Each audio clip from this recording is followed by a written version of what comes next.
But a lot of people who do suffer from being kidnapped, especially if there's, some sort of physical or sexual assault, it's horrible. It's like from depression to anxiety to PTSD that we were talking about. When people go through life-threatening trauma, they re-experience the trauma in the form of flashbacks or nightmares. People who have psychopathy don't care about the difference between right and wrong. They don't care about the law. They have very little empathy, but on top of all of those things are actually quite charming. That they thought that they would gain superpowers if they ate his eyeballs, and they would break out of prison, so they would smash through these walls. So we had this like really complicated, detailed, delusional belief in his head of what's going to happen. Which is why I question whether she actually had any syndrome at all, or she was just an angry, spoilt little rich girl who thought that she would rebel against her wealthy family and make an example of them. He's a man who had post-traumatic stress disorder. So he was a soldier, he worked in Afghanistan, he went through some horrific experiences. He saw a couple of his own team get killed right in front of him. They stepped on a landmine and the little boy lost his shoe. And then Iron Archer got really angry with him, started telling him off, and witnesses have said that they heard like this grown man shouting at a boy, basically. And he beat him to death. So like a rival drug dealer, he kept him awake for like 4 days, burnt him with cigarettes, stabbed him, urinated into his wound. So just really horrible offences. Yeah, Tyler Hadley is an extremely shocking case. So he is somebody who, at the age of 17, he killed both of his parents.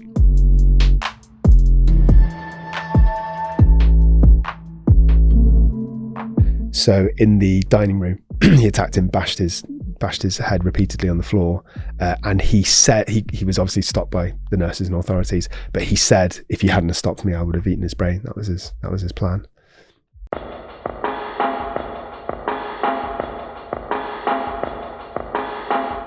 All right, so many of you saw part 1 of the Broadmoor podcast that we did with Dr. Das. And we have had multiple people write in and request that we do a part 2. Now, if you watch part 1, then you're probably aware that these stories, the cases, the people that Dr. Das interacted with are very traumatic situations, people who have done extreme crimes. And we just need to give a disclaimer at the beginning of this video. If you don't have the stomach for that kind of content, then perhaps this isn't the one for you. So this is an educational video. It is based on real life experience and true cases. And we are going to delve into the minds of the criminally insane. And Dr. Das, he goes in, he analyzes these people, and a determination is made by the judge as to what kind of sentence they should get. Were they compos mentis at the time these crimes were committed, or were they out of their minds for one psychiatric diagnosis or another? It's absolutely fascinating going into the minds of these people and, learning what they do and how it can be prevented. But like I said, it's a very dark path that we go down with Dr. Das. So full disclaimer for anyone who wants some more light-hearted content. We've got also in the room, we've got Jen of Boomer and Jen, Organic Cotton Clothing, links in the description box below the video. And we also have Matthew Steeples of the Steeples Times, links in the description box, who will be both joining us for this dialogue today. So huge thank you for being here, everybody. Yeah, thank you. Thank you. And Dr. Das, then, perhaps for people who are not familiar with your work and your YouTube channel, which we will have down there as well, do you just want to give a brief introduction about your history in Broadmoor and what else you've done? Sure, it'd be an absolute pleasure. Thank you for having me on. It's always good to see you guys. So I'm a consultant forensic psychiatrist, which means that I assess and rehabilitate mentally disordered offenders. So there's two kind of aspects of my work. There's the medico-legal angle, which is when I see somebody when they're in the middle of a criminal trial, and either they have a mental illness or they're suspected of having one. So as you said, I assess them, I see whether they were criminally culpable, what kind of symptoms they had at the time, what the diagnoses are, and whether they need prison or hospital ultimately.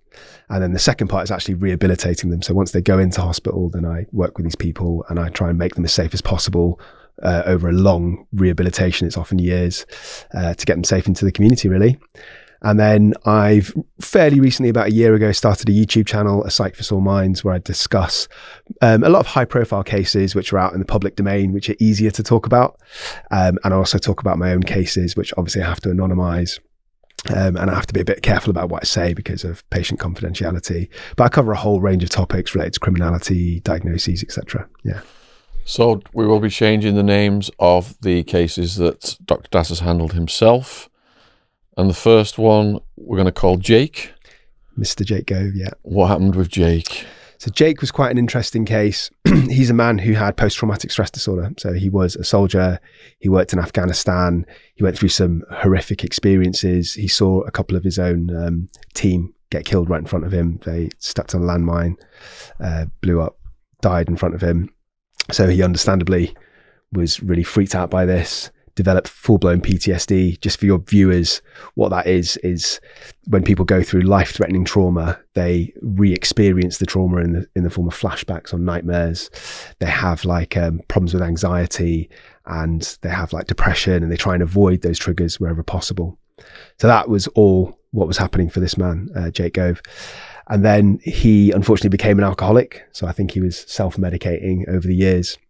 And a good while, about 10 years after all of this happened in Afghanistan, he went into a shop, got into an argument with the shopkeeper who was refusing to serve him because he was just drunk. He was just kind of knocking bottles all over the place. And he grabbed a bottle of vodka, smashed it over the store owner. The man was a Sikh, and he used some racial language, just kind of abused him. And my job was to see Jake after he'd been remanded in prison and do an assessment. And what was interesting about this case was that he'd already been seen by a psychiatrist for the defense. And the psychiatrist said it was PTSD, and that basically explained his behavior. And he tried to put forward a defense of not guilty by reason of insanity. And when I assessed Mr. Gove, from a humanitarian angle, I felt really bad for him and all the experiences he went through, but I wasn't really buying what the defense were pushing because it hadn't been explored properly. So the defense psychiatrist was saying that he was having these flashbacks, but he didn't actually, from the assessment report that I saw, he didn't really dig down and ask him what symptoms he was feeling. So for example, did he actually feel that he was reliving the war at the time? If so, what were the triggers? What were his actual experiences at the time? None of that was explored. Then when I explored it with the defendant, I just felt that actually he was just angry. Like the reason that he lashed out at the shopkeeper was because he wanted booze. He felt kind of humiliated because of this public argument. So I didn't think that there was an argument for him not being criminally responsible, which is what I said in my report. And had there been any other incidents with this individual? There had, but none as severe as this. So it had a couple of minor assaults, a couple of arguments, quite public arguments, mostly in the context of being agitated and being drunk. But what it did is it really exposed me to the first time for what I think are cowboy experts. So I work as an expert witness. I'm very objective and honest with my opinion. But I felt in this particular case that the defendant psychiatrist had just given the opinion that the defense wanted to hear and the solicitors wanted to hear to try and get this man off. And that does happen in my world. You do get people that, even though you're supposed to be completely honest and objective and neutral, I think you get people who kind of lean or twist the evidence towards the defense or the prosecution, depending on who's paying them, basically. So it is very common.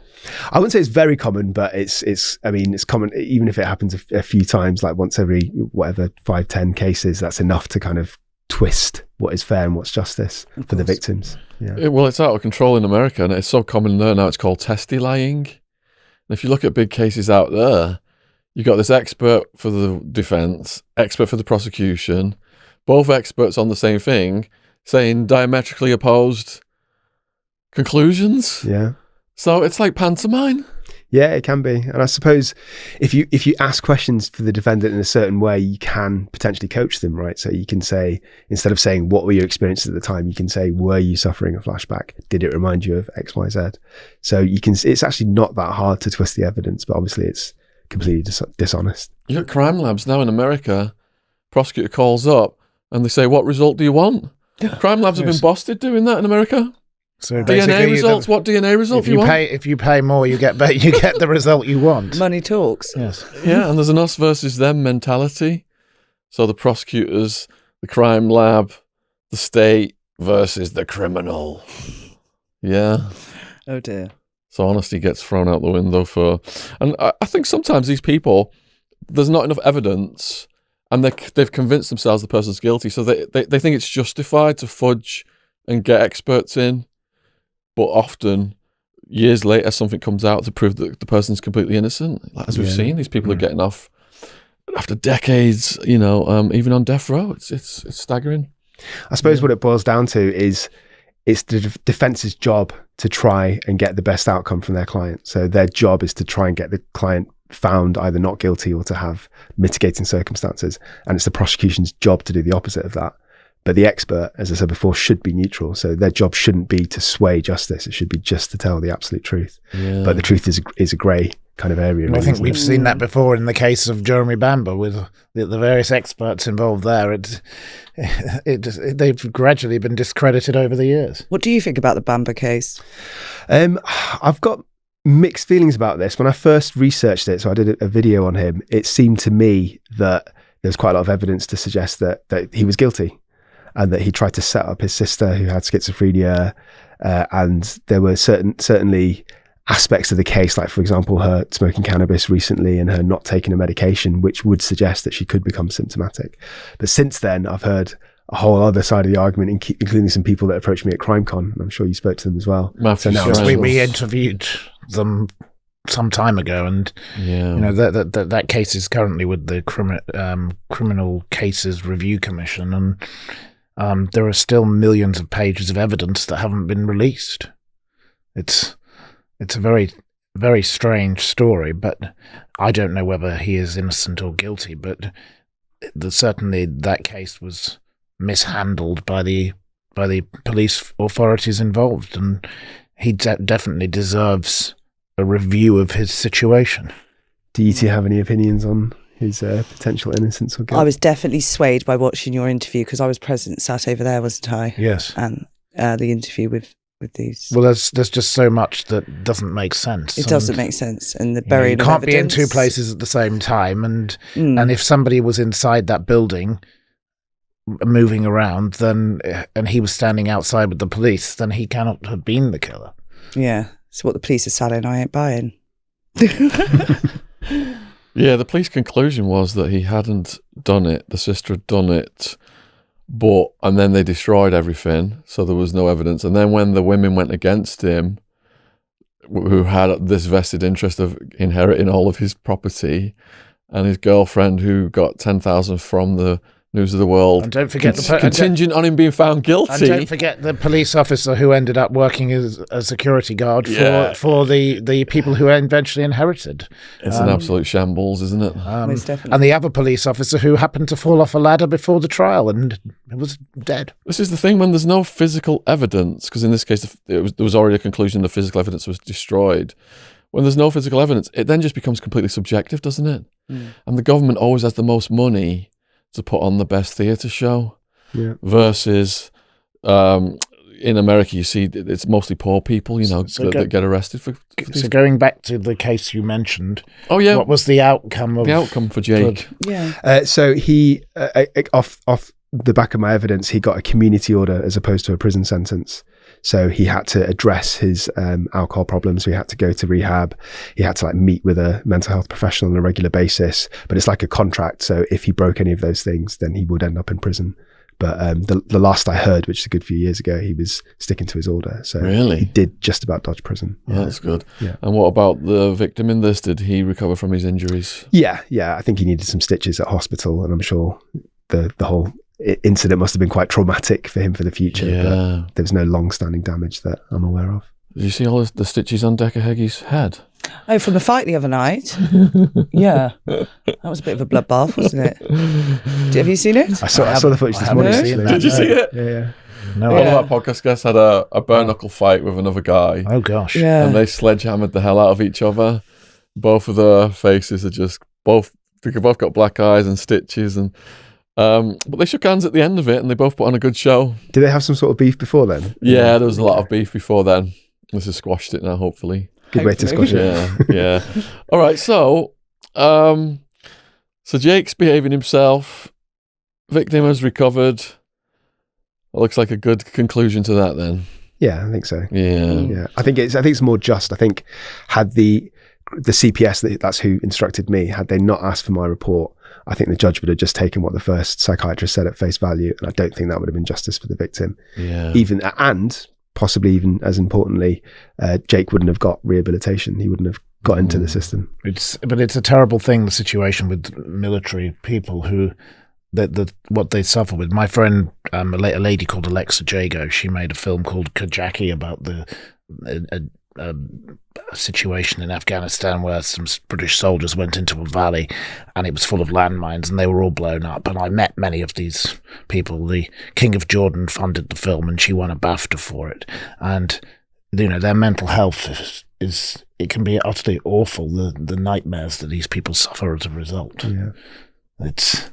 It's a terrible thing, and we don't do enough to help these people in this country. They end up in prison. A lot of them, more than half of my friends in prison Or were homeless. soldiers. A lot of homeless and people. Homeless as well. Yeah.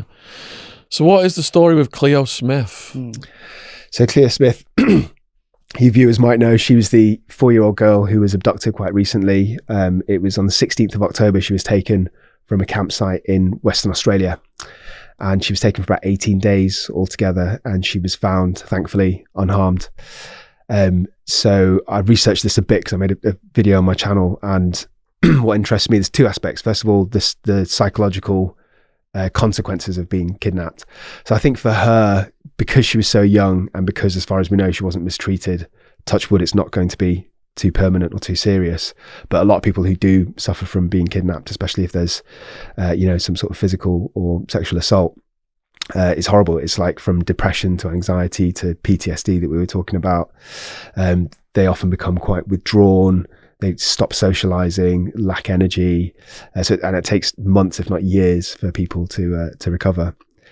And the other aspect that interested me was the perpetrator. So this is a man called Terence Kelly. So I don't know if you know anything about him, but I've got a psychiatric theory if you want to hear it. Yes. So there's not that much information about him yet, and I'm sure there will be in the coming weeks and months during his trial. But we do know that he was a bit of a loner. He was odd, I think is fair to say. So he had this like obsession with dolls. So when the police raided his house, he had all these like Bratz, which are creepy dolls. Yeah, creepy dolls and Disney dolls, like head to floor to ceiling. Were they a substitute for having no friends? Yeah. So he was a complete loner, didn't have any friends. He was quite sort of polite and gentle. He wasn't antisocial in any way. He did a couple of other bizarre things. So he was on social media, on Facebook, having taken his dolls out for a drive. And he would take like pictures of the dolls and like said, how big are these dolls?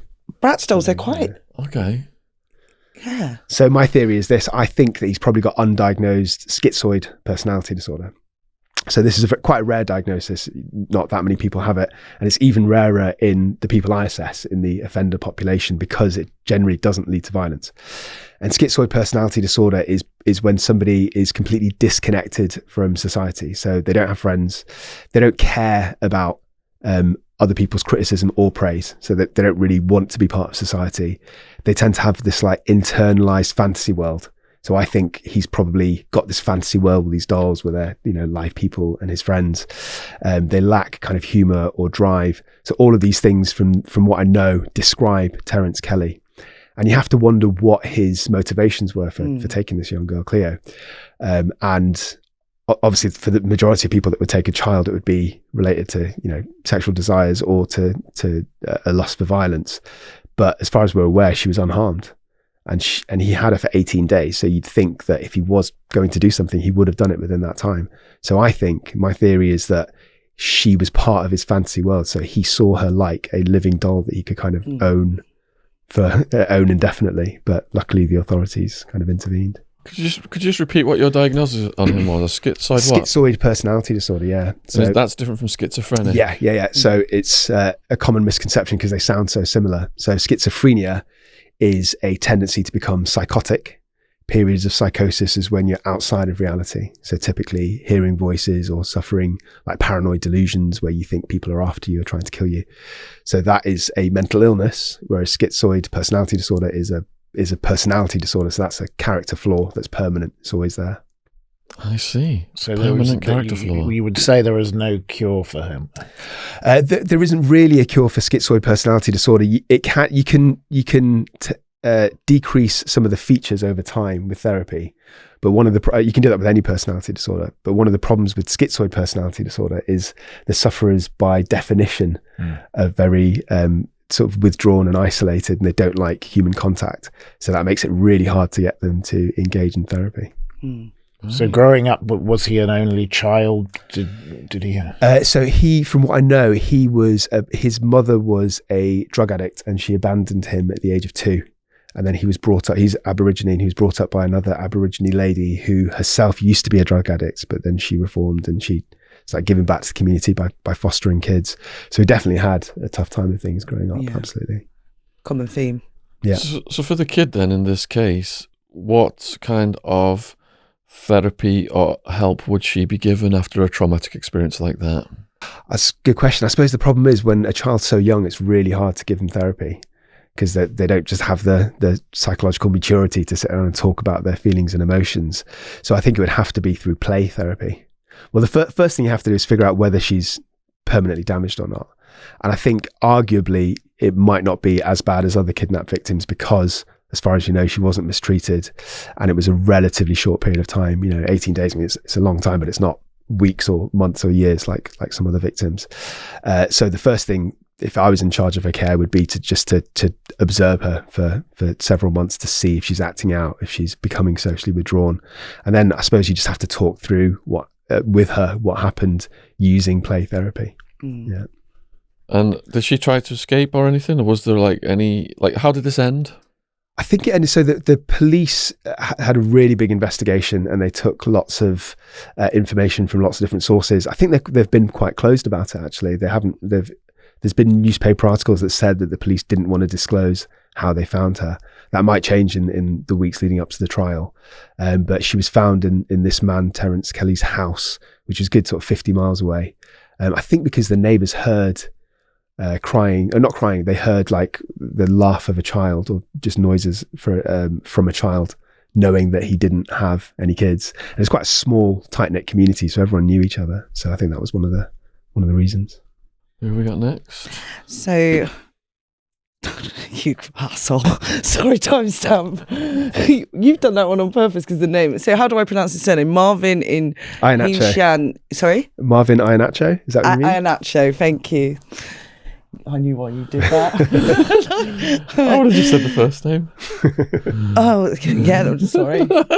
No. So, yes, next we have Marvin. So he's 41 and had previous convictions for beating children and women. Lovely. Yeah, so the reason that I know a little bit about this case is, again, because I've done a video on my channel about it, but I also recorded a documentary with your mate, actually, Donald McIntyre, about this a few weeks ago. Yeah. So it's for a series called Release to Kill, and it's all about people who have been in prison before, been released, and most of them there's some sort of failure in the system. So this man, as you say, was 41, and he'd been in prison multiple times for being abusive towards ex-partners, both sexually and physically. And I'm aware that I'm saying sexually a lot. Am I not supposed to say that in the podcast? Because I don't know how else to say it. Yeah, that's fine. That's fine. Okay. So what happened was that he started a new relationship with a woman called Lilia Breha. She actually met him because she, along with a friend, were visiting other people in prison. He was in prison at the time, and they sort of struck up a friendship. And then when he was released, they started a relationship. And this is a horrific case. He ended up killing her son, basically. So the little boy was a 5-year-old called Alex Malcolm. And what happened was, it was in November 2016. Iannacho was going on a little errand. So he was going to pick up DVDs from his friend's house, and he took the little boy along with him. And on the way there, they stopped at a park in southeast London, and the little boy lost his shoe. And then Ianacho got really angry with him, started telling him off, and witnesses have said that they heard like this grown man shouting at a boy, basically. And he beat him to death. What? There's not really another way to put it. Yeah. Oh my God. All for a shoe. Yeah. So he absolutely lost his temper. Yeah. So the boy suffered from head injuries, internal bleeding in his stomach. And the whole thing's shocking, but to me, one of the more horrific kind of aspects of this was that Ianacho was only 5 minutes away from a hospital where this happened. So he could have potentially taken the boy there and potentially saved his life, but he didn't. Instead, he took a taxi and took this boy home to his mother, made up some sort of lie about the boy just becoming unresponsive. And then when his mother kept asking too many questions, he turned his anger on her, hit her. They took him to the hospital, the little boy, where he later died, and he coached her of what to say. So one of the aspects for the case for me is how did this happen? And I think it's fair to say that probation services had a lot to do with it, to blame to a degree. So, for example, he should have been in a hostel. He should have been placed in a hospital with supervision, but he wasn't. He was just staying at his sister's house. And that's apparently because there just weren't enough resources. So there wasn't enough places in this hostel. So that's one deficit. Another thing is that the mother of the child has since said that she was not told by probation services about how dangerous Ianacho was. So she didn't know about his past. She didn't know that he was previously abusive. The probation services didn't ask her whether she had any children. And according to her, the probation officer was actually quite pally with Ianacho. So she heard him on the phone, and they were kind of, there was banter and they were joking. So she made assumptions about him being relatively safe. And then when I went on this documentary, I was talking to some of the sort of senior people in the probation services, and they were saying how overstretched they were, how they just don't have enough workers to look after all these dangerous people. And I suppose their argument is that the mother has to take some responsibility as well, because she kind of, left this grown man with her son. So it's kind of an awkward conversation to have, but you've got to wonder exactly who has how much blame as well. How long had Marvin known the mum? I don't think it was long. I think it was a few months. The guilt she must have. Yeah. Wow. Yeah. So what was his personality traits? I think he was probably a psychopath. So as you might know, the definition of a psychopath it's about violence. So people who have psychopathy don't care about the difference between right and wrong. They don't care about the law. They have very little empathy. But on top of all of those things, are actually quite charming. So that's the most dangerous thing about a psychopath, is you don't know they're a psychopath, because on the surface they get on with people. Some psychopaths are actually quite successful in the business world, so they don't commit violence, but they just manipulate people. So I think the very fact that Ianacho has this horrific history, but manages to get. But it sounds like he was able to charm the relevant people. Absolutely, and he was able to choose which people he wished to charm, and then he did his crazy thing afterwards. Absolutely. So he's pally with the probation officers. He manages to start a relationship with this woman. So yeah, that would be my guess, is that he's a psychopath. So how do you suggest this could have been prevented? I think the probation services, as I said before, I think they've got a lot to answer for. So they should have put him in the hostel. Should have been supervised for several weeks and months to make sure that his behaviour was safe before he was, allowed out unsupervised. Number one, I think they should have been a bit more stringent in checking up on his circumstances, because it wouldn't have been that hard, I think, to find out that he was in a relationship with a woman with a child. They should have informed her about his background. And obviously, I'm not about victim shaming, but I don't think it's the mother's fault. But I do think it's her responsibility to keep her kids safe. I've got two boys, 6 and 8 years old, and you just have to be aware of the situation that your kids are in. Yeah, most definitely. All right. So what happened with Nicola Edgerton? Nicola Edgerton is a fascinating case. Again, I made a video on her, so that's why I've researched her. So she is a woman who had quite a traumatic kind of upbringing, childhood, like most of my patients do. So she was allegedly abused by her father physically. She had experienced violence from a number of partners over the years. She had children and they were taken away from her. So on top of all of that, she had quite severe mental illnesses. So she had both schizophrenia and borderline personality disorder. So what happened is that in November 2005, when she was psychotic, she actually killed her 60-year-old mother. So she stabbed her 9 times. This was in East Sussex. And then during her trial, she got a finding of diminished responsibility. So that's like a psychiatric defense that changes murder to manslaughter. And she went to a secure unit like the ones that I work in, not my specific one, but similar. And she was there for a long time. So she was released in September 2009. But then she went on a killing spree a couple of years later in October 2011. And what's really, it's got some echoes to the Iannacho case in that I think services were at least partially to blame. So she knew she was deteriorating. She reached out to her brother for help, and her brother sort of rejected her because she killed their mother, obviously. So he said some horrible things to her. He said, I think you should kill yourself. That's my advice. Then she reached out to the police and she asked for help. She said literally on the telephone call, I'm a schizophrenic, I've killed before and I'm really worried that I'm going to do it again. Please help me. Help me. Yeah. And the police, and she also complained about a couple of other things, like she said some drug dealers were in a flat. The police dismissed her, didn't take her seriously, didn't even come to see her. They just kind of got her off the phone. And then she asked mental health services for help as well. And eventually she did kind of get help in that on the very morning that she went out on a killing spree, she was going to be admitted voluntarily to a hospital, so not sectioned under the Mental Health Act. And on the one hand, I can kind of see the argument why you'd let her as a voluntary patient, because she's wanting help. She's voluntarily coming to the hospital. She says she's going to go into the hospital. She says she's going to take medication. And she's obviously done this repeatedly, so she knows that there's something wrong with her. Yeah, absolutely. So on the one hand, you could argue that you don't need to section somebody if they're coming in voluntarily. But as a forensic psychiatrist, I'm kind of geared up to look at risk. And you look at somebody who's done something as horrific as killed her own mother, I would have sectioned her there and then. But she didn't get sectioned.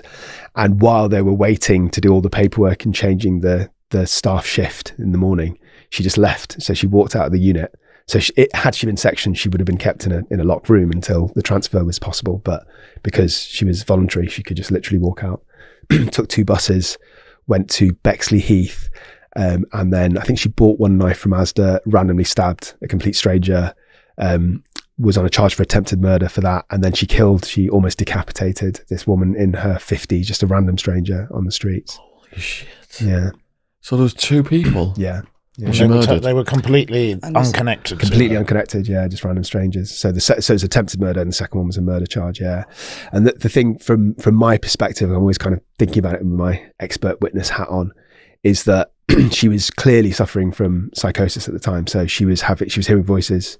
She was having these delusions about a 100-eyed monster. She talked about this later during a trial. 100-eyed monster. 100-eyed monster that she believed existed. She felt that Jesus was coming back, was being resurrected, and everyone else in the whole world was going to heaven, but she was going to go to hell. So it's just a completely bizarre delusion that she had. And she believed she needed to kill people to reverse this.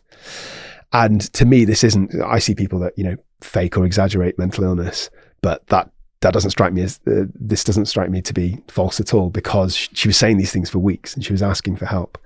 But she the diminished responsibility plea wasn't found that second time. So she was actually done for murder and attempted murder and sent to prison. And I think potentially, it was hard for me to say for definite without assessing her in person, but I think that might have been the wrong call. And I think it might have been political, because what she did was so public, like it was a massive deal at the time. It's 10 years ago now, but it's such a big deal in the news that I think that it looked better for the public for her to go to prison, considering she'd done this before. Was her upbringing deeply religious? No. But that's a common theme, actually. I see that in my patients. When they become delusional, they feed in, even people that weren't religious before, they feed into damnation and hell and God. So you said that she had to kill people to reverse it. So did she believe if she killed people, she would go to heaven? Yeah, I think she believed there was an apocalypse. That was all of it was connected. It doesn't really make sense. I don't think it would make sense to a rational person, but she believed there was a nuclear Holocaust apocalypse, plus Jesus was coming down, plus there was a 100-eyed monster, and she felt to reverse the apocalypse, she needed to kill people. Yeah. Holy shit.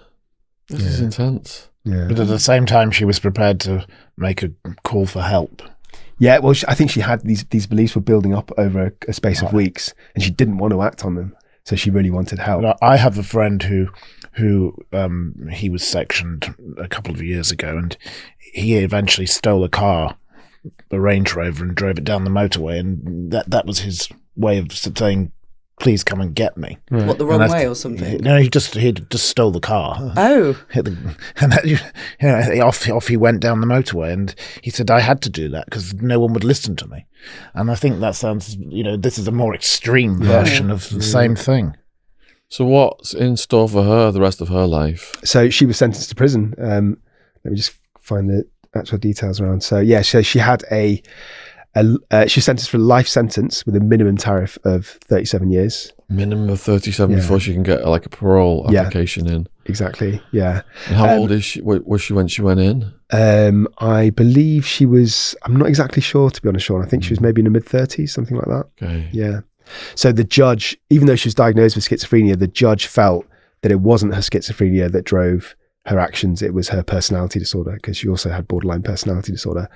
From what I've seen, I don't think that's correct. And how long will she remain in the jail for? So absolute minimum 37 years. Yeah. At that point, as Sean says, you have to go in front of a parole board, and her defence team have to try and prove that she's safe. I've seen this in the case of Jane Andrews, who I kind of knew of, who was the lady who was the Duchess of York's dresser, and she never even admitted any remorse. She stabbed several people, and she escaped prison, and she did all sorts of things, and in the end, she got out after 12 years, and everybody around her who was around her, they all fear she will do it again. And it sounds that this lady is a very similar sort of situation. Yeah.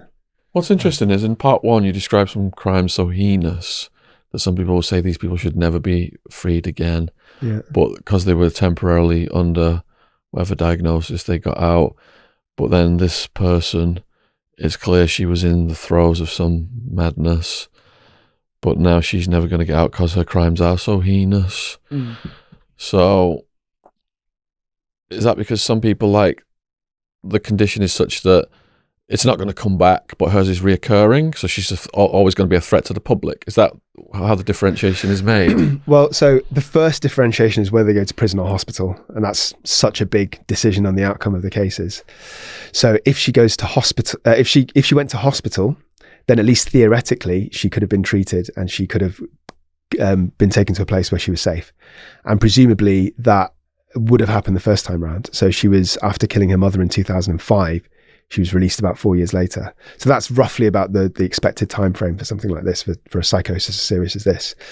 So if after she was released, she was observed really carefully and she continued taking her medication. So for people this high risk, you can put them on a depot. So rather than giving them the responsibility of taking tablets, which they can stop doing at any time, they have to come up to an appointment every 2 weeks or every month and be given a depot injection. So if you're a treating team, whether she's had her medication. So in theory, all of that can be done, and she could have been kept safe. But instead, she ended up in prison. And there are psychiatric services in prison. So I used to work as a psychiatrist in Bronzefield a few years ago. But it's nowhere near as good as being in hospital. So the amount of time, you're not in a hospital environment, you don't get to see doctors anywhere near as often, you don't get to see nurses, you don't have your mental health checked on and reassessed on a regular basis like you do in hospital. And you can't force medication on anybody in prison. You can't use the Mental Health Act.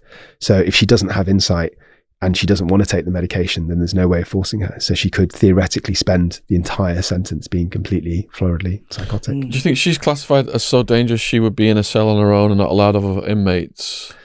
If she engaged with prison services and took the medication, then I think it's not that complicated a case to take a risk down. So in that situation, no, I think she'd be out in ordinary location.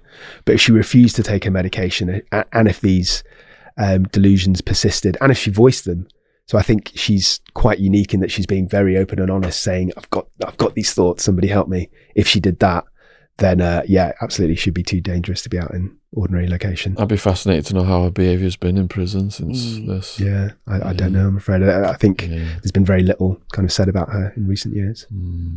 So the story that intrigued me the most this morning was the Peter Bryan Broadmoor Cannonball. What? Yeah. I was talking to Dr. Daz outside about how can he get away with this, considering it's a massive padded cell? Yeah, so I'll give you a bit of background of the case. So this is a man who has killed 3 people overall. So the first time he murdered a 21-year-old shop assistant called Nisha Steth. He killed her with a hammer in 1993. Then he went to Rampton, which is one of the 4 high secure hospitals in the UK, Broadmoor being probably the most notorious one. Then he was there for about 10 years altogether, and he was discharged in early 2004. And there was some concern around the time of discharge. There was an allegation that he indecently assaulted a 16-year-old girl, although it wasn't proven and the case was dropped. So he was discharged. So he went from high secure to medium secure for many years. Then he was discharged in February 2004. And within hours of being discharged, he killed his own friend that he'd met in hospital, a man called Bryan Cherry. And the police later found the victim in his own flat and had been dismembered by Peter Bryan. And he had eaten his brain. So he'd fried his brain in butter, and they found like remnants of this man's brain, which is why he got the nickname Broadmoor Cannonball. And he said something along the lines of, "I ate it with butter. It tasted really yummy." That's what he said to the police. Yeah. Yeah. What the hell diagnosis is that? So I think he was actually psychotic. So I think he had schizophrenia, and he had specific delusions that he believed that he would absorb power by eating other people's body parts, especially their brains. Watch too much Hannibal Lecter then. No. Wow. Yeah. So I've actually seen one other case in my life where somebody, he didn't actually eat anybody, but he had that delusion. He believed, he was a medium secure in it, he believed that if he ate people's brains that he could have that power. So it's very rare, but obviously it's really dangerous. Yeah, so to carry on with the story, what happened then is that he was transferred to Broadmoor, and then shortly afterwards, I think it was in a few weeks or the following month, he attacked a man called Richard Loudwell. So in the dining room, he attacked him, bashed his head repeatedly on the floor, and he said he was obviously stopped by the nurses and authorities, but he said, "If you hadn't have stopped me, I would have eaten his brain." That was his plan. Yeah. Oh my God. But to answer your question, Jen, how did it happen? So this actually happened in the dining room, and I think that they didn't fully appreciate his risk profile. So they didn't risk assess him correctly, in my opinion. Given that he'd just killed his friend like literally a month before, he should be on like constant observations, should be a high level of scrutiny, at least until he seems calm and collected for months in a row. Like within Broadmoor, there's a couple of hundred patients. You don't have the resources or the staff members to constantly observe everybody all the time. It's just unrealistic. So you have to use your kind of risk assessment ability to know who is high risk, medium risk, low risk. But I think it was a mistake. I think he should have been observed at least for months after his first admission. But yeah, I think it's just a matter of them taking their eye off the ball a little bit and not appreciating how dangerous he really was. What was his upbringing, his path to this? So I know a little bit about his upbringing. I know that he came from quite an abusive family, and I know that he suffered quite a lot of violence, I believe, from his father when he was a child. Yeah, but that's pretty much standard for yes. For So most often an abused person becomes an abuser. It's common. So even if people don't have a mental illness, if they're subjected to a high level of violence, especially from their parents, they kind of repeat that cycle. So they learn that violence is a way to manage conflict, and they learn that there has to be, in their mind, a power dynamic with every relationship, whether it's romantic or even friend or family. Somebody has to be dominant, somebody has to be in charge. And then you throw in a mental illness like schizophrenia, where you have delusions directly that lead to violence, like I need to eat somebody's brain to gain power. Had you watched Silence of the Lambs? When I was a kid, I watched it, actually. Not since then. I think he'd watched it. I think he's watched it, probably. Because the third one doesn't he eat the guy's brain at the end of the third? Was it the third one? Yeah, he cuts it into tiny little pieces. Yeah, fries it in the pan. Yeah. Perhaps he was inspired by Hannibal. Most definitely. Yeah. And was Hannibal Lecter, was he a psychiatrist himself? Did I get that right? I believe so. Yes. Yeah. You're not going to turn that way, are you? I'm not that hungry. Don't worry about it. So how, like in America, this guy would have been put in Supermax in his own cell. He wouldn't have been able to get out or access anybody. Well, what was his charges? Murder. Yeah. Okay. Yeah. He would have been classified so dangerous he would have been in Supermax. Yeah. If they let him out, he would have been like triple cuffed and everything. This is interesting difference between the two systems, that it seems like the people here, it's more humane in the UK, but people like this guy slip through the cracks and take advantage of that. Yeah. Well, one distinction that we really have to make is hospital versus prison, right? So this Okay. happened in Broadmoor, so he's not technically in a prison. Because it says here he got a manslaughter, diminished responsibility instead of murder. Yeah, so that was for the first one. Let me just double check my information. Yeah, no, actually, sorry, you're right, Jen. So he was up for a murder trial, but he put forward a diminished responsibility, so they accepted that. So he was charged with murder, but because he pleaded to diminished responsibility, the prosecution accepted that. So you're right, it was manslaughter rather than murder. What age is he, and how long will he remain? Will he remain in prison for the rest of his life? So in March 2005, he got diminished responsibility, and he got a whole life tariff with a he got a whole life sentence with a minimum tariff of 15 years. So I don't know exactly how old he was, but I think roughly in his late 30s or 40s. Oh, so he's got a long way ahead of him potentially. So there could be a lot more brains. So next, Rocky Bennett. Yeah, Rocky Bennett is another case that I have researched. So this is both because I made a video for him and also because I was actually taught about it during my training as a registrar, because it was quite a really high profile case, which reflects really poor care within a medium secure unit.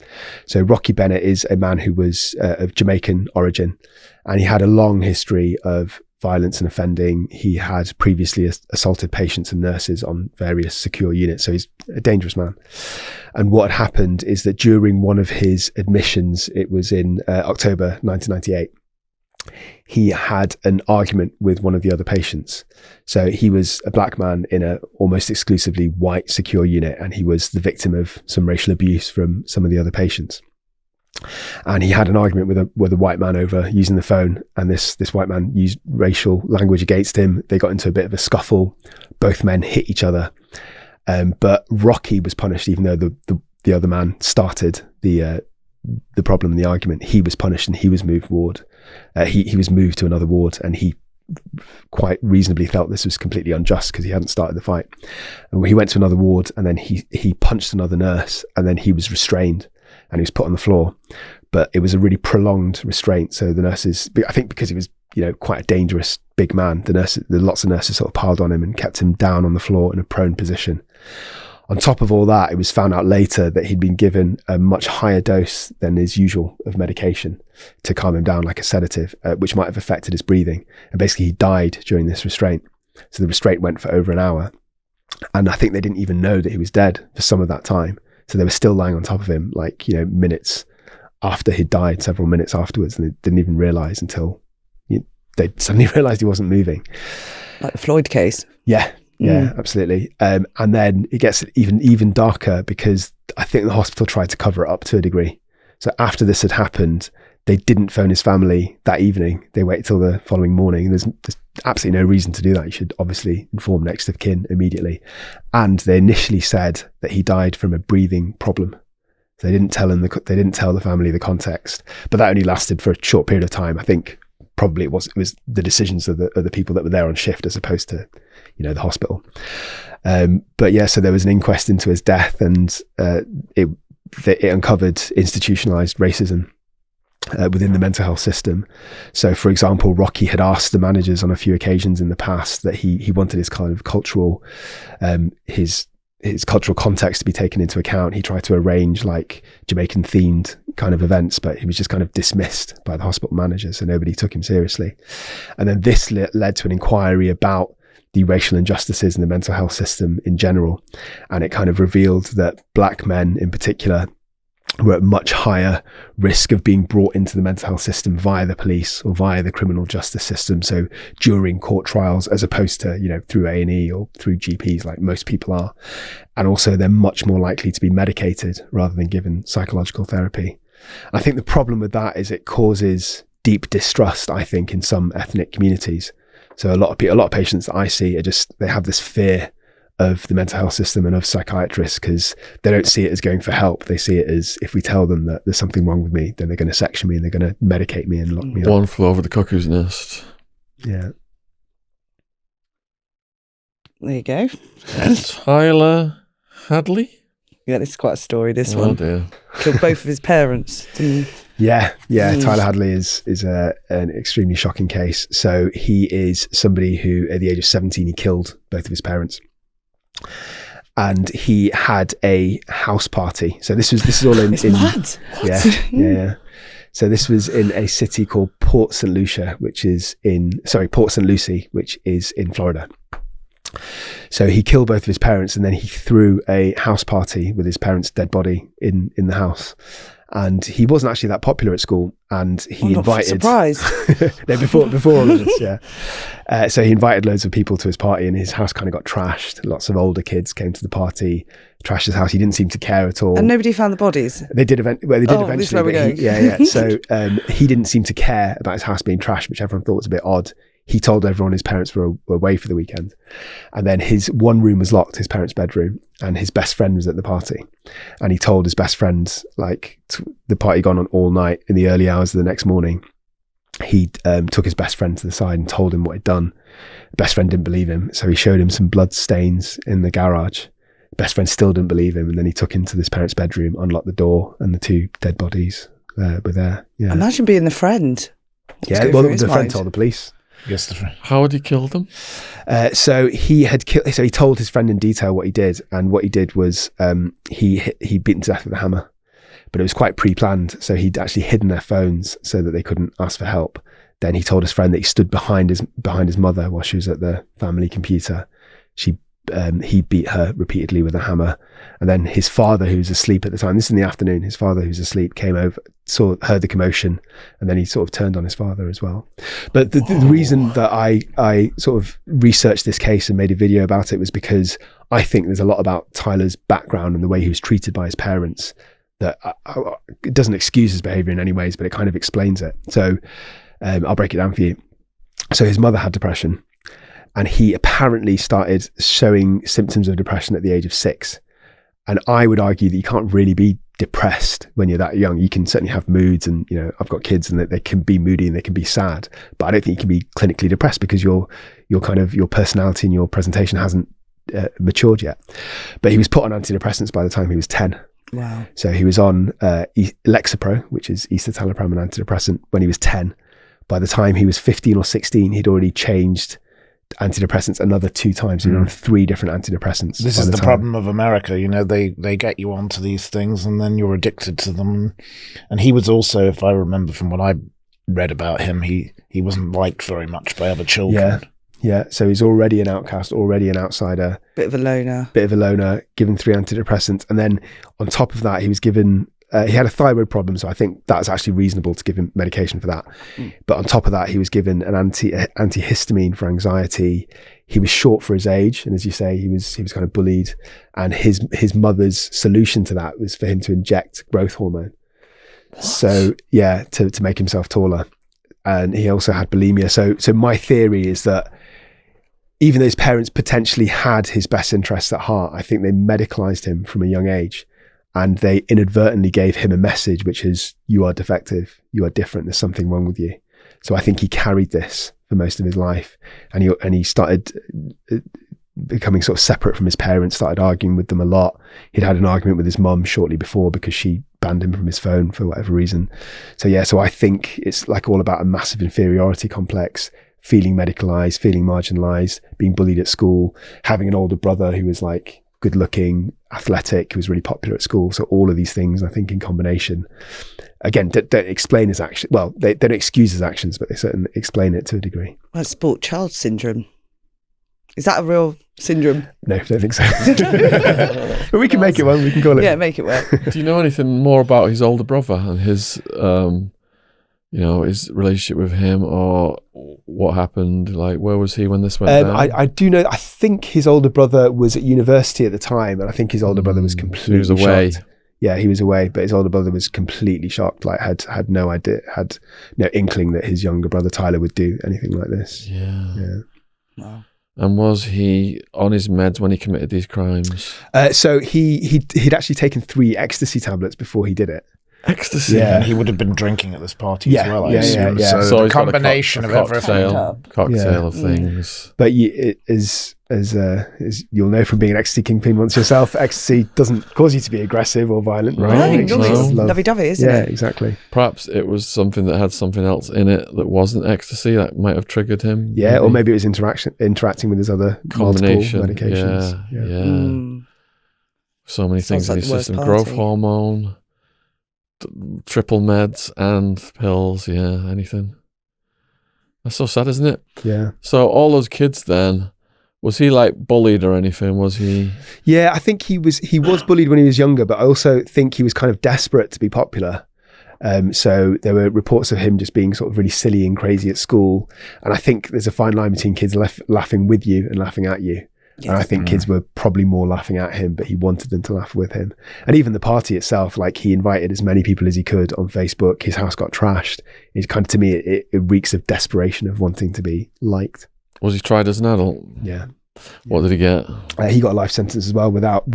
It was initially without parole, and then he got resentenced later, and he does have parole. I'm not sure exactly what his tariff is, but he's up for parole at some point. Do you think he regrets it? Apparently, during the trial itself, he was completely emotionless and didn't show any kind of remorse.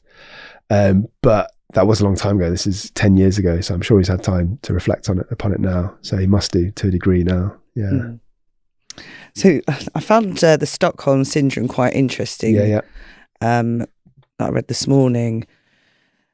So this lady, 1 minute, Patty Hearst, she got kidnapped, didn't she? Yeah.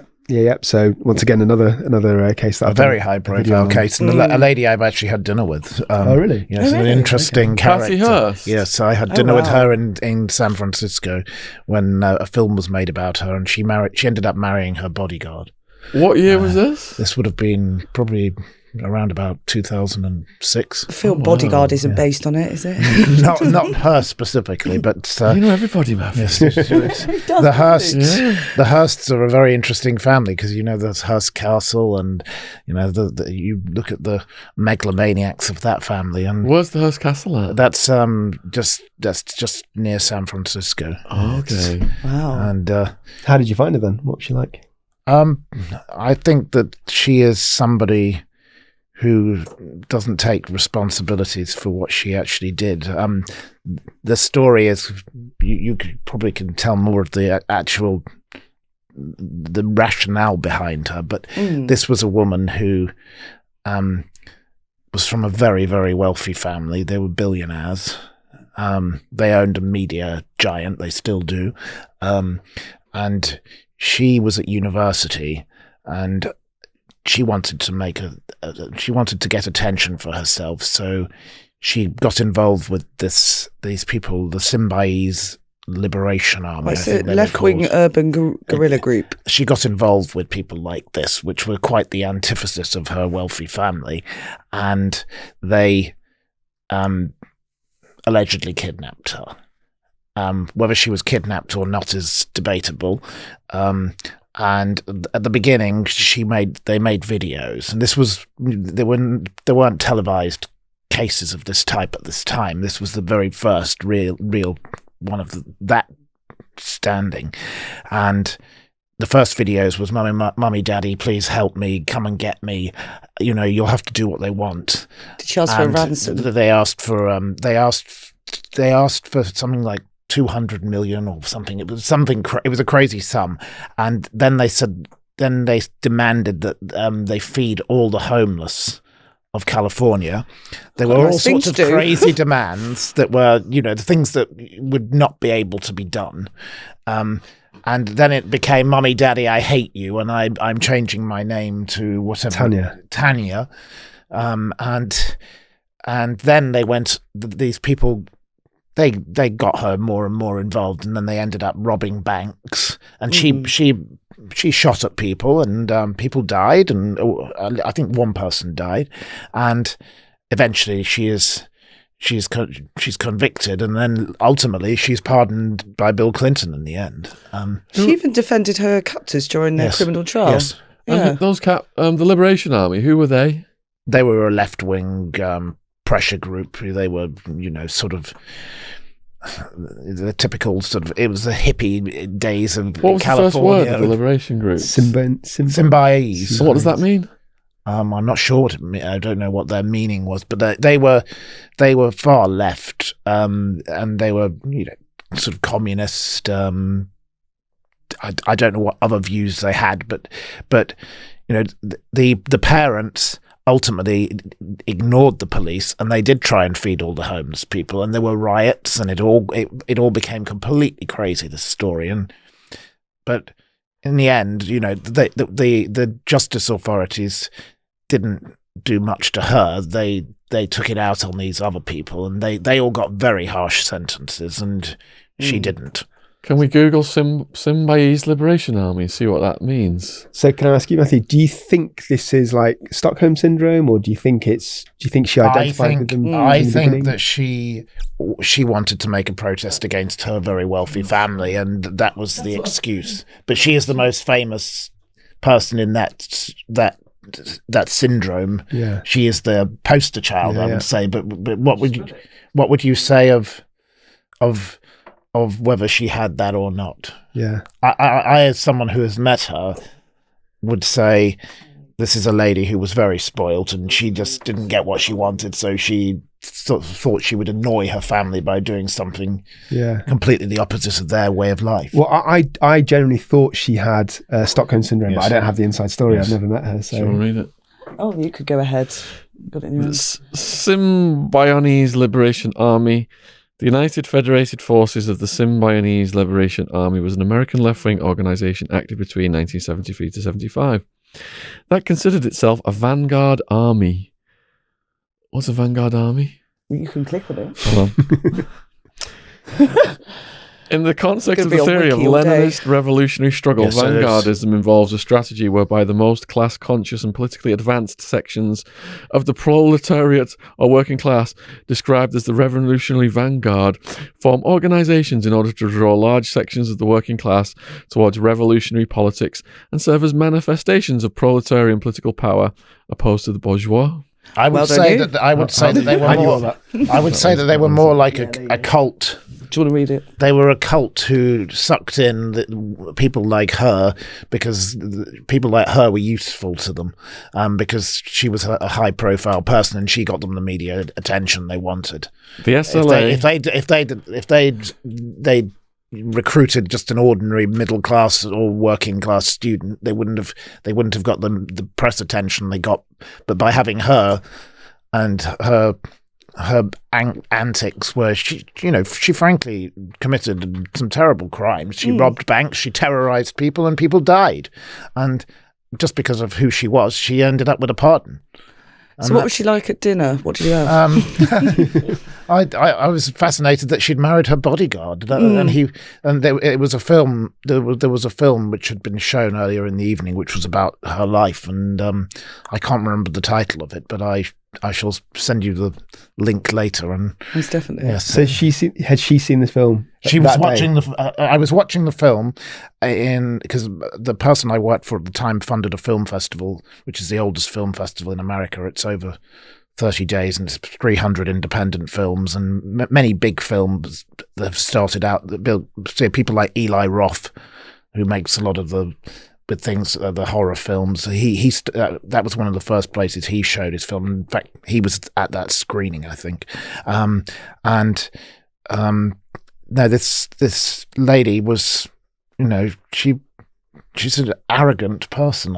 I just thought she had no remorse for what she'd done, and because of who her family were, they own the Hearst Media Organization, which is everything from magazines like Town and Country in America, which is the American equivalent of Tatler magazine. And, they're able to get what they want, and they got her a pardon. And I don't think what she did was excusable in any form. Again, money talks. Yes. So the SLA was considered a terrorist organization by the FBI and American law enforcement, and the pursuit and prosecution of its members lasted until 2003, when member Sarah Jane Olson was sentenced for second-degree murder During its active years, the group committed bank robberies, murdered police officers and civilians, attempted bombings, among other violent crimes. Sarah Jane Olson. Have you heard of her? Daughter of Norwegian-American parents, a member of the SLA. Steeples probably knows her. I don't know her. No, I've managed to avoid meeting her yet. She was a bomber. Yes, I don't think I particularly would have a desire to meet her. No, no. She possessed explosives with the intention to murder and did second-degree murder. She got sentenced to 14 years. But there are lots of films about this, and they are worth watching. It's very if people are interested in that story, it's got all the ingredients. It's got terrorism, it's got murder, it's got bank robberies, it's got wealth, it's got everything. And a lot of political angles to it. With it, the power of these people made the justice go a different way to what it would have done if she'd just been an ordinary woman. They accidentally released Sarah for 5 days. Did they? Oh, there's loads on that one as well. So talking about bombers, moving on. Hold on, what is Stockholm Syndrome? Oh, yes. So, Stockholm Syndrome, I'm glad you asked. It's actually, so it's very rare, is the first thing I'd say. It happens in about 5% of all kind of kidnap scenarios. So it is when the victim identifies with the captor. So it's can either be very positive feelings, sometimes romantic feelings, but crucially, they also buy into their ideology as well. And it lasts much, much longer beyond the actual kidnapping event itself. So what happens is the psychological theory behind it, and it is all theoretical because this happens so rarely that it's quite hard to kind of study it in detail. But the theory is that when the victim is in a situation where they're genuinely in fear of their life for a prolonged period of time, it could be days, could be weeks, and they believe they're going to die, and if the captor is deliberating about whether to kill them or not, then when the captor changes their mind and allows them to live, they kind of the psychology of the victim swings the other way, and they're really extra grateful. So they perceive even slight gestures to be very, very kind. So even letting them go to the toilet or giving them food, they perceive in their heads, and they say this afterwards when interviewed by police, as their captors being exceptionally kind towards them. So they form these really positive bonds, and they don't want anything to break those bonds. So if anything threatens that bond, like the police, like judges and the court system, they actually act against the system to try and protect their captors. So that might involve like lying on behalf of them in court cases. So Patty certainly defended some of her captors as well. So was that her defence then, that she had Stockholm Syndrome? I don't think it was used as a formal defence, but it was certainly one of the mitigating. But it was this case was used as the main example of that. Yeah. But I sat between her and a journalist who had covered this case, and he had totally the opposite view and said that this woman's making it all up. So are they usually romantically involved in these cases? I wouldn't say it usually happens, but it certainly does happen sometimes. Yeah. So the victim will have romantic feelings towards the captor, even if the captor's not interested, and even if it's months or years later. So it's very strange. So in the shootouts then she was involved in, were people murdered as a consequence of her bullets? Was that traceable, or how did she get charged with? What was she charged with? So you might know. I can't remember. If I'd known that you were going to talk about her, I would have actually read a bit more about it, because it's so long ago now. But she was pictured wielding the gun. Yeah, I can tell you what I did. That was one of the key images of this whole story. Her in a bank. Her with a gun going. So I can tell you what I do know. So she was captured allegedly captured in February 1974. She was released in April. And that same month in April, as Matthew was saying, she was involved in this bank robbery, and there are images of her sort of shouting, swearing at people, shooting guns up in the air. I think her defense said that she was under duress and that she thought that she had to do these things because her life was in danger. But the next month, in May 1974, there was an incident where the leader of the SLA, who's a man called William Harris, I believe, he stole some small object from a sporting store. And then the manager challenged him, and they got into a scuffle. Then his gun came out of his belt and flew across the room. Then Patty Hearst was in a car, nobody knew this at the time, on the other side of the road, and she ran out, grabbed the gun, and started firing up into the air. And then there was like a little police chase immediately after this. And then a few weeks later, she was involved as a getaway driver robbing a bank, and there was a big shootout, and they went to the headquarters of the SLA, and definitely a couple of the SLA members were killed during that shootout by the police. So that was quite a prolonged episode as well, and there was a big standoff. If I recall of what I saw, you have to. I think logically, she could have escaped at any point at that time. You could argue that she was doing the first bank robbery after duress, but the other incidents, it seems like she was under her own voluntary control, so she wasn't. Which is why I question whether she actually had any syndrome at all, or she was just an angry, spoilt little rich girl who thought that she would rebel against her wealthy family and make an example of them. Well, I suppose theoretically, either of those could explain her actions, right? So it could be cold and calculated that she wanted to rebel, or it could be Stockholm Syndrome. It could be that she actually identified with the SLA because of the experience she went through. And she had her education when she was at UCLA, or I think it was, she'd obviously started to associate with people who were quite different to her previous upbringing, which had been, living in this, wealthy situation. And the family, they are a very odd family. They own an entire valley where they have all sorts of strange little houses that look like the sort of Swiss chalets. Oh, wow. And they have body doubles of all of them. And when you go to visit, they have body doubles. Yes, because they're terrified of being kidnapped because of their wealth. They are a very, very strange family, and you can see where she got her role. You can imagine how she came to be a very strange person, because her upbringing was very curious. So don't spoil your kids, I think, is the moral of the story. Yes. So when you go to their house, do you meet the body double family first? Yes. You don't know who you're meeting. You don't know who you're meeting. You don't know who you're meeting. You could be meeting anybody. Are you sure you had dinner with the actual... Oh, no. How was she apprehended then? Did you say there was a standoff? I'm not sure how they actually did they arrest her at that house. I think that's probably where she was probably arrested. I'm not fully sure, to be honest. I do know there was a series of crimes and that she was wanted. Yes, there was a big standoff, and I think they must have been during that, but I may be wrong. And her parents had taken her back in. The family are very dysfunctional people, and there's a lot of very dysfunctional families in that part of the world. There's so much money there, and she's an actress. We forgot to mention that. So she's been in films with like Johnny Depp, and then she married. Really? And she married films her bodyguard. with Johnny Depp. Did you say? Yeah. She's been in a film with Johnny Depp. And married the bodyguard. Yeah. Do you know what film it is? Cry Baby, I believe, is the name of the film with Johnny Depp. I think. I'm not 100% sure. Seen it, James? You're a film buff. I wanted to mention Citizen Kane was based on... Yes, that was the grandfather, yes. Which is considered the greatest film ever made. Is that a media film?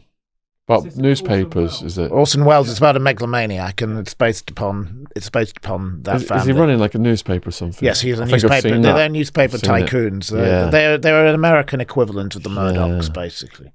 Right.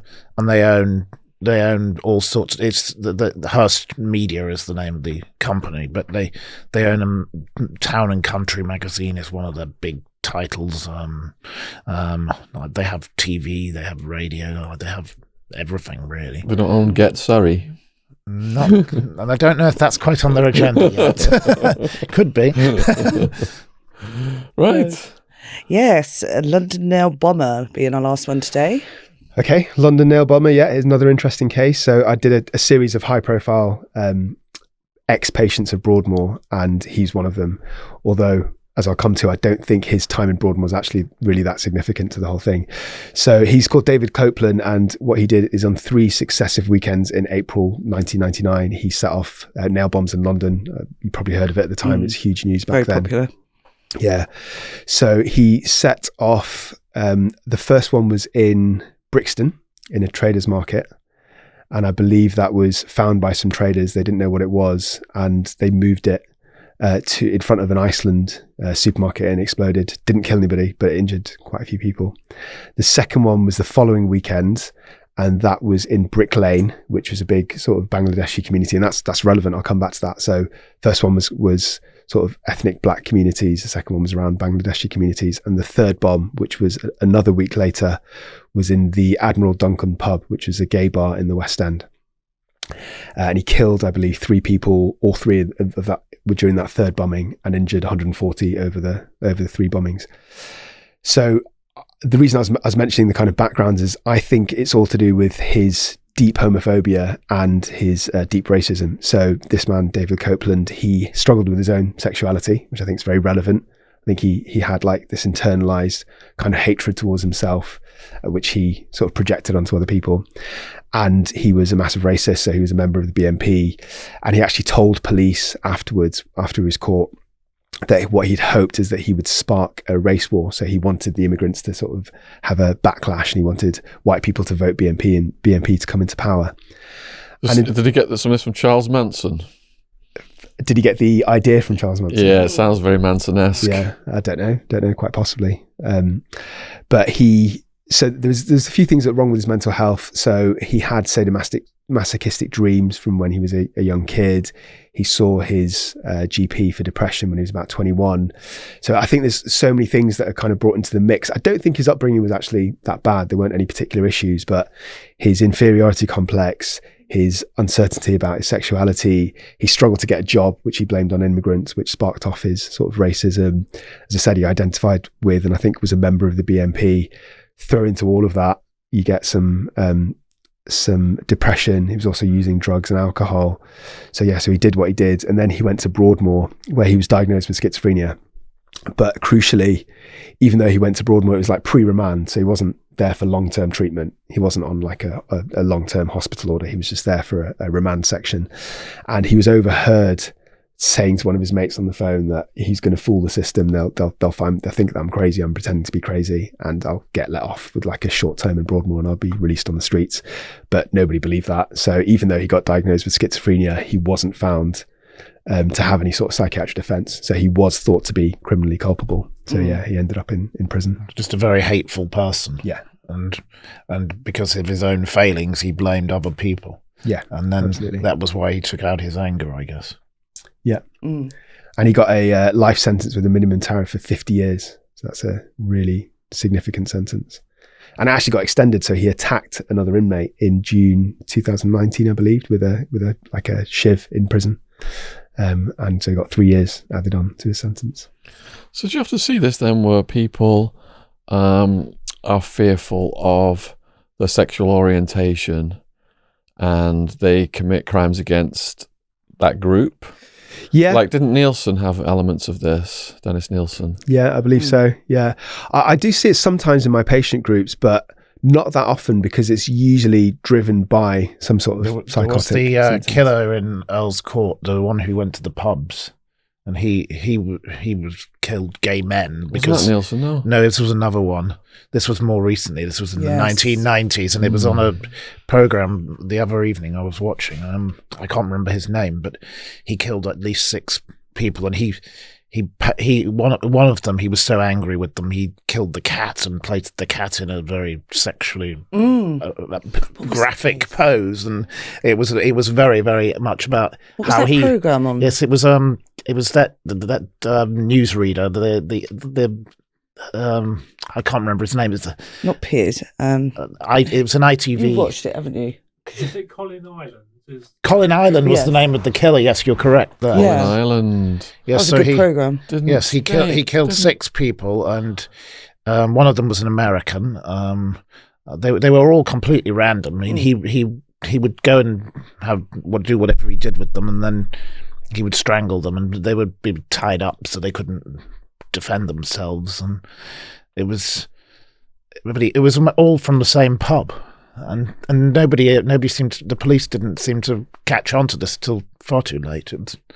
But he was exactly the same in that he, as the nail bomber, and that he was repressed about who he was, and he was angry about who he was, so he took it out on people who were open about who they So were. they're confused about their sexuality. Yeah. So there's a psychological term for it. It's a defense mechanism. It's called displacement. So it's people who, exactly what we're talking about, they often grow up in environments where their sexuality is not accepted. So they grow up in homophobic environments with, siblings or parents that won't accept them for being gay. So they internalize this hate, and they're hating themselves, but instead of taking it out on themselves, they take it out on innocent people. How was he apprehended? I'm not fully sure, actually. Do you know? I don't know. I suppose was there something to do with letters that he'd written, and they were able to work out his I don't know. I may be getting this wrong, but There's a letter thing as well amongst killers. What's the psychology behind that? We saw the Unabomber Yeah. with his letter campaign, and then we saw He wanted to get caught, didn't he? Did he? Yeah. I don't know. So I think I'll go back to your first question. So Okay. I think that a lot of people that commit such acts of violence are massive narcissists. So the one that jumps into my head immediately was Anders Breivik. So instead of writing a letter, he wrote an entire manifesto. And I think it's more about attention than anything else. And they feel that they're extra special, they're above the law, and they do things for attention. So sometimes if they haven't been caught yet, they write letters because they want to sort of tease the police and they want to just show off their intelligence. But with somebody like Breivik, he knew he was going to get caught. He wasn't trying to hide his actions, but he believes that he's so important that other people want to hear what he has to say. So he thought he was a voice against Islamification of Europe. So it's all about narcissism. Well, going back to Colin Ireland, he was calling the media and saying, this is who I am, and I'm going to do it again if you don't come after me and you don't find me. That was the fascinating. He didn't like it when he wasn't getting the media attention. Yeah. What about the same with the Zodiac Killer? There was Zodiac Killer as well. These people, they crave the attention, and when the attention is turned off, that makes them even more annoyed. Isn't it 9 times out of 10 they could have got away with it had they not if been they doing hadn't these been teasers. so greedy for attention. Yeah, like Jen says, like you see some serial killers, they're not getting caught, and they eventually just give more and more clues to get caught. Was it Kemper? His IQ was so high he would have never been caught, and he like basically gave himself up towards the end of it to stop it. Dennis Nielsen, he called the Dino Rod people to come and clear the drains. Yeah. So what's the psychology then of a prolific killer who's accelerating his kills, but at the same time is giving more clues? It's like they want to kill, but they want to stop it simultaneously. So I think it can fall into two different categories. There can be the ones who don't actually want to be caught, but as I was saying before, they're so narcissistic that they feel that it's a game. And they want to tease the police or to tease the public to get attention, not from them as an individual because they don't want themselves to be discovered, but just to get attention from what they're doing. So I think that's one motivation for writing these letters. And there's another one which is rarer, which is where eventually they do want to get caught. And I think that they get so kind of obsessed and tied up in their way of thinking and their lifestyle of going out and killing people that it kind of consumes them to a degree, and they just want relief from it. So even though this sort of sadistic pleasure builds up and they do feel an element of pleasure, they become kind of addicted to it, and they just want to break the cycle, just like an addict eventually gets bored of taking drugs and eventually at some point has insight and wants to seek treatment. It's kind of the equivalent of that, even though they're evil and they're during the time of their actions, they don't necessarily want to get caught over many months. They eventually get tired of it, and they just want the game to be up. They just want some sort of relief. They just want it all to end. Have any of you guys watched The Serpent? Yes. Yeah. I introduced you to that one, didn't I? Yes. Indeed, yes. So Brilliant. look at what happened with him then. The serpent kills all these people, completely gets away with it, living happily ever after in France, and then just goes to a country where he knows he's going to get arrested for a murder. Yeah. What's the psychology behind He that? went back there, didn't he? In Yes. his latter years. Well, I think that he thought that he wouldn't be caught because, remember, this was in the 70s? Is that right? Was it 60s? He thought he was going to go there and make a bunch of he went publicity back and then just to outsmart the France. system and get released again. Yeah. But he miscalculated. Exactly. It's a bit a different type of case, but Azul Nadir, the polypec tycoon, he came to Britain to get treatment because he assumed that all the paperwork was 30 years older and it would all have faded and would be irrelevant, and that's how they got him. The arrogance is always what gets these people in the end. And, in that case, the serpent story, that man was just a very arrogant man. Yeah. I asked a multiple homicide murderer in prison, I said, would the death penalty have put you off? And he says, no, it doesn't put people like us off because we always think we're going to get away with it. Yeah. Otherwise we wouldn't be killing these people. He was doing it for the mafia. Wow. Yeah. Can we have a quick break? You can have a wee, I'll keep going. Right, so next one is... Oh, we're not going to go on to that one. We're going to go to Stevie McGrew, So these are the real life cases. a potential terrorist with schizophrenia. He suffered paranoid delusions about the Citizens Advice Bureau Yep. Oh my goodness, the poor people working in there. He collected the ingredients to make a homemade bomb, though the police raided his flat before he did this. This is someone you interacted with? Yeah, so this is somebody who I assessed. Yeah. I'm trying to think when it was, maybe 4 or 5 years ago now. So it was for a fitness to plead assessment. So I only saw him as a one-off assessment on a so he'd already been caught and been remanded to a psychiatric ward when I saw him. The reason this case really stands out for me was not because of what happened, but what could have happened potentially. So he's a man who had schizophrenia. About 3 years before this arrest, he had these delusions of reference. So he was convinced that cars with number plates from his surname were mocking him somehow. Car with number plates from his surname were mocking him. Yeah. I've never heard that one before. It's an unusual, unusual to you, but to me, it's fairly standard. I see people with similar kind of symptoms. Yeah. Did he want to lash out at those cars? He damaged one, a Porsche actually. He damaged one with a crowbar, and that's when he was arrested. Did he smash it in the license plate? No, the windows actually. The windows. License plate. Yeah. So he gets arrested, goes to a psychiatric ward, and so the charges were dropped because he went for Was psychiatric it the case treatment. that he just didn't like his own surname?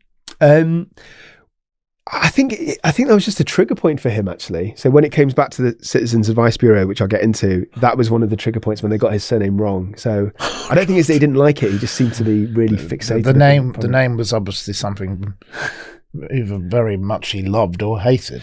I think the problem with psychosis is you can't really ever understand. Or is it just a mixture of love and hate? Yeah, I don't think there's any rhyme or reason really. It's just completely random. So he was medicated and he became much better back then. And he was discharged, but there was very poor follow-up, I think, in my opinion. So he was only seen once or twice by a psychiatrist after that, which, to be fair, at that point, he wasn't that dangerous, really. I mean, attacking a Porsche compared to other patients that I see is actually quite low level. Unless you're the owner of that Porsche and love the Porsche. Yeah, I'd be saying something different if it was my car. But so he stopped taking the medication because he started getting side effects from it. And he didn't take it for about a year and a half or so, up until the issues with the Citizens Advice Bureau. So missing a good one here, Jen. I know. Yeah, he it's all about his surname. So he started targeting cars that had letters from his surname because he felt that they were mocking him. And then he didn't like the Citizens Advice Bureau because they misspelled. Who does? They misspelt his surname. He attacked the car with a crowbar because they had letters in it that were mocking his surname. And it was a Porsche. That's a very good summary. Wow. That's all right. So this man, Stevie, all of those things happened. Then he stopped taking his medication and then he got a phone call out of the blue, which I presume was from some sort of con artist. And they'd asked him about some sort of seminar that he'd supposedly been to, but he hadn't. And this person was asking him for bank details, etc. So it was just basically a con man. But they knew some information about him. They knew his what's that number? National insurance number. Mm. And then he sort of swore at them, hung up the phone, and then he phoned the Citizens Advice Bureau to tell them what happened and ask for advice. And probably unsurprisingly, they weren't really that helpful. It took him a while to get through, and he chased this up for a space of a couple of weeks, and he either couldn't get through, or he was kept on hold, or he was told that somebody would call him back and they didn't. So he was, I think the stress of the situation rekindled his psychosis. Plus he'd been off medication for a year and a half, which didn't help. And he became increasingly paranoid, believing that the Citizens Advice Bureau were part of this conspiracy and they were acting against him. So he started sending them emails. And like you say, well, you wouldn't get a response anyway from this organisation. Yeah. I have enough trouble dealing with the DVLA. I can understand his frustration, but I don't think we all need to react the way he did. By the sound of it, yeah. So I agree that part wasn't mental illness, but when I was assessing him, I did think that what your experience is probably what most people experience when they try and get in touch with the Citizens Advice Bureau. But anyway, so then the main trigger point was that he got sent an email by them, and as you said, they misspelt his surname. I think they said Mulgrew instead of McGrew, and he took this as a personal affront. He thought that they were intentionally mocking him, and that there was this massive conspiracy against him, and that everyone in the office was specifically targeting him. So then he ramped up this kind of campaign of hate against the Citizens Advice Bureau. So he started sending them really threatening emails, like, I will bomb you now unless you respond to this email. You're not safe. I'll be following you home. Like, in the title of the email, let alone the content. And I know this because I got sent like about 300 pages of printed out emails by the solicitor. And the most dangerous bit is that it seemed planned to make a homemade bomb because he collected some of the ingredients and been Googling. Hadn't done it yet because the police raided his flat because of the emails he sent. But he had So it's in his Google search? Yeah, it was in his computer. He wasn't a criminal genius, let's put it that way. He had which is apparently one of the ingredients and a few other things. So he got arrested, and then when I assessed him, he was psychotic, so he actually believed. And then what was quite interesting is he had his justifications. So he said that, well, first of all, he said all the ingredients that he bought were legal, which is true. They were legal. And there's nothing illegal about, which is also technically true, I suppose. Really? Yeah, you could be a researcher. I had to Google it when I was researching this case. We might want to mute that, about what he said about how to make mute that. Okay. We don't want to be encouraging people down that path. We don't want to be tracking the algorithm. So his justification was that he felt that he had to put those things in the emails just to get attention. So I don't think he was telling the truth, but that's what he was saying. He was saying, I didn't mean it. I wasn't going to hurt anybody. I just thought because they were ignoring my complaint, if I wrote this, then they would listen to me. But he was psychotic, and then it was a fairly happy story compared to most of my patients. He got treated, and I assessed him months afterwards, and he still believed he was wronged by the Citizens Advice Bureau, and he still believed that they were being rude by not answering. But crucially, his psychotic beliefs had gone. So he stopped believing that he had to get revenge. He stopped believing that he was like the target of this. The work that my writing, I have people who read things that I publish, and they write to you, and if you don't respond to them, they get more and more worked up about it. And he sounds like an example of just such a person. Love turns to hate, and they get more and more angry with you, and if you ignore them, it really provokes them. And I've got one that this particular person emails 25 times a day, and the email is sent to lots of very famous people and banks and organizations, and it's totally libelous. And if you ignore the person, he then starts turning up he turns up at places I go to, and it's very strange. So you've got a stalker. I've got several stalkers. Yes. I have restraint orders against several people as well. Maybe if we've got time at the end of this, we could go into the psychology of stalkers. Yes, please. I don't have a stalker myself. You've got a stalker too? No, I don't. Not yet. No, not yet. How many subs you got? It's coming. 8,500. Oh, it's growing nicely, isn't it? Well done. And if you want to add to I have one. She's the world expert. She's the world expert Link on in the description box. She's the world expert on market towns and Marilyn Monroe. And she's one of your stalkers? Yes, she's particularly crazy, and she's a well-known gatecrasher of parties as well in London. So what does she do when she turns up? She just stands there? She stands and shouts at people. Saying what? Just screams and yells that everyone's wronged her, and she lives in a student hostel somewhere in central London, and she goes to the Citizens Advice Bureau of all places. She moans to them and Twitter, and this lady has been wronged by everybody. Wow. Yes, I won't give her name because that'll only give her the publicity she wants. So go on then. What is the psychology of stalkers? Have you had to counsel any or talk to any or diagnose any? Yes, I have. So I'm trying to think of the details. So I saw somebody in a magistrate's court who had a learning disability, and he was fairly high functioning. So he was relatively independent, like he could travel around London by himself, for example, couldn't manage his own finances. So sort of a mixed level of functioning in terms of his learning disability. And he used to go to a cafe on a regular basis, and I think he basically fell in love with one of the waitresses there. I think he's kind of known in his community, so sort of small area in South London, and everyone kind of gave him a bit of a wide berth because they thought there was something a bit odd about him. So it sounds not too dissimilar to the woman you were describing.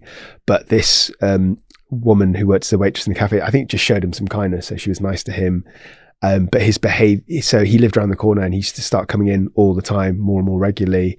And he'd sort of buy a coffee, but stay for hours. And so business wise, they didn't really want him just sort of sitting there freaking out the other customers. But he wouldn't take the social cues. He wouldn't understand that he wasn't really welcome. So he kept turning up over and over again, waiting for her after work. He didn't do anything sort of dangerous, didn't hurt her in any way, but he just wanted to talk to her, I think. He probably wanted a romantic relationship, but he wasn't a predator, for example. He just wanted her company, but he wouldn't leave her alone. So she got a restraining order against him. He claims to not understand the restraining order because of his learning disabilities, but actually I don't think that's true. I think he did, when it got explained to him by the police. I think he did understand the concept of it, and just carried on this behaviour. So eventually it escalated and he got done with harassment and escalated into what? Not it escalated into a crime, but escalated in terms of the frequency of how often he was coming. So he was going there every single day and staying there for most of the day. When he got kicked out of the cafe, he was kind of waiting outside for her, tried to follow her home a couple of times. So yeah, he got taken up to a charge of harassment and went through the courts. And have you got any stalker stories, Jen, you want to run by I've Des? got quite a few. So I had a stalker prior to me moving to Guildford. Right. Still in contact, still get messages on social media. Yeah. So it's very present still. Can't get rid of him, changes his number. Every time he gets a new number, I'll get a call or a text, block it. He'll go get another SIM, one of those £10 SIMs, whatever, top up a tenner. Yeah. So he must have a house full of fucking SIM cards, telling you that. And he is just relentless. I believe he does want a relationship of some sort or something. A lot of it is loneliness in these people. He is a very lonely man. And presumably you don't respond in any way to any of these things. I've stopped, but at one point I was getting so frustrated. I did, and I was like, just fucking leave me alone. But it does nothing. Yeah. It does absolutely nothing. Does responding feed them? Yeah, like feeding it does. trolls. Absolutely it does. And sorts. I think that even if your response is "fuck off, leave me alone," even if it's crystal clear, that makes them worse. Yeah. I find. Yeah. And he honestly, I've started saying to him that I'm married. I'm not, but oh god, well there we go. So I'm not married. Sorry. Start that again. Time's up. You revealed to him that you were married. So I started telling him I was married, that I've got a partner, because you can see on my social media there's obviously myself and Sean, so that looks really good. He still won't stop. Still won't stop. So I'm getting really tired. Wouldn't that just make him jealous if she's got a partner? Yeah, so there is, not all stalkers are mentally ill, but there is a subsection that certainly are, and there is like there's erotomania is what it's called. So it's a delusion where you believe that somebody else is in love with you, even if they give you quite clear evidence that they're not. It usually happens from younger women to older men, but it can happen in any kind of dynamic. It's like a delusion, like you'd have in schizophrenia. So they, despite evidence to the contrary, they fully believe in their head that it's true, and they think that if somebody rejects them, that they're either playing a game with them or testing their love, or they're saying that publicly because they're married, for example. So that's not, they think that the person they admire is lying and actually wants to be in a relationship with them. So they've got to try harder to get them. Absolutely. Because it's a test of their love. Absolutely. So if someone like Jen came to you with a stalker story, what advice would you give Jen when dealing with that person? I think the first thing is you have to have a psychiatric assessment of that person. So I'm not saying your person's got this delusion. He might not, but you can get it. It sounds very accurate. Then could we arrange a psychiatric assessment of this person? You'd have to be able to find him. It might be best not to. Get in touch again. And the problem is that there is treatment for it, but it involves them having some level of insight. So the biggest decision is, does this person need to be sectioned or not? If they're not sectioned, then they can take medication, but again, they need insight. They have to be responsible for taking it, and most psychotropic medication have some sort of side effect. So there's many reasons why it might not work. If the risk is high, then they'll probably be sectioned to a secure psychiatric unit. I don't know about the specifics of your case, but generally, for a risk to be thought high enough for somebody to be sectioned, there has to be that person's life safety or life has to be endangered. So if they're making really threatening kind of messages, or they do get threatening really? Sometimes. Yeah, the word's been used. Oh, really? Have you been to police? Yeah. That's fun. What did the police Several times say? they've done absolutely nothing. Really? and because I'm dealing with Devon and Cornwall, being that he's down in Devon, because I originally tried to go with Surrey Police. They said it's not a problem, go to Devon and Cornwall. Devon and Cornwall Police are a pain in the arse to get hold of. So... Do they spell your name right, at least? Say your name right. Surname. Quite possible. You don't want. And have you got proof? Like you mentioned Messages, that yeah, I could read off a few now. with that word in it. Yeah. Okay. I sent Well, it all, and I that's sent it quite all clear over to my evidence, isn't it? mother to keep hold of, just in case my phone disappears or whatever. Yeah. And I mean, that's black and white evidence. The police definitely should act on they've that. done shouldn't they? absolutely nothing. Well, I one gave of- them, his phone number, but they said, all they said is we've tried ringing his phone, and it's not on. I said he's got about 20 SIM cards. No, I can't recall. I've got a block list like that on my phone of his numbers. And do you know his address? Roughly, yeah. So the police. It sounds like to me the police really should do something. I've They got his should full pay him a name. Visit. I won't Yeah. reveal it, obviously, but It's one of the ones that attacked me, harassed me, actually attacked me in the Westminster Magistrates Court during a trial of another man called Viscount St. David's, who offered a reward to kill my friend Gina Miller, and we ended up both with bodyguards and all sorts of things. so you've got a bodyguard. I do have. You're gonna run off with him? No, I'm not planning on that. I'm not planning on. He's got a very nice girlfriend who I don't.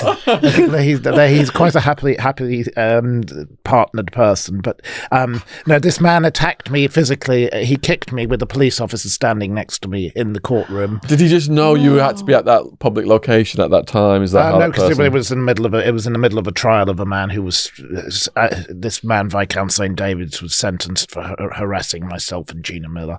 He only got a 12-week jail sentence because he committed his crime via Facebook. If he'd written a letter, he would have got probably 8 years. But this friend of his, who is also in litigation with the owners of the Sherlock Holmes Museum, of all things, and this individual, he kicked me in the courtroom, and the ridiculous thing was that there were no cameras in the court. So quite a the hard security cameras have been turned off, so the police did nothing about that on that occasion. But I do have a 5-year restraint order against the man. He's not allowed within 200 metres of me. And a couple of years ago, I was at a party at a very smart house in Kensington, and it was a bar mitzvah of someone's child, and him and his wife walked in, and I said, "Excuse me, you have to leave." And he said, "We're having a great time at this party." I said, "You either leave now or the police arrest you." And that time, the police took it very seriously. So, with these people, you have to draw a line somewhere, because like this man with the Citizens Advice Bureau, it escalates from sending angry emails to, turning up and actually doing something. And one of the ones that writes to me 25 emails a day, it began with how angry he was with a member of his family who is a very prominent person who I won't name. And then recently he's now he's claiming he's going to be making a film alleging that this person murdered various people, which is totally libelous. And this is sent to hundreds of people. We're talking editors of newspapers, very famous people, and we're all copied in on this, and nobody responds. And you have to eventually realize that these people can escalate, and it sounds like that man was a prime example. In your case, this man hasn't done anything yet, but you have to be very cautious, because and I do they can snap, and when they snap, it's I got kicked by the man. That was, but he could have had a knife. You never know and that's why I ended up having a bodyguard. And my so friend your advice Gina is to get bodyguards. In my case, it was extreme because Gina had taken Brexit to court and had won, and as a result, there were far-right groups like the BNP outside the court, and there was the EDL, and there was this crazy woman from the Society for the Protection of English Heritage, this old lady. She stood up and started saying, "You cannot sentence this man. He's a peer of the realm. You're a nobody," to the judge, who was called Lady Arbuthnot herself, a very nice lady who did a lot of good. And, she took us aside and said, "I'm very sorry, I can't do more for you. We can give a restraining order of 1 year against the Viscount who had a dog called, by the way, Wow. charming individual. He blamed his problems on drink as well. I think he's somebody you could do with assessing, to be honest. And he, the judge said, I can say 1 year of restraint. And I said, well, that's not enough. You should fine 5 years. And she was brilliant. And with these people, you've got to eventually say you've got to somehow stop them. Another one connected with the same lot. She's even banned from Co-op Wow. for harassing customers. She's banned from Waitrose Kings Road. She's banned from all police stations in central London. Where does she shop? Who knows? But she's a very strange woman, and it's ridiculous. And these people, eventually you have to say enough is enough. Which begs the question then, male versus females, who's doing the stalking? Because Jen and Matthew talked about Do you male have a stalker? stalkers. I've heard a male and female. The female ones I actually find are a lot worse because they've tended to be more obsessive.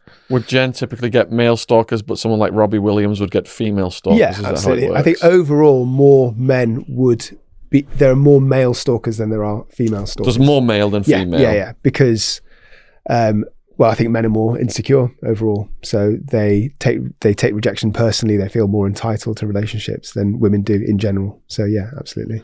I'm going to get Chet Sandhu as my bodyguard now. Have you met him? I think I've seen him on possibly one of your episodes before. Premiering as we speak, that one. Oh, he is. Oh, God, yeah. Sean, I have to ask, have you got a stalker, or have you ever had a stalker? Not that I know of properly. I've had weird situations, but not persistent all day long messages. Someone's outside my house every day of the week. I've had little bits of things here and there, but not a concerted campaign of stalking.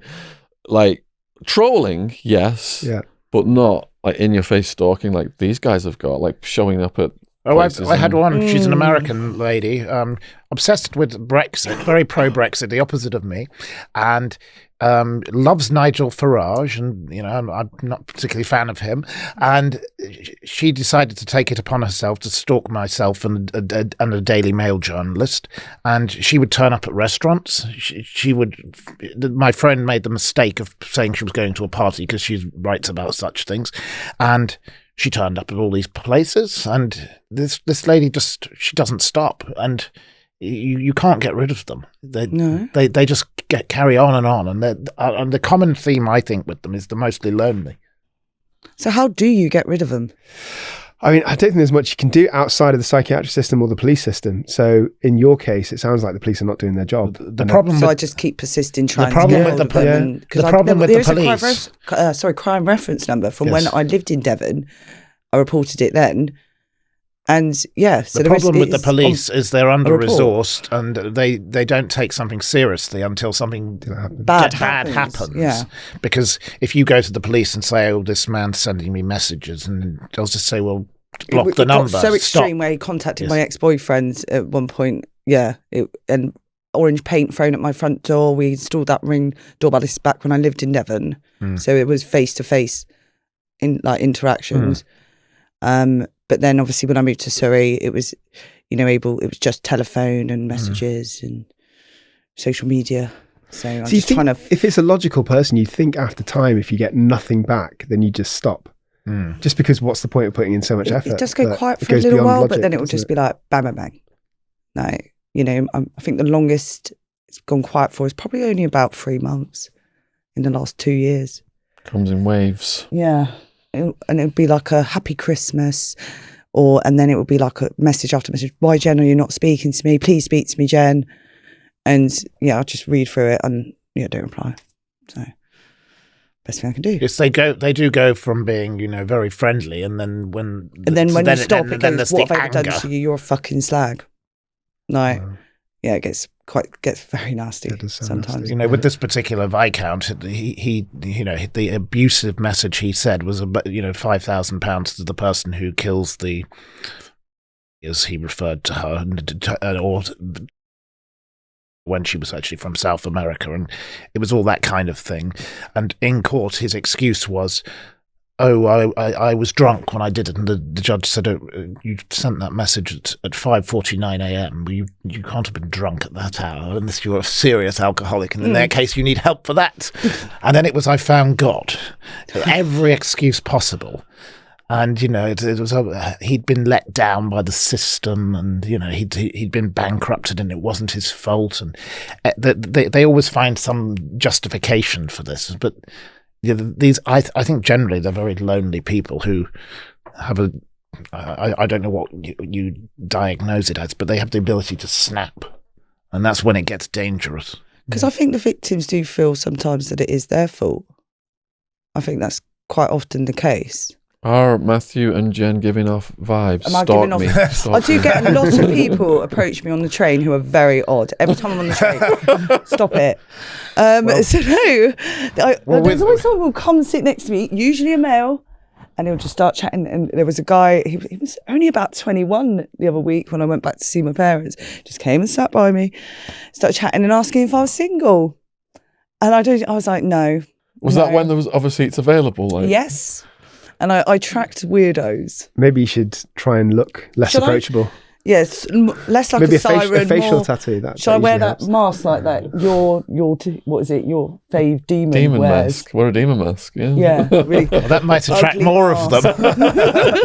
Yeah, they probably love that. So yeah, I'll have a think. Shave my hair off. Right. Next one. Oh, so I didn't know where we were from my toilet break. So we just finished the man with the Citizens Advice Bureau and the misspelling of his name. Oh, fantastic. So next, Reggie Wallace. For some reason, I've heard of that name. That's a fake name. Oh! Is there someone out there called Reggie Wallace? I'm sure there's probably quite a few people out there called Reggie Wallace. I'm probably about to... He might be worried about his surname. So yeah, the reason that this man sticks out to me is because he's one of the most difficult and challenging patients that I've treated in hospital over the long term. And also there's some interesting aspects to his background of why he acted the way he did. So he's a man who had a litany of offences. He was very lots of assaults. He was a drug dealer from South London, and he had at one point captured and tortured one of his ops, I believe is the phrase. So like a rival drug dealer, he kept him awake for like 4 days, burnt him with cigarettes, stabbed him, urinated into his wound. So just really horrible offences. But this man didn't go to police, presumably because he's a massive drug dealer himself. There was sexual assaults against his own stepsister. What? So he would deal crack, but he would exploit women to build up these drug debts and use them sexually for him and his posse inside of his flat. And he went to prison for that a couple of years before I met him. And when he was in prison, he was already quite paranoid. He was very paranoid about other rival gang members being in the prison. But on top of that, he developed a psychosis. So I think he is separate due to the stress of his situation. So he started having beliefs that were out of touch of reality. So for example, he believed that other people in the prison were committing voodoo on him and were trying to shrink his genitals. So that's what he actually believed. And he believed that the prison warden was in on it as well. And then he was given antipsychotics, which he took in prison, and he still remained a little bit paranoid, but his psychosis resolved, so he wasn't having those bizarre beliefs. Then he went back into community, stopped taking his medication, didn't turn up to any of his appointments. There was no sort of legal restriction. He wasn't like on a community order, but he had appointments that he didn't turn up to. Then when I saw him, his index offence at that point was that he attacked a random stranger on a bus because he believed that this man, he was a mistaken identity. He thought it was another drug dealer from his neighbourhood. So he attacked him quite badly, just with his fist, but beat him up really badly. Then got arrested, then got sent to prison, and then, didn't get sent to prison. Then he got transferred to our psychiatric unit. So he was one of my patients for about a year or so. And he was just really, really hard work because he was just like he was really intimidating. He was about 6'4", had like a facial tattoo, really big man. And he was just very, very anti-authoritarian all the time. So he would not stick by any of the ward rules. Like, for example, you're not allowed certain possessions like razor blades. You have to use them and then give them back for obvious reasons. He would always argue with the nurses, have his music blaring out really loudly all the time, would argue with the patients. It was just a nightmare to be around. And again, his psychosis returned when he was in prison. So he thought that other patients had been planted there to spy on him from rival gangs. And I was a registrar at the time, so I was like a middle grade psychiatrist. But my boss, the consultant, he thought that the consultant was also a drug dealer in disguise, which doesn't make sense because he's like a sort of mid 60s white man, not a drug dealer from South London. But in his psychosis, he. You never know. Yeah, that's true. That's true. Shouldn't judge a book by its cover. Definitely. So he was treated with antipsychotics, and again, the psychosis resolved. But the reason that this case kind of struck me was that I was a bit judgmental, I still am, because he was really difficult to be around. He was just very aggressive, would constantly argue and shout and swear. But the psychologist delved into his background. He just had such a horrific kind of upbringing. So his own father was really abusive, and his own father broke his arm when he was a 6-month-old baby. So he wouldn't stop crying, and he wouldn't shut up. So he just sort of threw him around the room basically, and his arm snapped. So I had to remind myself that had happened, because it's quite hard to equate the man in front of you who's like really aggressive and belligerent all the time to somebody that was once a victim himself. How do you detach? I'm not really sure. I think from the case that I do one-off assessments for medico-legal work for the courts, it's not that hard because you only have to be in a room with them for about an hour or 2 hours. And then you have to go off and write the report, but they're not a big part of your lives. And you have to separate what they did from your psychiatric assessment. So my job is not to decide whether they're guilty or not and what punishment they have. That's purely up to the judge. My job is to see whether they've got psychiatric illness, what the diagnoses are, whether they're criminally responsible. So you've got to, in your mind, detach the two things. Yeah. Can smoking crack create a psychiatric illness? Yeah, absolutely. So drug-induced psychosis is something that I see relatively frequently. In fact, last time I was here, I was telling you about that Wu-Tang Clan member that cut off his own penis. Do you remember that? Oh, yeah. Who? Yeah. Wu-Tang Clan?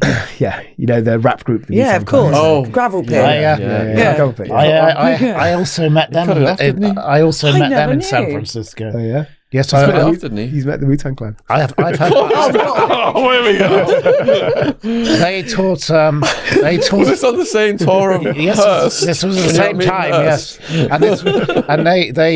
and they taught my elderly relative how to rap. Wow. And they came to London, and she said, "Where are you going to stay?" And they said, "Oh, we stay at the Carlton Tower Hotel because it's got bulletproof windows because it was subject to a shootout by because it was an Arab-owned hotel, and the Israeli terrorists tried to shoot out the windows, and nobody thankfully died. So they had bulletproof windows, and they said, well, she said, well, I live across the road, so we occasionally meet when they turn up in London. We have dinner there. Wow. They're an interesting bunch. Do you want to recap and tell Jen what that guy, the Wu-Tang guy, did? Yeah. I should say he's an affiliate member, so he's not one of the original Wu-Tang lineup. Okay. I don't want to get sued by the Wu-Tang Clan, but he was called Christbearer. That's his rap name. So he suffered from a drug-induced psychosis. I think it was roughly about 10 years ago.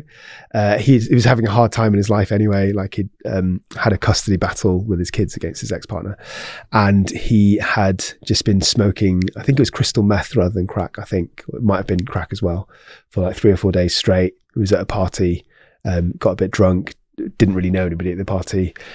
He had this fixed delusion that the cause of all his problems was his penis, because he'd fathered these children and wasn't a good enough father to see them. So he convinced himself that this was the problem. So he got a kitchen knife and cut his own penis off, and then jumped off a second story of a building. What, and killed himself? No, he didn't kill himself. No? Just badly injured? Just badly injured, yeah. Did he get a reconstruction? Yeah, he did. Yeah. And he said in interviews since then that his junk is working fine. Because I was playing with a castration device on Friday, wasn't I? Yeah. I saw your video, yes.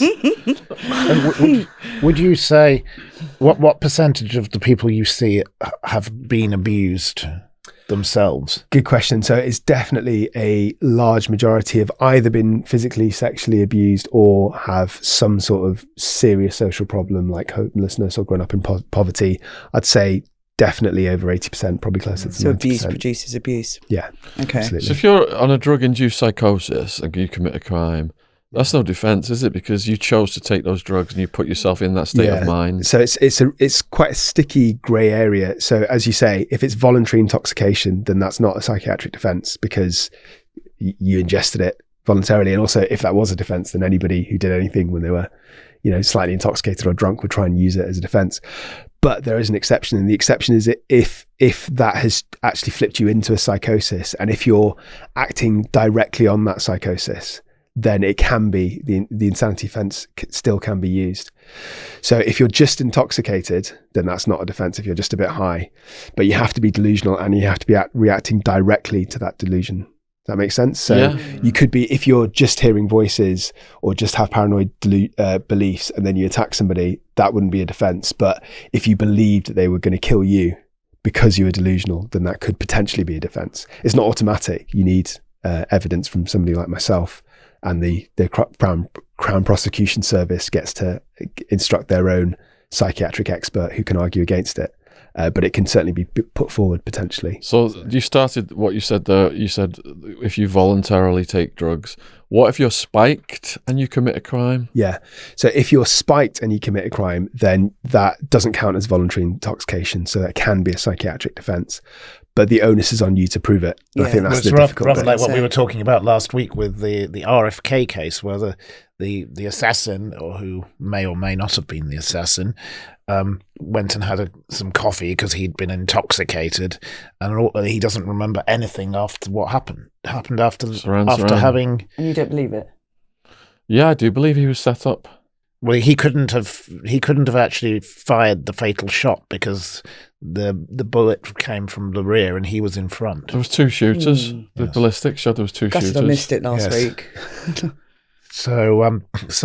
But he has always maintained, and he's never changed his story, that he doesn't have any memory beyond this standing at this coffee urn with a woman in a polka dot dress who has never been identified, though there have been suggestions, and the gentleman did make a case for a certain person, but they've never formally found anything. And obviously something was put into his coffee that... I think the problem is it's quite hard to prove, isn't it? So you need to have some sort of blood test or urinalysis to show, first of all, that back then they didn't do things like that. So. And that's not enough, I don't think. I think you'd also need something like CCTV footage to show that you didn't know that you'd ingested it. Well, there were no cameras present, but there was a tape recording because the man had left his tape recorder on by mistake, and that identifies 13 bullets having been fired, yet the gun was only capable of shooting 8. So there were all sorts of discrepancies there, but this man has continually maintained he has no memory. Mm-hmm. So I don't know how would you assess his...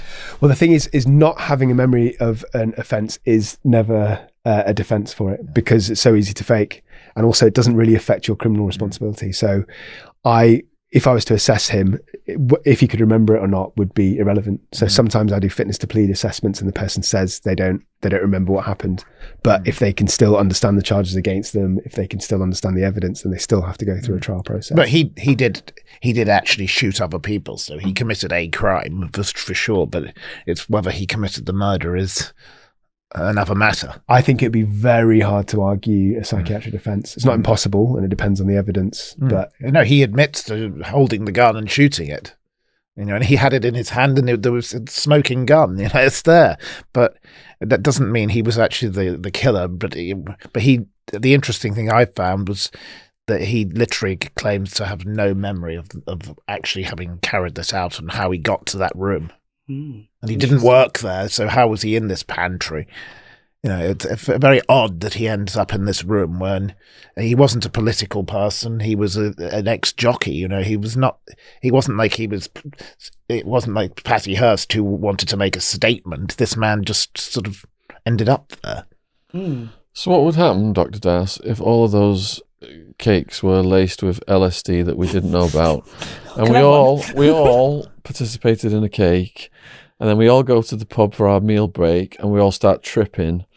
And then one of the pub customers, one of us see the pub customer as like someone who's coming to hurt us. I think this particular pub, it's quite likely to be an episode after what I saw last time, with pensioners arguing over the price of a pensioner special meal. One of us hallucinates that a pub customer is trying to hurt the group and stands up and knifes this threat to death. What would happen to the perpetrator there? Well, first of all, I only put quite a small dose in these. So I think it would be it would be up to the defence to prove that all of that had happened, because anybody could take LSD, or not even take LSD. They could say that they've taken it and go out and stab somebody. So the onus is, it's not necessarily about what happened; it's about what can be proved. Yeah. So the police immediately would do a pee test and a pee analysis. Yeah, if that's what you're saying that you're hallucinating, you're tripping, then they would do a urine drug screen. They'd probably do blood tests as well, which are more accurate but take longer to get back. So assume it tests positive then for LSD. Yeah, if it tastes positive, then the defence would have to prove that you were somehow laced. So you would have to have witnesses or CCTV footage to show that I brought in these cakes. Joe James, you remember that? Yep, thank you. So yeah, it's all on the defence really. And if it was proved that someone had spiked them, then what would happen? So then, if you can prove that it was spiked and it wasn't voluntary intoxication, then you could potentially have an expert forensic psychiatrist like myself come in and assess the case. Then the next question is whether it would. So if it's a murder, there's two potential psychiatric defences. There's diminished responsibility, which would change it to manslaughter, or there's the insanity plea, which is not just murder, it's for any offence, which would completely absolve you of any criminal responsibility. And the threshold... So being high on LSD was made you insane? Yeah, so you'd have to prove that... First of all, you'd have to prove that you took the LSD and you were spiked, and then you'd have to prove that either you didn't know your actions or you didn't know the actions were wrong. So if you said that I was really high and I didn't like the look of somebody and I went and stabbed them, then even if you were high, you still knew what you were doing and you knew it was wrong, because you can't stab somebody just because you don't like the look of them. However, if you said I was in a pub and I'd been spiked and I was genuinely in fear of my life, I was convinced that this person was going to kill me. I saw a dragon flying at me. Yeah. And I thought it was about to eat me. Yeah, exactly. Yeah. So I went like that. Yeah. To get rid of the dragon. Is that your scared face? That might have been the barmaid. The local dragon. Which brings us back to the case that we were talking about right at the beginning of Nicola Edgington, who I believe, despite the fact that she got a prison sentence for her killing spree, I believe that her symptoms were directly...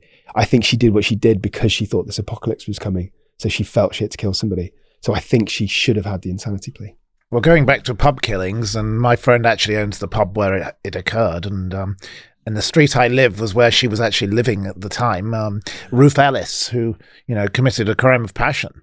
And, what would you say about her case? The last woman to be hanged in Britain.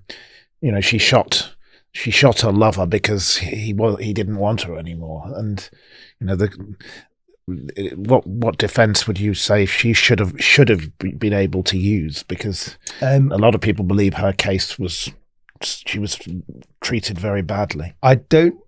So she didn't have. Are you saying she didn't have a psychiatric illness, but she was treated really? I think there's the possibility she was a bit simple, I believe, of mind, and that could have been used as a line of defense. But she committed a crime of passion. Yeah. Well, if it's a crime of passion, there's certainly no psychiatric defense there. If you can argue that she had a severe learning disability, they sentenced her on the basis that she was an evil murderer she had great intent. But I think that case is one that definitely should be re-examined. It's too late to do anything for her, and seeking a pardon for her doesn't really help when you're dead. But no, I thought that would be something that you might like to look at. Yeah, give me some more details and take a look into it. So we have a story here of self-harming Miss Pamela Fawn. Yeah, so again, that's not her real name. I picked this case because it really stands out, because it's probably one of the most prolific self-harmers that I've ever had to deal with. So she was a woman who I saw in prison probably about 4 years ago, and she had borderline personality disorder, which is also known as emotionally unstable personality disorder, and a learning disability. And I think both of those things affected her self-harming. She, like many of my patients, had quite a tragic upbringing. She was abandoned by a mother when she was a toddler, grew up in foster care, had really turbulent relationships with her foster family. And I think she just had this sense of rejection ever since she was a child. So she was rejected by her own family, then later thrown out by a foster family as soon as she hit 16, which I believe is when funding stops. She was treated really badly by men and kind of used for sexual relationships and then discarded, and even by psychiatric services, I have to say. So because a lot of her issues were about social issues and arguments and losing a temper, as opposed to becoming like severely mentally ill, she would go to A&E and not much was done for her. Somebody would sit down and talk to her and then they would not admit her to hospital. So I think she had this deep rooted sense of rejection. And I think she used to self-harm. So she used to cut herself quite regularly. And I think she did it as a way of control, because she was so used to other people controlling her that it was one of the only situations where she was in charge. And she had a learning disability, which means she had like a pathologically low IQ. So I think in her world, she felt inferior. So inferiority complex is another running theme through a lot of my patients. And because she couldn't quite connect with people and she wasn't clever enough to really fit into society, is another way where she controlled the narrative of what was happening to her. So she was really challenging to deal with in prison. She would constantly cut herself. She was moved from the general location to the healthcare unit, where there's a lot more observation and you're kept in a cell for longer periods of time. And obviously sharp objects were removed, but she was actually quite creative in the way that she would self-harm. So she would like take pens or the inside of pens and she would like cut her stitches and she would insert like the insides of pens. What did she actually do to end up in prison? To prison in the first place. So she carried a Stanley knife around with her that she would use to self-harm, and she would get into arguments all the time. And she threatened a couple of people with the Stanley knife, but I don't think she's ever actually physically hurt anybody. But she just has this kind of aura of being threatening. And so borderline personality disorder, for your viewers that don't know, is associated with like an unstable mood, explosive relationships, never really being fully happy, not really having a sense of self-identity, so not really knowing who you are, plus self-harm, plus drug and alcohol use. So she had all of these issues going on. So while she was in prison, she would get bullied by the prisoners. They make fun of her for being a bit backward, frankly, compared to most people. And she would have arguments with her mother. So she speaks to her mother on the phone, and her mother would push her trigger points. And after one of these conversations, she would go and self-harm. She would constantly provoke members of staff, like she would just call them names. And I think she would do this on purpose. So she would use that as a trigger so that she had a reason to self-harm. So as I said, she would insert bits of pens into her skin. Oh. At one point, she would unpick stitches. So she would have her wounds stitched up and she would like intentionally unpick them.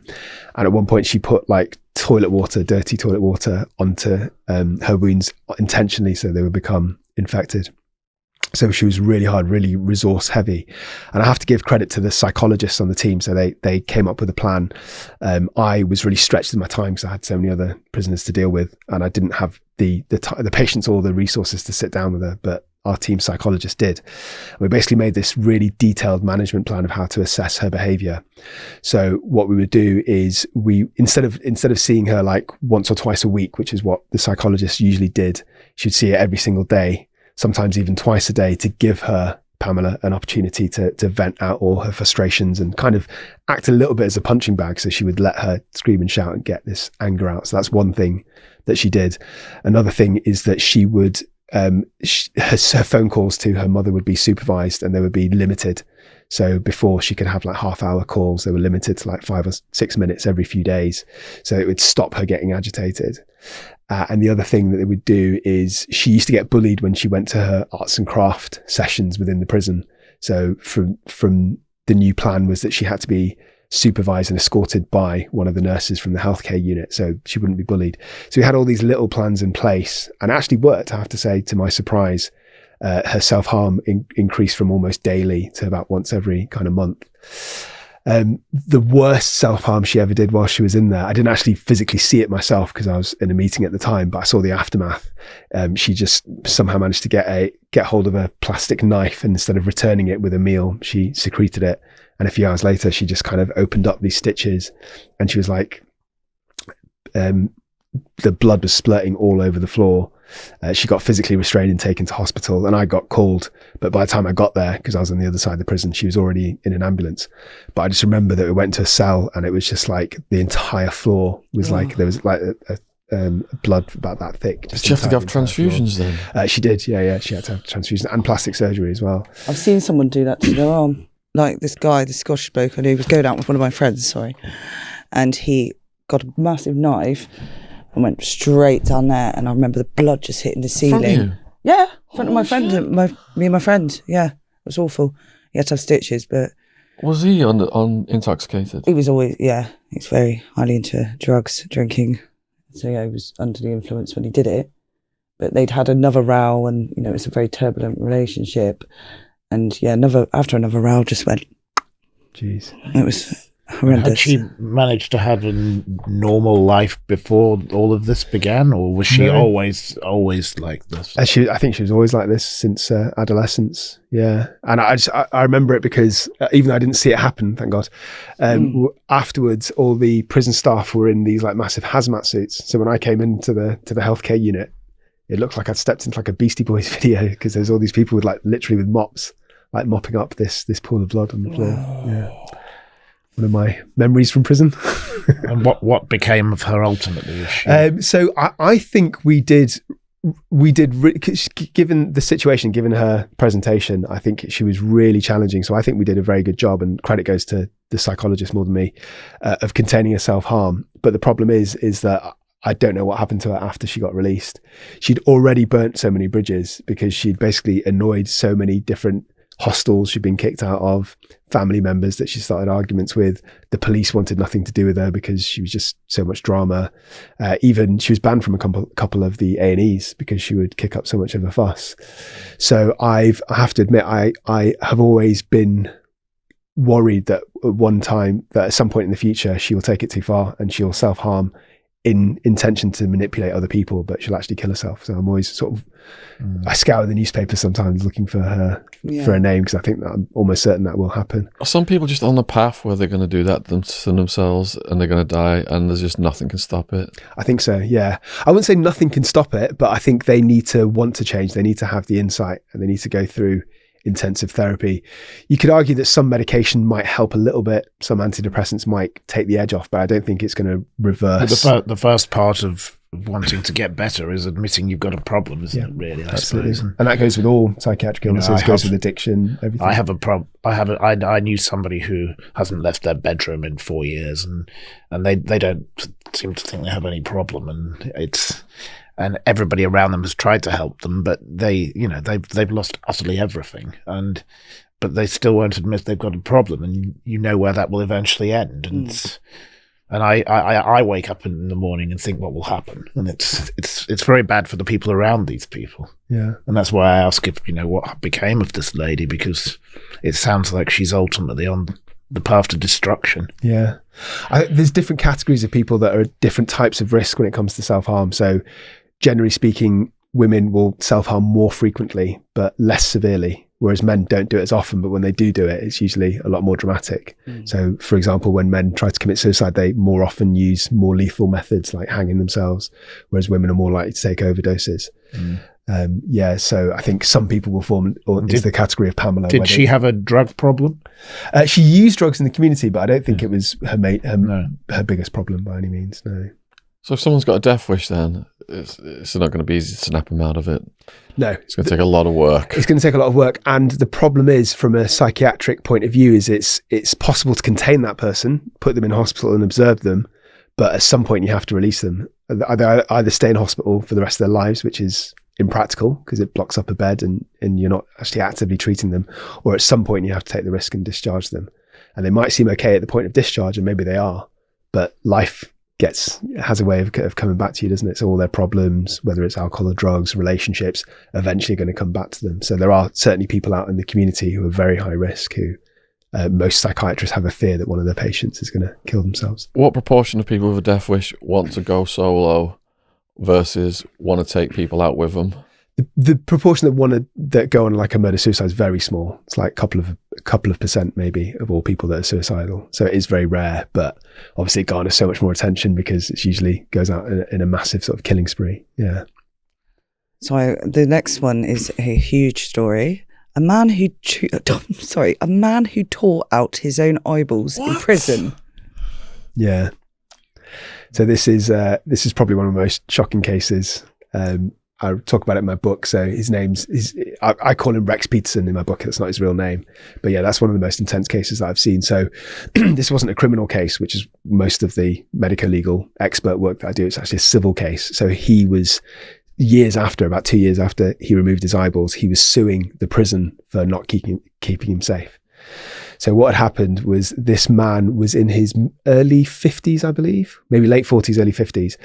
And he'd never committed an offence before he went to prison. Wasn't a criminogenic, antisocial person at all, but he was in a quite a volatile relationship, and he set a fire in the garage of his partner. She wasn't at home. It was when she was out, but he wanted to sort of damage her property, and then got caught by the police, and then went to prison. And then whilst he was in prison, some of the inmates started spreading lies about him.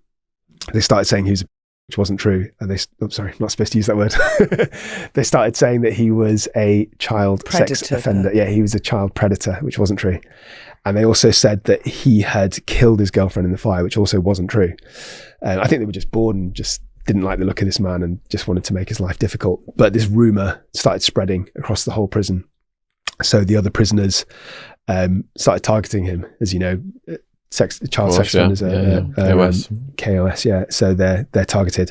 So he started becoming understandably really paranoid. He was getting threats from other prisoners. I think he got punched a couple of times by random prisoners he didn't know.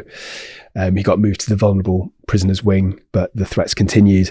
And then he became psychotic for the first time in his life because of all the stress, which is really unusual. It's very unusual for somebody to become psychotic in their late 40s or early 50s. Usually it starts in your sort of late 20s, early 30s. I'm in my early 30s now. Say that again? I'm in my early 30s now. Okay, so could happen to you. You never know. Could happen. I think she's there. Just being honest. Stalker. Oh yeah, that you got that device now for the stalkers. LSD cakes. We'll have to put that clip in. Sorry. That's right. So this guy Rex, he developed this belief that other prisoners wanted to eat his eyeballs because they thought that they would gain superpowers if they ate his eyeballs, and they would break out of prison, so they would smash through these walls. So we had this like really complicated, detailed, delusional belief in his head of what's going to happen. Imagine if he ended up in the same cell as the Brain Eater. Yeah, could have. Bit of nice bit of collaboration. Synergy. Could have done a collab. Could have ended up with Superman. Well, not quite Superman. So basically, he removed his own eyeballs because he thought it's better that I do it myself rather than the prisoners do it. So he was locked in the segregation unit at the time. So I'll just quickly tell you the bit before. So he had self-harmed minimally in the week before. So he'd banged his head against the wall. He'd told a couple of nurses that he felt that people were coming into his room in the middle of the night and like assaulting him in the middle of the night, which obviously is not true because he's in a locked prison cell. So the reason I'm mentioning this is because I think there were signs that he was deteriorating. But to answer your question, he was in segregation, and similar to Pamela, he had like a plastic knife. So he used the edge of that to take out one eyeball, and then the plastic knife snapped. So he had to use his fingers to take out the other one. And scoop it out. Yeah. Gruesome. Yeah.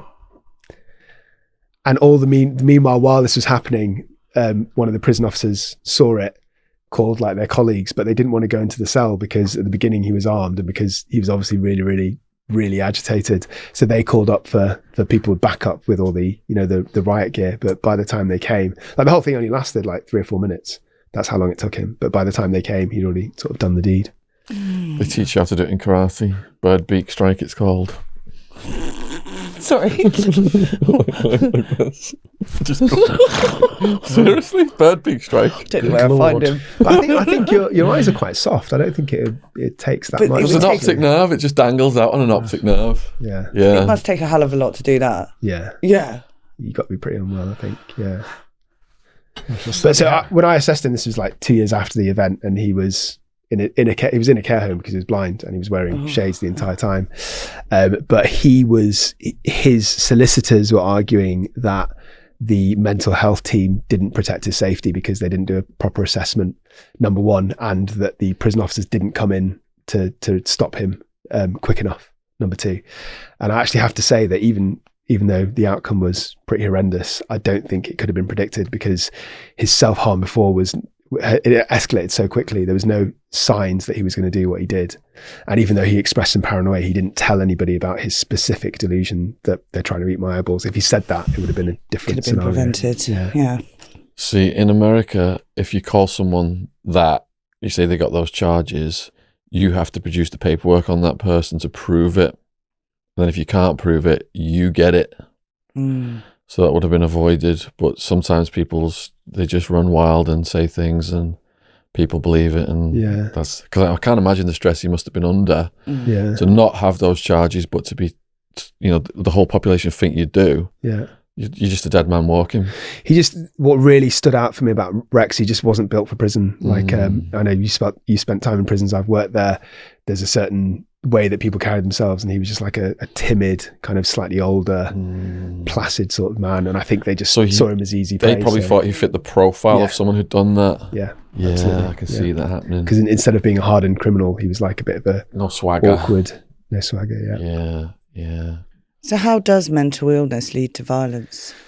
Well, so there's lots of different mechanisms. There is the way that symptoms directly can cause aggression. So we've talked about some of those in the patients we've discussed today already. So people can hear voices, for example, command hallucinations telling you to attack somebody. People can have paranoid delusions when they're psychotic, where they believe that other people are out to hurt them, so they attack them preemptively. So that's the most direct kind of link, I would say. And then you get indirect links. So we mentioned before that most of my patients have some sort of horrific life experience or vicissitudes. So from poverty, homelessness, physical or sexual abuse, drug and alcohol use. All of those factors lead to criminality, and separately they all lead to mental illnesses. So in the cohort that I see, which is a bit of both, so they have factors that lead to both of those things. So it's like an indirect cause. And then lastly, I would say that some people who are mentally ill get exploited. So it's probably a small proportion of my patients, maybe 5 to 10%. But I've certainly assessed some people who have something like a learning disability or schizophrenia, who are completely marginalized and isolated, and criminal gangs prey on them. So I've assessed several cases where drug dealing gangs have befriended somebody who's just a little bit odd, socially awkward, got a mental illness, and they pretend that they're part of the gang, and they pretend to be pally with them, spend some time with them, but they actually just use them. They manipulate them to like sell drugs on their behalf, so they take all the risk, but the criminal gang take all the benefits, the money. Of course. Sorry, I'm being greedy. How do you handle violence in secure units? So in secure units, the first thing I'd say is that violence isn't common. It isn't very common. So it's not like every single day there's a violent incident, but certainly every couple of weeks in the secure units that I've worked in. As you know, I worked in Broadmoor for a short period of time, but most of my work has been in medium secure units. And the way that we handle it, first of all, we have to form a trusting relationship with the patients themselves. So if they are willing to open up to us about their backgrounds and different aspects of their life, they're less likely to be angry towards us. Secondly, we have to kind of know their trigger points. So you have to know the patients intimately. If somebody's really quiet and shy, if their behavior changes, so if they suddenly seem agitated, then that's a trigger warning. Or the opposite, if they're usually quite friendly and gregarious and out on the ward and they're becoming isolated. So you've got to be almost psychic to kind of recognize the warning signs before anything escalates. And then when you actually do have violence on the wards, all the nurses and all the staff carry around these alarms. So you have to scan your thumbprint to get one in the gate, and you're not allowed into the unit unless you've got an alarm on you. So if you pull the alarm, then it alerts all the other nurses in the hospital to where an incident's happening. So they run over and try and intervene. But also we've got seclusion rooms. So that's kind of the equivalent of the antiquated idea of a padded cell. It's not actually padded, but it's like a room where there's almost nothing in there. There's just a mattress. Sometimes like a blanket, but it's like an anti-rip blanket, so you can't make ligatures. And you house people in seclusions for the shortest amount of time possible. So it's not supposed to be a punishment. It's supposed to be when they're so unsafe to be on the ward that you nurse them temporarily, usually about a day, maybe 3 or 4 days maximum, generally, when they're kept like in an isolated room. And the doctors and nurses come in every few hours, give them medication, give them food, obviously. So you kind of separate them from the ward for the minimum amount of time possible to try and calm them down. Then you have to release them back onto the ward. Yeah. In America, you get tased, cuffed here, cuffed there, cuffed everywhere, leg cuffs, and then you get 4-pointed or 5-pointed, which means you're on a slab of a bunk, and if they're just going to 4-point you, they just chain you down naked, 1, 2, 3, 4. But if they 5-point you, they're going to chain your head down and maybe even put a spit hood on you as well. But how is that helping and the situation? And leave you there for days, and you're just pissing and shitting where you lay. Jeez. Yeah, how is that helping the situation? That's the American. That's the Sheriff Joe Arpaio approach. Wow. No, that is an extreme cruelty. I spoke to people with 4-pointed and 5-pointed. That's how I know. Did you ever see it happening? No, because they take them away once they act up, and then it happens to them in they put them in max security. Yeah. Yeah. And the prisoners must obviously put up a fight to try and resist that happening to them. Well, yeah, they've probably done something violent, and then the guards just come in and tase them and crush them down and take them away. Yeah. 4-point, 5-point them. I think the British approach is very different to the American approach. I'm not saying there's no brutality. I think there is. And we talked about the case of Rocky Bennett, who was killed during a restraint. So I'm not saying it doesn't happen, but I think the ethos is to try and be humane, try and rehabilitate, try and treat. Whereas in America, it just sounds brutal, doesn't it? One of my mates who got 4-pointed or 5-pointed, he managed to sneak a razor blade in his mouth though, and use that to do something. I can't remember. It's crazy situations. But yeah, go on, next question. So we were talking about the psychopath test earlier. Yeah. Myself and Sean have done it. I think you. John Abbott did it. Yep. And who else was it? Alex Reid. So sociopaths versus psychopaths. Yeah. So I did a video for this on my channel recently as well. So I think the two terms are kind of used interchangeably, but they're actually different. The first thing I'd say is that psychopath is a clinical term. So it's actually a forensic psychiatry diagnosis. So we have, as you mentioned before, the psychopath test. You can measure whether somebody's a psychopath or not. And the reason we do that is because if somebody's a psychopath, their risk of reoffending is exponentially higher than the average criminal, even with somebody with another mental illness like schizophrenia, for example. So it helps us risk assess and how dangerous and what resources we need for the future. Whereas a sociopath is not really it's not a medical phrase. So there's no diagnosis of sociopathy. It's what some people say. So if you ask different people what a sociopath means, you might get different answers because it's not that well defined. Having said all that, the differences are that psychopaths are a lot more cold and calculated. So both of them lack empathy. Both of them can commit sudden, severe, impulsive violence, and they can be quite aggressive. They don't care about the rights of other people. That's what they've got in common. The difference is that a psychopath is a lot more likely to be calculated about it. So a psychopath won't lose their temper at you right now. They might sort of laugh along with you and gain your confidence, and then they'll do something really dangerous or really sneaky afterwards. Whereas a sociopath tends to react immediately to the situation. Right. And psychopaths tend to be a lot more sneaky and manipulative. So a psychopath can befriend you. So say in the corporate world, a psychopath's more likely to stab like a colleague in the back to get a promotion, whereas a sociopath is more likely to argue with that person. So where would you place somebody like, say, Raoul Moat, the man who shot the police officers because he was angry with the police, but he was also, a doorman on nightclubs. He's the brutish. Yeah. So I think he would probably. He was a bodybuilder, steroid addict. There was a lot to that, though, wasn't Yes. there? Because hadn't he suffered some kinds of abuses, though, at the hands of the police to do with his... He blamed the police for his problems. Okay. Yes. So I think he's probably more antisocial personality disorder. So that's like the younger brother of psychopathy. So it is all of those things I mentioned before, like being aggressive, not caring about the law, not having empathy, not knowing the difference between right and wrong. but not necessarily the charm that a psychopath has, because psychopaths are usually really quite manipulative. Whereas from what I know about Raoul Moat, he wasn't manipulative as such. He was just an angry. He was an angry, dangerous person who Gaza had to go and try and get him out of the drain. And he said he was going to take him fishing, but he said, "I'm not going to stop." And weirdly, I was in the vicinity, and he drove past me in his car. I was with a police officer. It was a very weird weekend. Sounds like a lot of your weekends are quite unusual. And this police officer knew who he was, and if he'd known it was, goodness knows what could have happened. But are most serial killers psychopaths? No, I don't think most are. I think some of the high-profile ones are. Ted Bundy is one that jumps out to me as definitely being a psychopath. So most serial killers will lack empathy, will have the things I was talking about having an antisocial personality element, but most of them aren't really that manipulative. So it's the ones that lure the victims in and that charm people, like Ted Bundy did, and not just the victims but also the authorities. So Ted Bundy was giving out interviews and was having a laugh. He was involved in political parties. He did things that you would consider normal. He didn't just appear as some sort of deranged, angry person. Yeah. And that's the difference between someone like him and Raoul Moat, I would say. Yeah, so you've hit the nail on the head then. The psychopath, is hard to tell that they're abnormal because they come across as so kind of calm and superficially they seem very normal and typical in their interactions.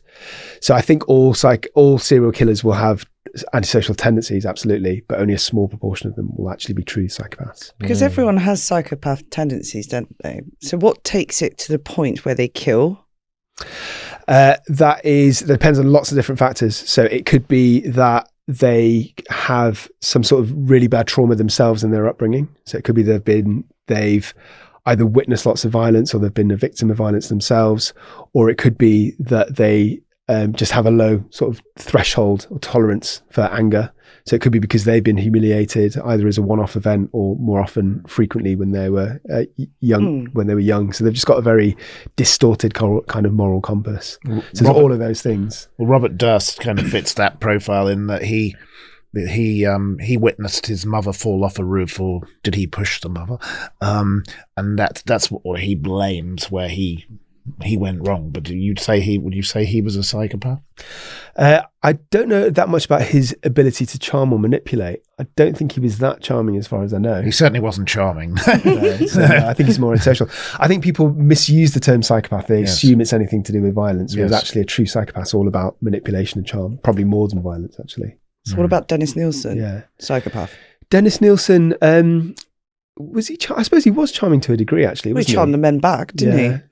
Yeah, that's true. But then, and the only reason he killed them was because he didn't want them to leave. Yeah, that's why he kept their bodies, because he wanted them to be with him. Mm. I mean, he did get men back to his flat, but that's not necessarily charm. That could just be the promise of sex. He sounds charming when he's narrating his documentary. Yes, on his tapes. Really chipper. Okay. Chipper, isn't he? Mm. We met the interesting couple who have all the tapes. They were given everything by him. Can we get hold of them? We have got their email address. Yes, we're gonna arrange a lunch, aren't we? Or yes, I've not heard the tape, so I don't know enough about him. But the documentary is based on his tapes. It's him narrating it. Okay, it's just a fraction of the tapes. Charles Bronson would be somebody that jumps out to me. That's barn door psychotic. So he's very charming. Like if you see him in interviews, he's flirting with whoever's interviewing him. He's comes across as a sort of likable guy. So that's a typical barn door psychopath. So say something's traumatic happened to someone then as a young person.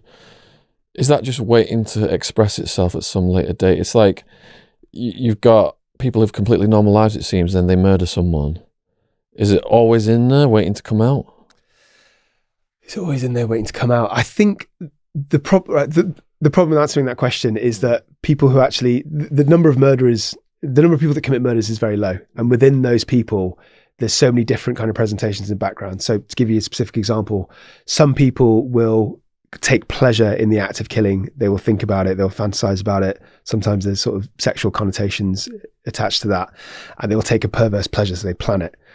Whereas more people will kill somebody reactively, so they feel like they've been slighted or they're in a relationship that's that's kind of been marked with domestic violence that's escalated over time. So I can't answer your question because it's so different for so many different people.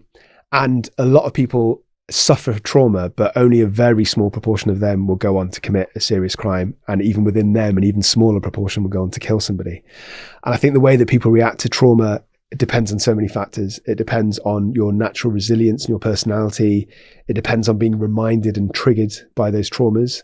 So if it's something that if you're faced with a reminder or a similar reminder every single day, then that's likely to build up over time, and you're going to process it a lot less effectively than if it was one random thing that happened that you've completely forgotten about. And it also depends on your environment and the factors, social factors now in your life. So if you're relatively stable, happy, in a relationship, have a decent lifestyle, decent job, then you're less likely to have this pent up frustration and anger, versus if you're marginalized, jobless, homeless, poor.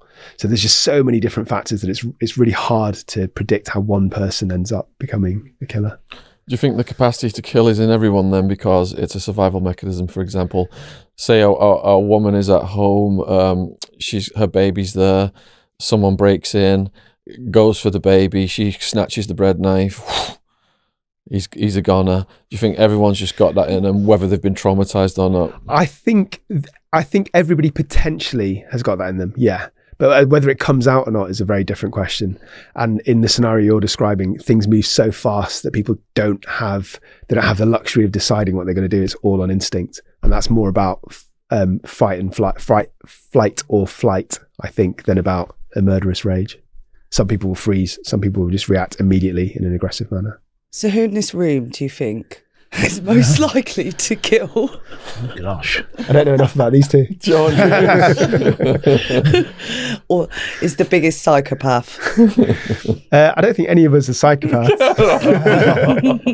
I think Matthew's definitely got the most criminal collections. We don't talk about those. You've got the stalker, you've got the criminal connections, and you've got the jail experience. So. Well, I think between us, we certainly met somebody who was potentially a serial killer at that crime conference. He's probably going to watch this. So we might want to keep mum. We've just been invited back to crime con.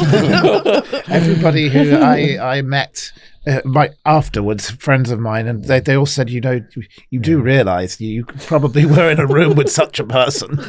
Are you talking about one person specifically? If you are, I think there was. Let's change the subject. Thank you to everyone. This has been such an interesting. Thank you. Yeah, Thank you. Viewers, let us know what do you think of this eclectic mix of people and the chemistry and the ensuing conversation that has resulted today. And would you like to say anything in conclusion, Dr. Das, to the viewers, and how they can find you, etc.? Yeah, I just wanted to quickly shout out my channel again, if that's all right. So it's called A Psych for Sore Minds.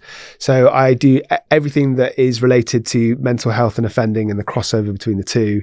So I analyse some high-profile cases, talk about my ex-patients, talk about criminality in general, talk about individual diagnosis, stuff like that. So go check it out. And I just want to say thank you again for having me on. It's always a pleasure to share some of my thoughts with you. Thank you. Thank you very much. And what can people find at the Steeples Times, Matthew? At the moment, well, we're covering a major case, which we obviously can't talk about on here primarily, but we do a lot about politics as well. So all the sleaze that's going on at the moment, and we have a bit of fun with other things like horse racing as well. So it's a total mixture, really. And does Boomer and Jen have a new fashion line coming out? We do. In dressing gowns, perhaps? No, not quite yet. No, we're doing some collabs with some of the guests. So I have one going with Wildman t-shirts. Ooh. Sean Atwood. Fantastic. Who else was there? Tug of War range. And Daniel Vella. Sweet. Is it Daniel Vella? Yeah. Yeah. Daniel Vella. Sweet. Yeah. I think that's it. Okay. Have you got a message to your stalker, Jen? Stalker. We're going to put the clip. We need to put the clip of you here, where you've got the Kaz's castration device. Yes. So I've come across this device today, and let's just say for all those trolls out there, Timestamp that, message to my James. stalker to stop. Go away, I think, is the best thing to say to the That is You're not the gonna only get to thing you me. can ever say to these people. You really don't want Chet Sandu on your ass. Yeah. All right, yeah. So please let us know what you have thought about today's podcast. And as ever, it is very important that you support all of our guests and co-hosts, platforms. All the links are down there. And we look forward to your questions and comments. If you've got any questions for any of the guests, please put them in the comments below. Take care out there. Thank you for watching. Cheers.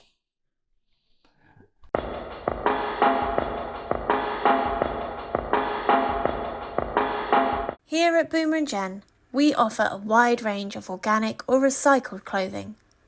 We all know our planet is important. We only have this one, so it's vital that we all work together to slow down and reverse the changes to the environment. Whilst we all know that big industry are having a significant effect on pollution, here at Boomer and Jen, we believe that if we all make small changes, we can do our part. Fast fashion causes detrimental effects to the planet. Not only is nearly 20% of global wastewater produced by the fast fashion industry, but there is a considerable amount of fast fashion ending up in landfill. So let's move away from fast fashion items that are only worn once or twice and start wearing extremely comfortable, durable and environmentally friendly clothing and ethical jewellery. Boomer and Jen was founded in a quiet town in Devon in 2018. It has now gone from strength to strength as the world is becoming more aware of the current climate situation, helping our customers to buy sustainable, quality clothing. All of our products are fair trade and registered with the Global Organic Textiles Standard Association. Check us out on organiccottonclothing.co.uk.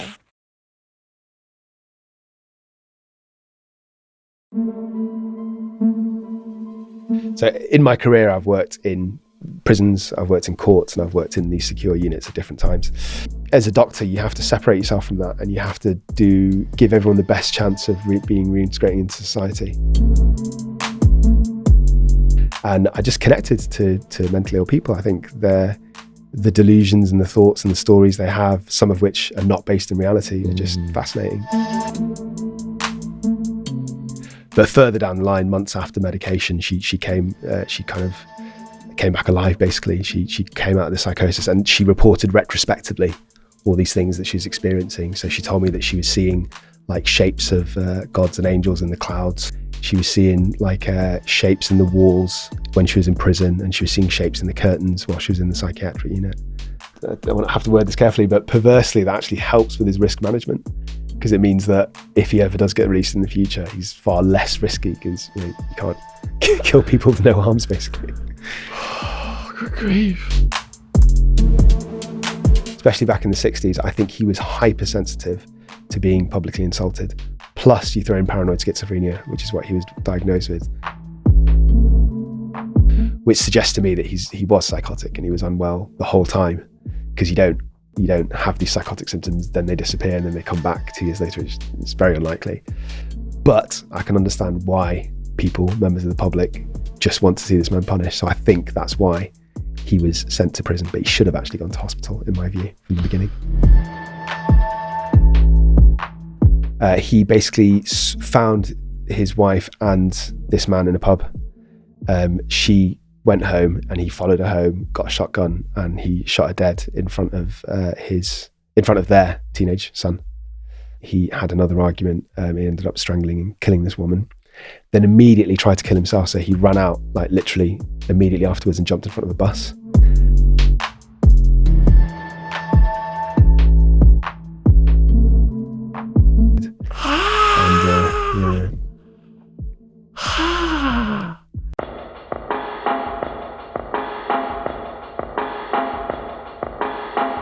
The world is racing to get back to normal. We all want to meet up again. But after a year of being locked down, it takes time to get back to normal. When we are going through things, we tend to turn to our friends to talk to, but they don't necessarily give us the best advice. We all need help from time to time, and asking for support is a sign of strength. It is not weak. Help is available immediately through Talkspace, who will match your needs with a licensed professional. You could get the help right away. Start feeling better with a single message. Match with a licensed therapist when you go to Talkspace.com, and you will get $100 off your first month if you use the promo code Shaun, SHAUN. That's $100 off when you use the promo code Shaun at Talkspace.com. Today we have a first on the channel, a prison forensic psychiatrist. And Sohom is the correct pronunciation of your name. And Sohom has his own YouTube channel. So I urge people to go over to a Psych for Sore Minds. The link to Sohom's YouTube channel and socials will be in the description box below this video. And the YouTube channel is doing quite nicely, seeing as though it's only been recently started. Sohom also has a book coming out. Am I allowed to say the title? Absolutely. We believe it is going to be called In Two Minds. So he has a lot of really hard-hitting stories about the various cases that he has had to deal with over his career. Some of them are particularly harrowing, but he's a good man trying to make positive changes in the system and influence the world in a good way, because we know from this channel how dark and negative the energy is in the prison system and how there's so much corruption, and it's designed just to bring people back in America so they are clients for life for the prison industries. So we were going to start out then talking about one of your cases whereby you said a child ended up getting killed. So what led to the point where that child was killed? Sure. Well, first of all, thank you very much. Oh yeah, huge thanks for coming on. Yeah. And thanks for the snacks. It's a pleasure. Everyone loves a donut. Yeah. So this case really sticks out in my memory. It was one of the most emotionally charged cases I've seen. And it's also one of the first cases where I gave evidence in court as an expert witness. So I was a middle grade psychiatrist, a registrar. And basically there was this young 18-year-old girl who had no previous issues. So no previous mental health issues, no offending. She didn't even get in trouble at school. She didn't even get detention. And then she just completely randomly out of the blue became psychotic. And she had all these delusional beliefs. Was she on drugs or anything? No, not as far as we know. No. And she believed that there was demons inside her nephew. No. She'd been acting a little bit oddly in the weeks coming up to that. So it's what we call a prodrome of psychosis. So it's not full-blown psychosis. When you say oddly, what was she doing? So she was, she stopped listening to her sort of Miley Cyrus pop music, and she would listen to this weird instrumental music.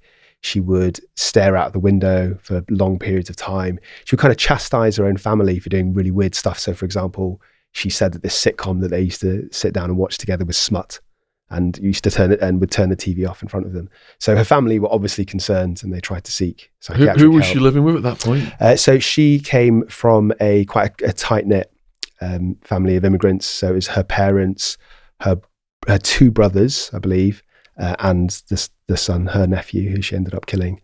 So she was just babysitting him, as she had many, many times before. She made a few odd remarks that morning.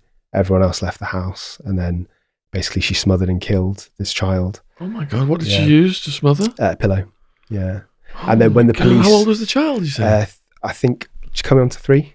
Oh. Yeah, so it was absolutely shocking. This is not the typical kind of case I've seen. This is one of the most extreme. And what did after that then? What did the perpetrator do?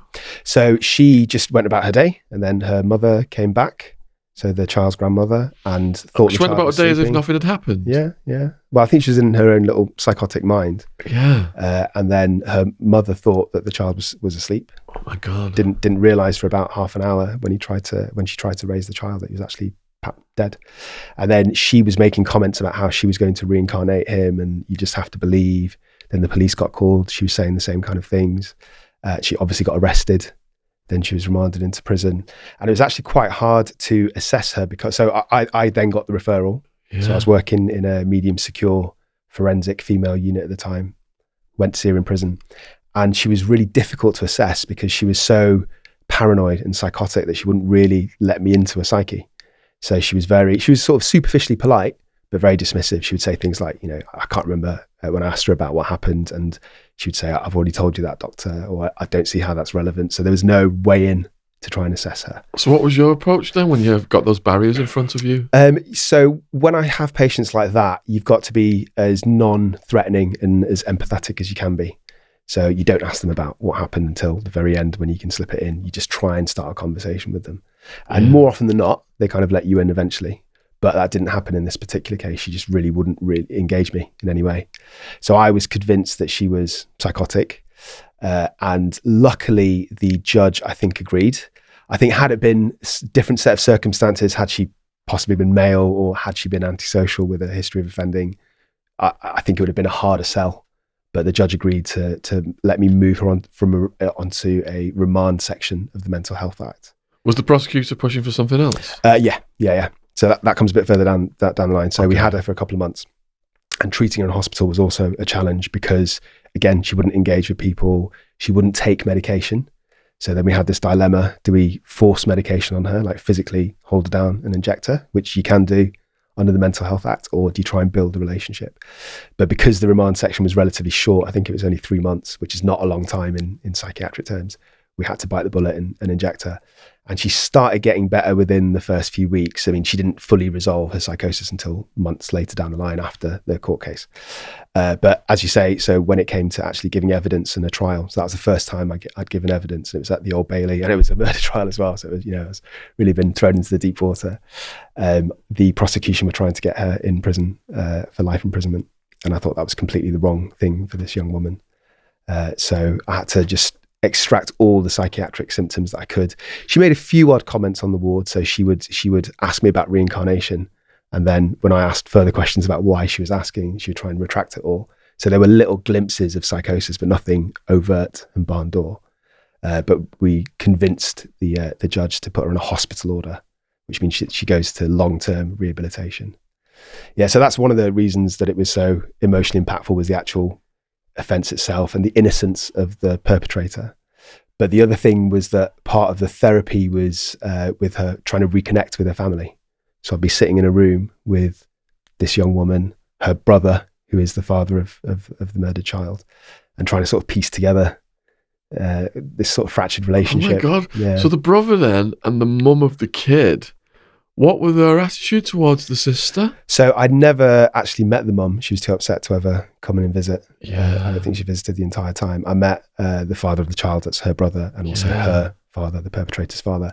I have to say she was quite lucky in a way, because they were very sort of open to understanding that she was unwell, and they were very helpful in terms of her rehabilitation. Oh so for example, after she finally got discharged years later, they were happy to have her live in the same house, etc. Wow. That doesn't always happen with the patients that we see. Wow.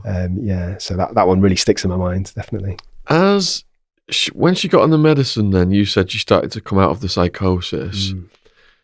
So in court, then by the time it was coming to court, was she behaving more normally?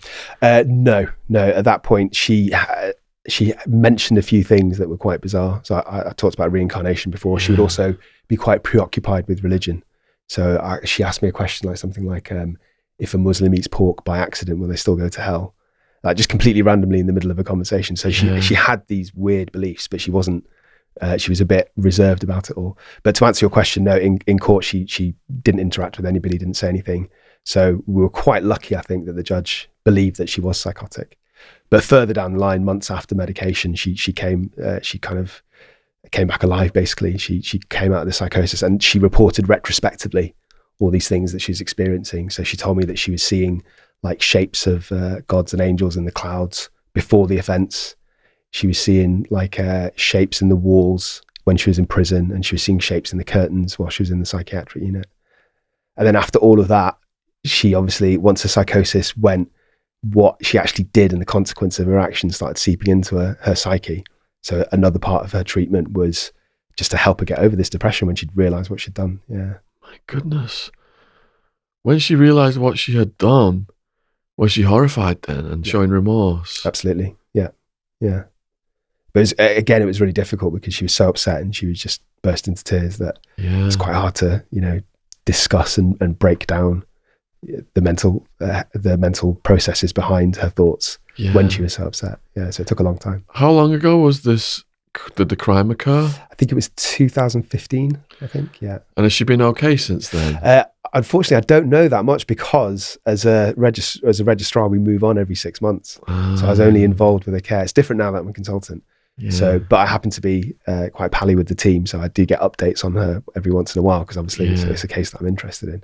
But yeah, she has been released. She's back with her family, and she's still living with the family. Yeah.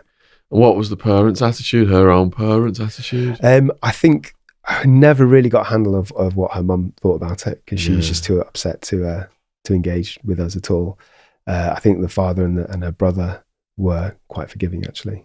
Yeah, I think they realised because it was just so inexplicable and random that they knew that she couldn't have had the intention. She couldn't have known what she was doing at the time.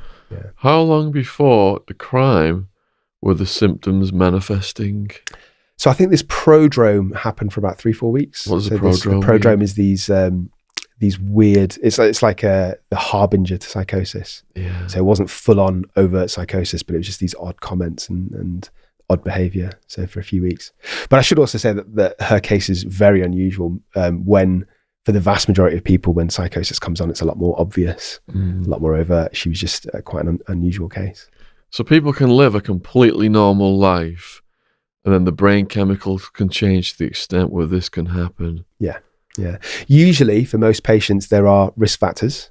So usually there's some sort of family history of mental illness. In a lot of the patients I see, they've got other background issues like, poverty, homelessness, or they're victims of abuse. Those are most of the clientele that I see. So her case was exceptional. Wow. Did you ever come across any other cases comparable to that or similar? Actually, yes. So quite recently, I assessed a mother who she got postnatal psychosis and she killed her own baby. Oh my God. I only did a one-off assessment. So I've only ever met her once for a court report. She didn't belong to me for the rehabilitation like the first young lady. So in this case, then she actually gives birth, and the act of giving birth changes the brain chemicals, does it? Absolutely, yeah. And then the behaviour changes, and they go into full psychosis. Yeah. So it's called postnatal psychosis or puerperal psychosis, and it happens in about 3 or 4 out of every 1,000 mothers. Usually it's different from most other psychoses in that it happens really quickly, but it tends to resolve quite quickly as well. So it lasts about 10 weeks. And unfortunately, antipsychotics take about 4 to 6 weeks before they start working. So it's actually really hard to treat, to catch it in time. So it's more about keeping the mother and the baby safe than trying to sort of chemically treat the illness. Yeah. What measures are implemented to keep mother and baby safe? Do they have to be separated? Sometimes, yeah. So you need a forensic psychiatrist like myself to do a risk assessment, because not everybody who has this kind of psychosis ends up with such risky behaviours. So you can't, it's not humane to just separate every mother from their baby. So you have to do a really thorough, regular risk assessment to really test the waters to see what their thoughts and their delusions are. And if there is risk, then you can separate them. Or having said that, there are mother and baby units. So this is a new area of forensic psychiatry that's growing. There's not that many of them in the country, where the mother and the baby are both kept together, but they're in a psychiatric hospital, and it's set up to help nurse a baby. So there's equipment, nappies, there's like pediatric nurses, etc. But as I say, that's only a new kind of resource that's only started to grow recently. So the majority of women can't get into them because there's just not enough beds. In this case, then, what were the symptoms that came before the crime? So it was not too dissimilar to the first young lady, actually. I should say that she's had children in the past from a separate marriage. I think there were roughly 6 and 8 years before I saw her. And she became psychotic both of those times, but she didn't hurt the children. She just did some other slightly bizarre things. I think she attacked her mother randomly once and picked up a table on another occasion. So she started having she was hearing the voice of an angel. So she was Muslim, and she was aware of the story of the angel Abraham, I think, who was asked to sacrifice a child. So she was hearing the voice of this angel saying that you have to sacrifice your child and that hell's about to come and the world's going to end. It was actually when the coronavirus was starting as well, so that kind of tied into everything. So she was convinced that she had to do it. Yeah. So when these symptoms started to manifest, what was the diagnosis at that point? Well, the problem was she wasn't assessed initially. So she, to be fair, I think that was to do with her actual life circumstances. So from what I can gather, she was in quite a difficult situation. She had quite an abusive husband who wouldn't really let her leave the house. She'd only been in the UK for less than 2 months. So she was from Turkey. So she'd only just come over. And so nobody knew what was going on. It was only after she did the deed, and then she phoned her husband straight away to tell him. Not in a kind of angry, hostile, threatening way. She just didn't know what was going on. So she phoned him, he phoned the police. But when I saw her, which is about 2 or 3 months later, she had gotten better with some antipsychotic treatment. Did she take them voluntarily? She did, yeah. But as we were saying before, postnatal psychosis tends to resolve fairly quickly anyway compared to other forms of psychosis. I think she was already just naturally going to get better anyway. But yeah. What happened in the court case? So it's very similar to the first one. I made a suggestion of not guilty by reason of insanity, which the judge accepted. And she got a hospital order, which means hospital for long-term treatment instead of prison. And she got a restriction order as well. So these are reserved for the most high-risk patients. So it's where the Ministry of Justice steps in. So usually with most patients that are in these units on hospital orders, the consultant forensic psychiatrist is in charge of when they get leave, when they get discharged. But for the most riskiest patients that have committed this kind of level of crime, they have this extra layer of protection called a restriction order. So the Ministry of Justice need to give the nod for any decision. So if I think she's ready for leave or for discharge, I have to write to the Ministry of Justice, give them an update report, and they say yay or nay. Wow. Good grief, this is absolutely fascinating. I wonder if you guys are as engaged as I am right now watching this out there. Please let us know in the comments what you think. So, your book then, In Two Minds, how did you structure that? I got a lot of help from an editor. So when I first wrote it, I tried to do it in sections. So in my career, I've worked in prisons, I've worked in courts, and I've worked in these secure units at different times. So I tried to do it like that, but I was convinced that it's better to do a sort of chronological flow. So I've just kind of gone through the last sort of 10 years of my life. I didn't initially want to talk about myself too much because it felt a bit like I was bragging, but my editor convinced me to put in little bits of what was going on in my life at the time. So it's more chronological, and then just bringing in cases that are interesting. Yeah. And I'll tell you what I found odd was that I've forgotten so many of my cases. So I've got them all in my files on my laptop, and I had to pull them up to get the details. But How many cases are there over the years? So I think I've probably assessed about 500 cases for criminal court. Yeah, probably about 1 or 2 a week generally. And what made you want to get into this profession? That's a good question. So I think I've always been a bit fascinated with criminality. So when I was a kid, I'd listen to gangster rap like NWA, Snoop Dogg, and I'd watch gangster films, Goodfellas, Scarface. I was just into it when I was a kid. And I never really thought that there is a profession that's sort of related to that in medicine. I kind of did medicine because my parents suggested that I should, not because I was particularly that driven to do it. Did a medical degree, became a doctor. At that stage, I didn't even know that forensic psychiatry existed. And then I kind of stumbled into psychiatry kind of accidentally, just because I had no plan, no clue of what I wanted to do when I graduated. I just spent all my uni days just messing around and just going out rather than concentrating and studying. And then suddenly I had this decision of what to specialize in. So I actually did other things first. I worked as an A&E doctor, and then I kind of did psychiatry, a placement on a whim in Australia. So I was living in Australia at the time, and I just connected to mentally ill people. I think the delusions and the thoughts and the stories they have, some of which are not based in reality, are just fascinating. And then after I came back to the UK, I trained in psychiatry, and then within psychiatry, there's lots of subspecialties. So child and adolescent, old age, for example, and forensics is a specialty. But I would argue that it's probably the least well known about and the most secretive, even within psychiatry, because there's not that many forensic units. So there's not that many placements. And I kind of did it on a whim, to be honest. So as a senior house officer, you move around every 6 months, and it was the very last placement that I did before I had to choose which one to specialize in before you become a registrar. So I didn't really necessarily think I was going to do it for a living.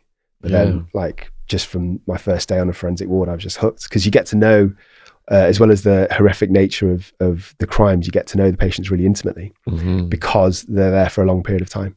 So on a general adult ward, your patient might be there for typically a couple of months. You do get patients that are there for longer, but it's rare. But in a forensic psychiatry ward, because there's so many risks, and because generally they tend to be so unwell, they're there for years. So you get to really know them sort of intimately, and you get to meet their family, et cetera, et cetera. So I was just interested in the criminality side. Well, you've got a really good vibe about you, and like a very soothing voice. And you mentioned earlier, like when you're talking to them, how you've got to present yourself in a certain way to get their trust. And like, I can imagine your vibe and your voice would be like, has like a tranquilizing effect on them, do you think? Versus someone who just comes in and is abrupt and discourteous. I think that of all the fields of medicine, psychiatry, you need your communication skills have to be really sharp. Because a heart surgeon, whatever, they don't have to necessarily get the patient on side, but you need to in psychiatry. And I've certainly seen some. I think most psychiatrists are good. Most of my colleagues that I've worked with are good, but I've certainly seen some who are a bit abrupt. And you kind of have to adapt the assessment to whoever's in front of you, and you've got to think on your feet as you're doing it. So sometimes they're quite open and honest, and you can have a normal conversation. Sometimes you have to be very sort of gentle and soothe your way in, like with that young woman. Sometimes they're so ill that you've probably only got a 5-minute window to talk to them. So all of the pleasantries goes out of the window. You've got to try and get some symptomatology out of them as quickly as possible. Sometimes they're aggressive, so you got to watch that you don't provoke them even accidentally. Have you been attacked? So I've actually been punched twice in my career. What led up to that? Oddly, both incidents were actually really similar in that both times. So once was in Australia, so that was in a general non-forensic ward, and the second time was actually my very first day in a forensic unit, literally. And they were both quite similar in that I didn't know the guy. Both times they were men who I didn't know, never spoken to. Both times they were for some reason transfixed on me when I got into the ward. Both times they kind of came up to me. One was actually in a wheelchair in Australia. He was just asking me these bizarre questions, which didn't really make sense. What questions? So the one in Australia was just asking me, he kept asking me where I was from, but he wasn't believing me when I answered. He was like, no, what's the truth? And I was like, just told you. And then I kind of walked off and spoke to the patient I was there to see. And this guy had 2 broken legs because he'd tried to commit suicide a couple of weeks earlier. So he had 2 broken legs. And he stood up on 2 broken legs. No! Punched me. No! On the back of the head. And I was facing a different way, so I didn't even see him coming. And I turned around the floor and I couldn't see anybody because he'd fallen on the floor because he's got 2 broken legs. Whoa! Like, what happened? And then that is one of the craziest scenes I can possibly imagine. And then on the forensic unit, it's very similar. It was a guy who was really transfixed with me. He was asking weird questions. So he seemed convinced that we knew each other from childhood. And he was saying things like, I'm sorry, I bullied you. I didn't mean to do that. And I was like, with respect, I've never met you before. And I was in an interview room interviewing another patient who I'd gone there to see. I was actually trying to show off to my consultant because it was my very first day. So I went in before the ward round to see some of my own patients so that I could say to my consultant, this is what I think. And then as soon as I walked out of the interview room, ran up to me, punched me again from the side, so I didn't even see it coming. I was just like, what the fuck was that? And then the nurses had wrestled him onto the floor. Yeah. But the odd thing was that both times, because there was no build up to threat, I didn't feel threatened. It wasn't that traumatic for me. It's the anticipation, anxiety. Yeah, exactly. Absolutely. Yeah. It just kind of happened. I was just like, both times. It's over very fast. Yeah. But I think what I think is quite interesting is that I don't generally feel unsafe or threatened when I'm in either prison or court. Because broadly speaking, the people that I see want to make a good impression because they know that I'm writing an assessment for them. Yeah. So generally, even if they're nasty, antisocial, hostile, they'll tone it down to be polite to me generally. And the ones that are agitated and aggressive tend to be completely psychotic and they have no insights. They don't even know what's going on. And generally they're already either on a 2 or 3 man unlocked, which, as I'm sure you know, means that the prison officers, there have to be 2 or 3 of them to let them out of the cell. Or if it's in court, then there's custody staff there. So generally the ones that are agitated and angry are already there's a layer of protection. So I think it's actually the secure units, the hospitals that where I felt the most threat, and both times where I was assaulted was in a psychiatric hospital. And to be fair, it's not like there's always an air of tension or aggression. It's not like that constantly. But by definition, the patients that are there have some level of previous violence or risk. So there's always a potential. Yeah. So from my own incarceration experience, I learned there's a whole category of mentally ill people called shit slingers who specialise in doing things with poo. Uh-huh. Have you encountered that in your profession? Yes, I've seen quite a few. So it's immediately I'm thinking of healthcare units within prisons. So healthcare units are wards within a prison, and technically they're supposed to be there for psychiatric and physical patients. In my years of working as a prison psychiatrist, I barely saw anybody in there for physical issues. They were almost all psychotic, waiting to go to hospital. I've seen a lot of people, well, I say a lot, maybe 10 to 12 over my career who've had like dirty process, who put feces all over the wall. Very few actually slinging shit. I think maybe once or twice, and it wasn't to me, it was just what I've heard from the handover from the guards. Yeah. I think maybe because I've worked mostly in female prisons, I think the level of shit slinging, I imagine, is a bit, the proportions. So, have you assessed any serial killers or famous gangsters or anything like that? No. So I have. So I think a misconception about forensic psychiatrists is that we kind of analyse serial killers. Clarice. Indeed, yeah.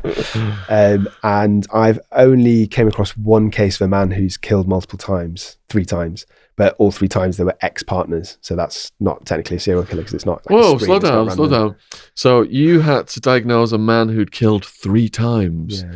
Had he got away with 3 murders and he was in prison, or had he got released, killed? The latter.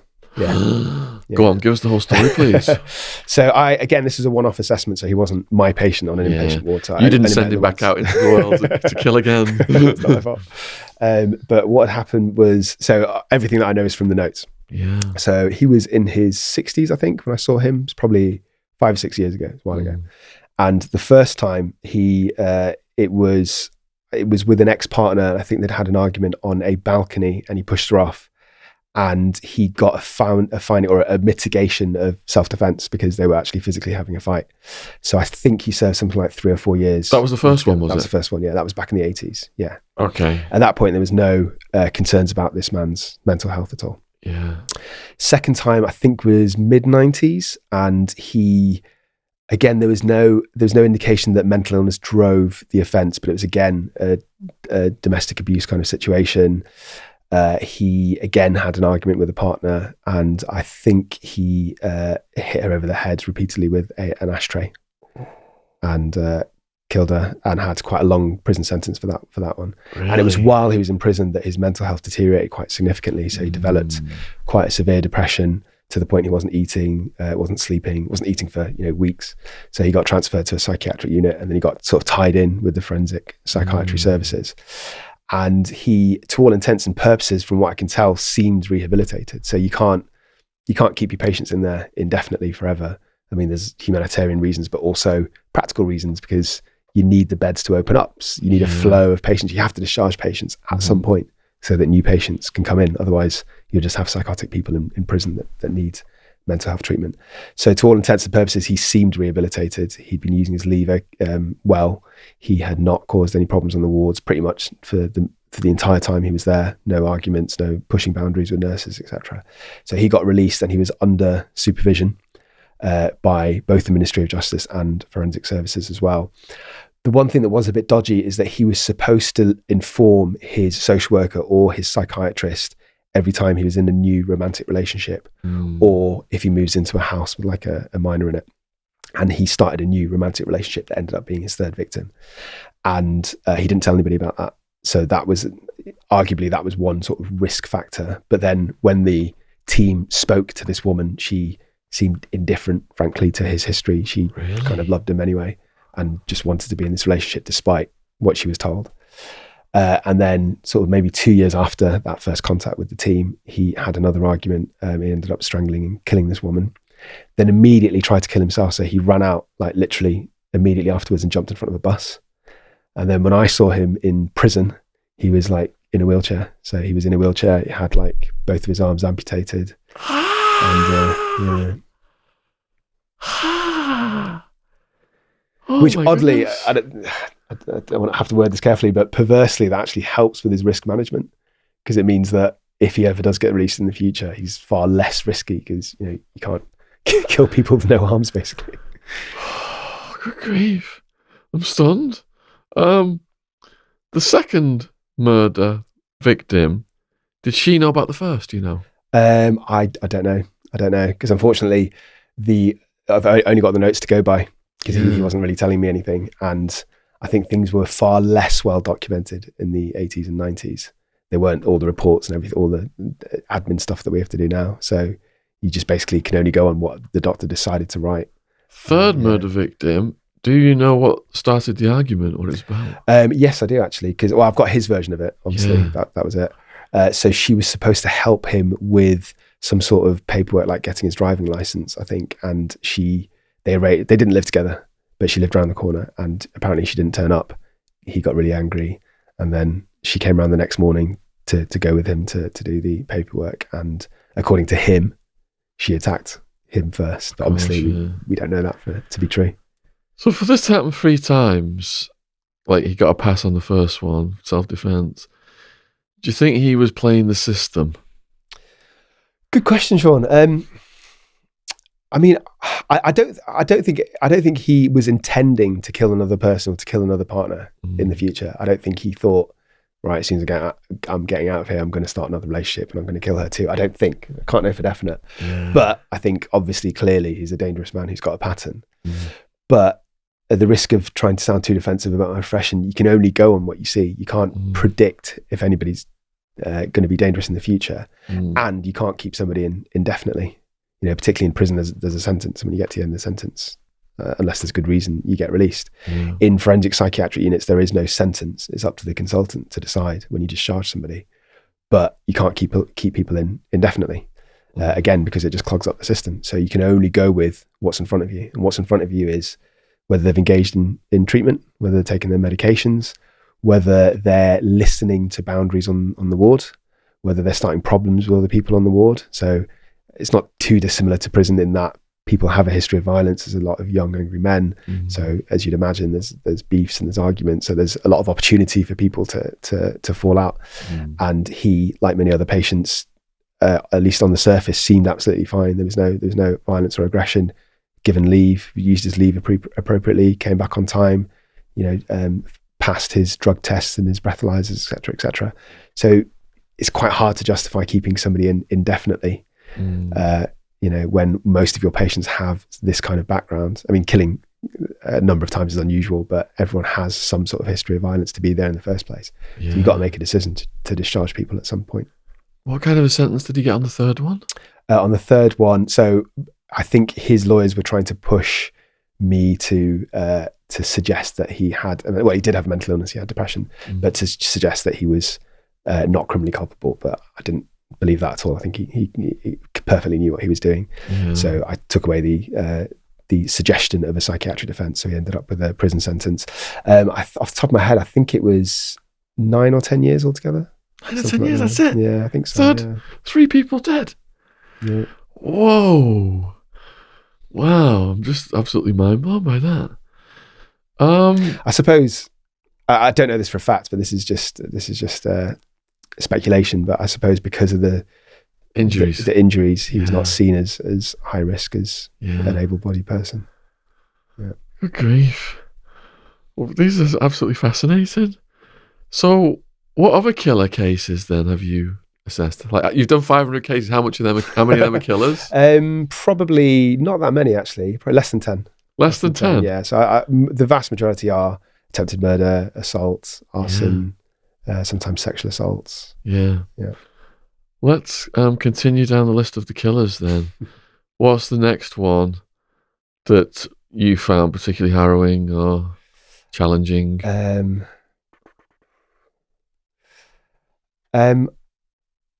trying to think. So there is another murder case. I have seen other murder cases, but to be honest, they're not that. There's not, apart from the ones I've talked about, they weren't that interesting. So I was only there to rule out mental illness. So of the defendants that I see, for medico-legal work as an expert witness, by far most of them either don't have a mental illness, or if they do, they weren't so unwell that they didn't know what they were doing. So they don't get the insanity plea. So my role is to sift the actual ones that are mentally ill and need to go to hospital from the ones that are not. So the other murder cases I've seen have not been that interesting in that there was not really any psychiatry. I was just there to rule out. Actually, having said that, there is another one that's just jumped onto my mind. Yeah, it's got slightly spooky similarities to the other guy who ended up in a wheelchair, because this perpetrator, as I'll tell you, also ended up in a wheelchair. Oh my goodness. So there is a farmer who I assessed 3-4 years ago. He was in a prison in Manchester. And he had basically, him and his wife had separated. They were not divorced yet, but they were going through proceedings. And his wife was having another relationship, and he knew about this. And his wife, he basically found his wife and this man in a pub. She went home, and he followed her home, got a shotgun, and he shot her dead in front of their teenage son. And then he turned the gun on himself and tried to kill himself, shot himself in the face basically, but didn't die. So when I saw him, it was probably about 2 months later. He was also in a wheelchair, very severely disfigured. He didn't have a jaw, didn't have a bottom half of the face, and the plastic surgeons had tried to like reconstruct his face. But the thing that I remember was that they'd taken grafts of his skin, and the grafts were like different colors. So it just looked really weird. Like there was different flaps of skin that were all slightly different shades. And he couldn't speak because he didn't have a face, and he had to communicate through like an iPad. So I just remember sitting there and I asked him, and he couldn't type shit. What was his attitude towards what he'd done? Well, actually, I have to say, so he did have mental health illnesses, in that he was genuinely depressed, I think, and he was an alcoholic. But again, generally speaking, those kind of illnesses don't change your criminal culpability in the way that a psychosis can, like hearing voices, for example. To his credit, he completely took responsibility. He didn't try and, weasel his way out of it at all. He told me straight up, I completely regret what I did. I was in a jealous rage. I tried to kill myself. I wish I was dead right now. I take full responsibility. So yeah, unlike a lot of defendants, he just sort of fessed up to it. And even when I was asking about the mental health symptoms, he even told me, he said, look, you can ask these questions, but it doesn't make a difference. I know what I did. But obviously I had to do the assessment properly for the court report. What did the court rule on that one? That's quite straightforward. So he just got a prison sentence. Like how long? I actually don't know, I'm afraid, because I've put in the evidence and then I gave evidence in the trial. But so again, he would probably have got a reduced sentence because he was like, he couldn't really harm people in the future because of his disability. Yeah, I think it depends on the judge, but I think that's one of the factors we take into account. Yeah. Wow, this is insane. So in Arizona, then, I think I learned that prison was the biggest houser of mentally ill people. Have you ever worked in Broadmoor? I did work in Broadmoor as a registrar, yeah. So as a middle grade psychiatrist, but I was there as a special interest. So I went there once a week for about 7 or 8 months altogether. Really? Yeah. You're the first person I think we've interviewed who's worked in Broadmoor, isn't he? Because we've got a documentary coming out about Jimmy Savile. Right. And if you ever want some sound bites, I'd be happy to provide them. Yeah, let's do it. What do you think about Jimmy Savile being given access to Broadmoor? Yeah, it's just insane. Absolutely blows my mind, because now, and in the recent past, in the last sort of 5-10 years, the security of Broadmoor is really high. So every time I went in, even the regular members of staff, even the consultant psychiatrists who work there every day, they had to go through an airport level of security to get in and get out every time. And there's really lengthy background checks. So not too dissimilar to working in a prison. So, once you apply for your job and you get the job, there's another at least 4 or 5 months of them doing security vetting. So that's what happens now for staff to get into Broadmoor. So taking that into context, somebody who's not even a staff member to be given his own keys, he's a celebrity. I just can't understand it, cannot fathom. Are the high security measures now in response to cases like Savile's? I think they're probably more in response to what happens in Broadmoor and the risk of patients in Broadmoor rather than Jimmy Savile specifically. Yeah. What does happen in Broadmoor? What do you mean? You said it's more of a case of what actually happens in Broadmoor. What does actually happen? So I can tell you about my experience. So I worked in the high dependency unit. So that wasn't the most riskiest level. It's the second from the top. And oddly, I have to say, it actually felt quite safe. And the reason it felt quite safe was because the patients there, most of them are probably never leaving hospital. So I think there was maybe 10 there altogether. at least half, maybe even more, were so unwell, even with years worth of antipsychotic treatments, even with combinations, high doses. Their mental illness just was so entrenched and so severe that they would never get better. And so they're managed in a way that keeps them safe. So, for example, they're kept in long-term seclusion. So unlike most patients in most psychiatric units, they're in their cells for 22, 23 hours a day. And they're only let out. Some of them have had previous fights and previous beefs. So the nurses I have to say the nurses are excellent at Broadmoor. They're really clued up onto who can be out in the same time in the communal areas to make sure that they don't have problems. And there's such a high level of observation. So even if I was speaking to a patient just to have a chat or just to check their mental state, for example, we changed the dose of their medication a couple of weeks ago. I want to see how they're doing. Even if I'm just sitting with them, there'd be a nurse who'd only be tasked with sitting in the corner of the room or on the other side of the glass window, checking on us. So paradoxically, even though it's the most violent patients, I actually felt the safest, and I felt safer than when I worked in medium secure units, of which I've spent far more time in, because the patients are walking around and there are, people that don't get on, and there are people that are psychotic. So I actually experienced more violence in the medium secure units, and the atmosphere was tenser than it was in Broadmoor. Yeah. So how big is Broadmoor? Like, how many patients and how are they categorised? Now you're asking. So since I've worked there, they've actually moved sites. So the new building, I can't say exactly, but I think it's something around 150 patients maybe, but you'll have to double check, I'm afraid. So they're generally categorised in terms of how far down the rehabilitation pathway they are. So you've got your acute patients that come in straight away, and they're going to be assessed for probably a minimum of 6 months. So you actually know fully what their risks are and potentially what they can do in what scenario, what situation. You've got a handle on what their diagnosis is and what medications they need. And then depending on how quickly they appear to be improving, there's different streams of rehabilitation. So there's some wards where you're expecting them to be discharged within 3-4 years. And there's other streams where, like the place I was working, where they might be there for decades, if not forever. So they tend to be categorized on how, not just how dangerous they are, but how quickly they're likely to move through the system. Yeah, because like the Crays was in there, weren't they? Peter Sutcliffe, the Yorkshire Ripper was in there. So I've done videos on all of those people that you've mentioned. Have you? Channel. Yeah. So what did you have to say on the Yorkshire Ripper? So the Yorkshire Ripper that's Peter Sutcliffe. The thing that I think is the most interesting about the case is that I think that he was clearly psychotic when he did what he did when he murdered those women. Didn't he say something religious as well? This seems to be a recurring theme, the religious thing. Yeah. And so he clearly had a range of psychotic symptoms. So he was hearing voices. He was convinced that he'd met the Queen in a bar. Like, he actually genuinely thought it was the Queen. And there were some other just odd statements that he'd made. But he was not found. There was no sort of psychiatric defense, and he was not transferred to hospital initially, even though a number of forensic psychiatrists, I think there was something like 3 or 4 forensic psychiatrists that said, he's clearly psychotic, he needs hospital. But the judge and the jury overturned that. They basically ignored the evidence, which is their right to do. We don't have the legal authority to make decisions about people's disposals. We can only advise. The majority of the time, the judge listens to us. Sometimes they don't. And then he was transferred to prison. I think he was attacked a couple of times in prison, and then eventually was sent to Broadmoor, I think maybe about 2 years roughly from when he was first imprisoned, which suggests to me that he was psychotic and he was unwell the whole time, because you don't have these psychotic symptoms, then they disappear and then they come back 2 years later. It's very unlikely.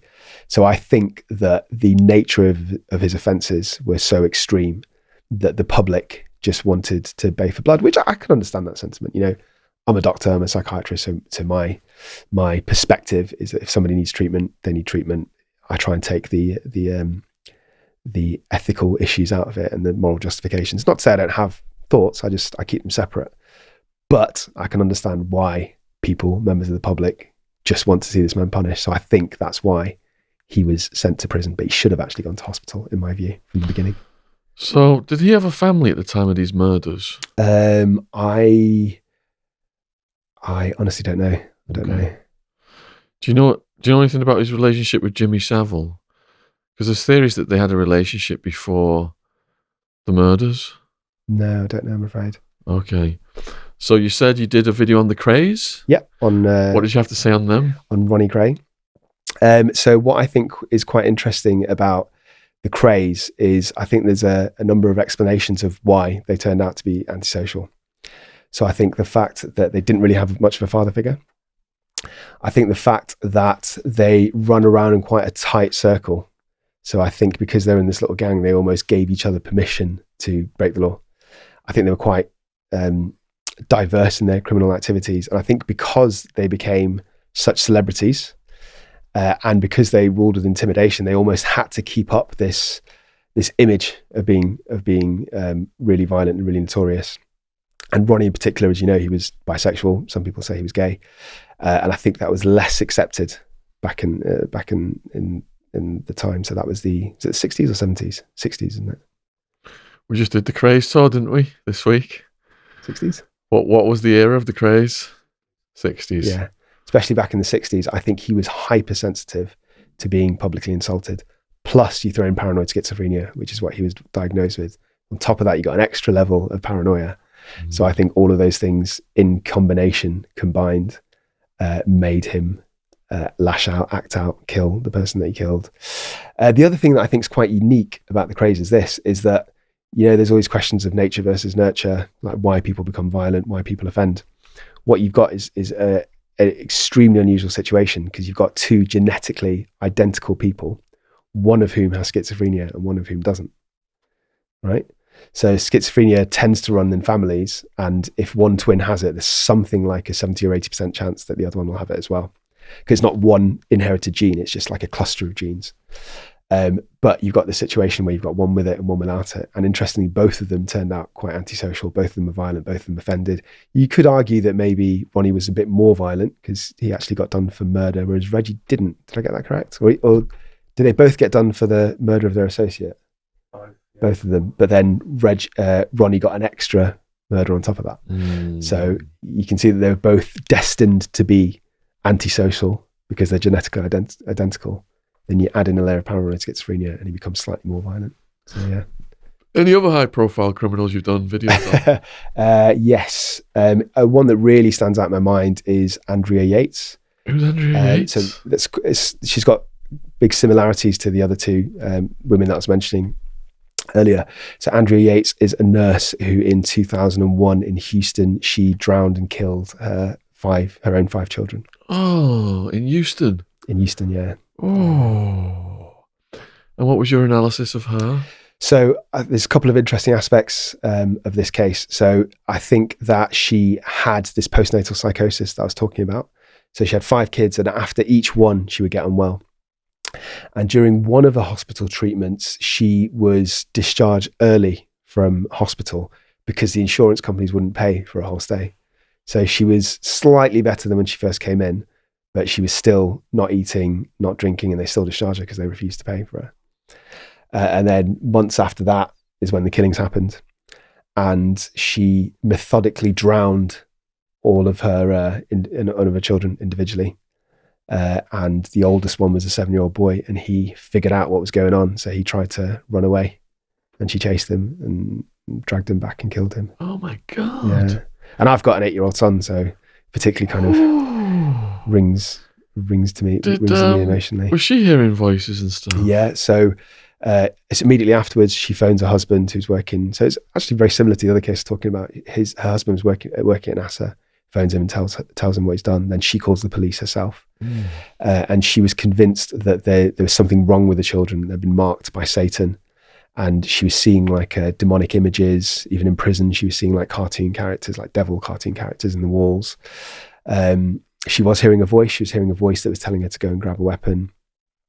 Then she committed her offence. And actually not too dissimilar to the Yorkshire Ripper, what actually happened was that even though she was clearly psychotic, the jury were swayed to send her down for murder. So she actually started with a murder charge in prison.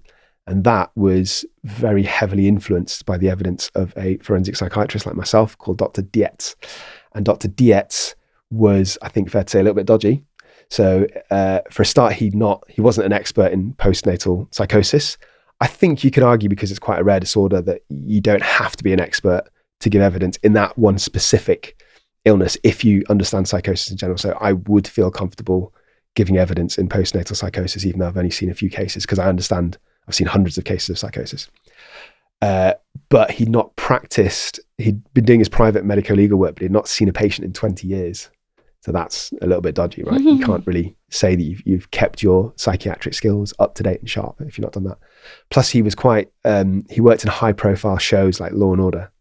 So he actually insinuated during the trial that there was an episode of Law and Order on shortly before where somebody, a mother killed the children and tried to get away with the defense of not guilty by reason of insanity.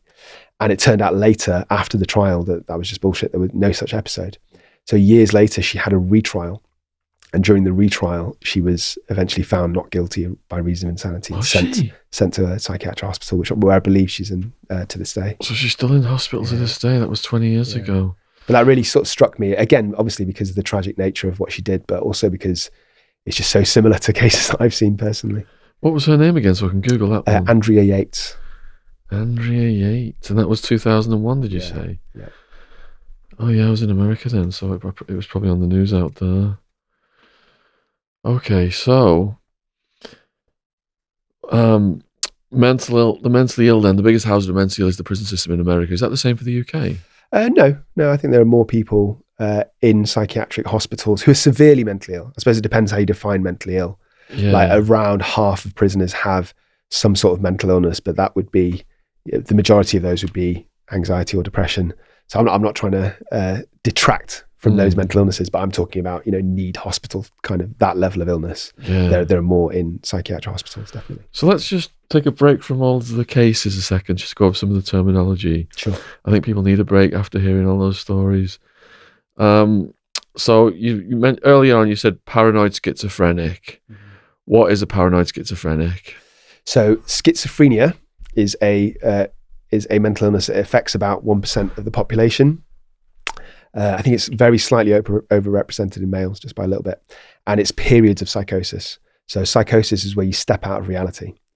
The two most common symptoms of psychosis are hallucinations and delusions. So hallucinations are seeing or hearing things that don't exist. Contrary to popular belief, most people with schizophrenia hear voices. It's actually quite rare for them to have visual hallucinations. They mostly hear voices. Yeah. So hearing things is far more common than seeing things, despite what you might see on TV programs, etc. Which, by the way, is a way that you can spot when a defendant's lying, but that's a different topic. And they suffer delusions. So delusions are false, fixed beliefs that will not change, even if there's evidence to the contrary. So typical delusions are paranoid delusions, which is exactly what you get in paranoid schizophrenia. So of cases that I see, by far the common types tend to be people are watching me, people are following me, either people that the defendant knows or that are complete random strangers. People want to kill me. People are poisoning my food. I've seen several prisoners who will only eat packaged food because they believe, for no discernible reason, they believe that their food's being poisoned. People that they're dying. And then you get other types of delusions, like grandiose delusions, where people believe they can read minds or have superpowers or can fly. And yeah.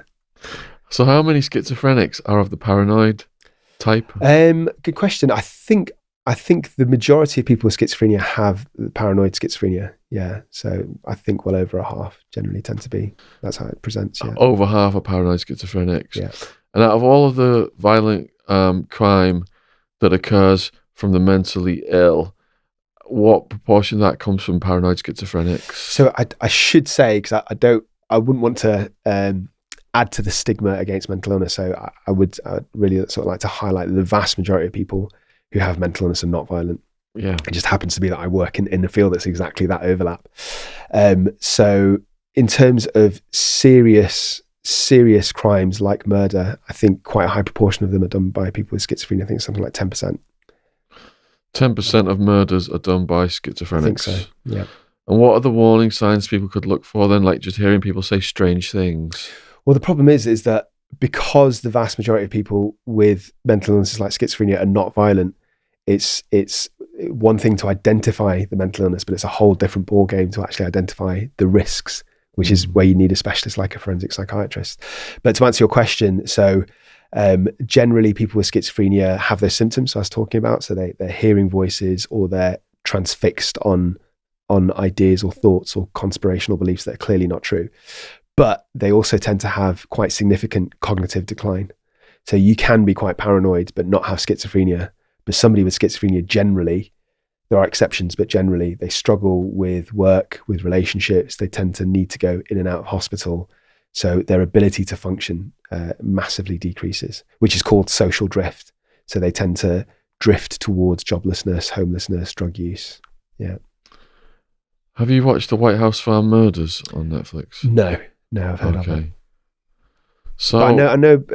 What was the name of the Jeremy perpetrator? Bamber. Yeah, I know a little bit about him though. Yeah. Oh, do you? What do you know about Bamber? So the reason I know this is because I was a guest on another podcast about the murders, even though I've not seen any documentaries on it. So I know that he tried to set up his schizophrenic sister as committing these murders. So he murdered his entire family, I believe. And He was I think convicted of it. Yeah. Right. We're trying to research this more. Okay. There's a guy we're working with who believes he's innocent. Okay, I've heard that there's Yeah. a movement of people that believe that actually. So we're trying to get to the bottom of it. It's Right. tricky though, isn't it? Yeah. Yeah. What kind of things have you found out? Not much yet, but we're going to be meeting with the team, and we're going to be doing some podcasts with the team that represent him. So we're hoping to find out a lot. Yeah. Yeah. I mean, watching that show on Netflix, you could see how the women who provided the information that convicted him had a lot to gain. Right. The cousin, basically, everything he was going to inherit went to her. Okay. And his girlfriend had already sold a story to the News of the World for tens of thousands. Right. Okay, I didn't know that. Yeah. So there's a lot to it. Even though that show made him look guilty, from my experience in the justice system, there was a lot of red flags. Yeah. Yeah. Because I wrote a book, Unmaking a Murderer, about the Stephen Avery and Brendan Dassey cases on Making a Murderer. Yeah. And there's 10 things that always reoccur when there's no physical evidence as to how they convict people. Yeah. And I saw a lot of that reoccurring in his case. So Okay. definitely something we want to look at much stronger. Yeah. Okay. Again, if you need any sound bites, I'll do my research. Yeah. I'll find out about his case. Okay. Yeah. Thanks. All right. So, is there a mental disorder then that is more prolific in murder than schizophrenia? Yes. So personality disorder. Yeah. Personality disorders. Yeah. So this is often misunderstood. So there's a difference between a mental illness and a personality disorder. So a mental illness is, it can be seen as a baseline change of what you usually are because you've got symptoms. So if it's psychosis, then those symptoms are, as I said before, hearing voices, seeing things. If it's, for example, mania, then those symptoms are, being speeded up, having all this energy, flight of ideas. If it's something like depression, as I'm sure you know, low mood, lack of energy, etc. Whereas a personality disorder is entrenched in you. So if you've got a personality disorder, it means that your character traits are flawed by definition. So it's part of you. It's related to, your upbringing, your experiences, etc. So I should say I've made videos on personality disorders and I've got quite a bit of backlash because they are quite a contentious diagnosis. And some people who are diagnosed feel that they're labeled as troublemakers.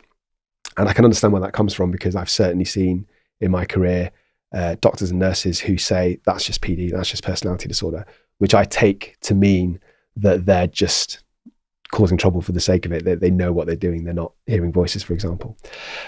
So I agree with that. It is a contentious diagnosis, but the definition of a personality disorder is that your personality traits are flawed. So when it comes to violence, by far the most common personality disorder is antisocial personality disorder. So people that have this disorder tend to not care about the rights of other people. They treat people with this callous indifference. They don't care about them. They don't care about following the law. They don't really learn from their mistakes. So even if they get punished, even if they get sent to prison, they never really change. I'm sure through your experience in prison, you must have met a lot of people with this kind of disorder. Would you say that they are also overlap with psychopaths? Yes, absolutely. So psychopaths is like antisocial personality disorder plus. So you've got all of those traits plus turbocharged. Plus you're really charming and you're really manipulative. Right. And another difference is that people with antisocial personality disorder can have empathy towards some people. So you can go out in the streets, be a thug, be a drug dealer, beat people up, but you still love your mum, you still love your family. Yeah. Whereas a true psychopath, of which I've worked with a few, have no empathy for anybody. So they can still be in a marriage, they might have kids, but they're deep down to their core, they only really care about themselves, and they only really see other people as an opportunity to manipulate, to get something from. So they might have friends, but they don't really value their friendship. So, for example, I've seen psychopaths on wards. So I've worked in personality wards when I did my training, and I've seen a couple of psychopaths, and they would like a lot of wards. There was like alliances and cliques. I wouldn't call them gangs, but there were men that hung out together and had friendships.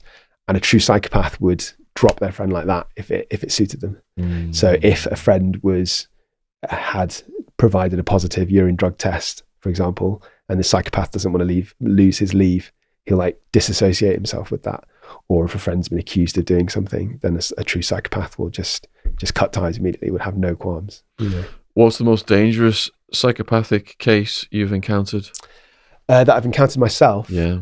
So I think probably the murder cases that I talked about before, particularly the man who had killed a few times before.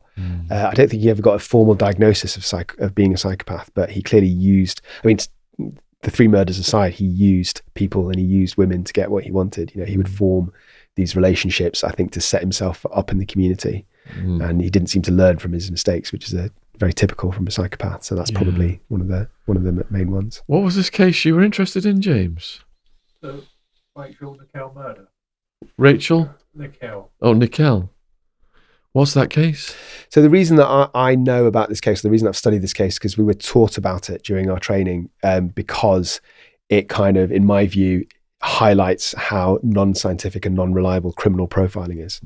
And as a forensic psychiatrist, it's quite a common misconception. They think that's what we do. It's not. We've got nothing to do with solving crimes at all.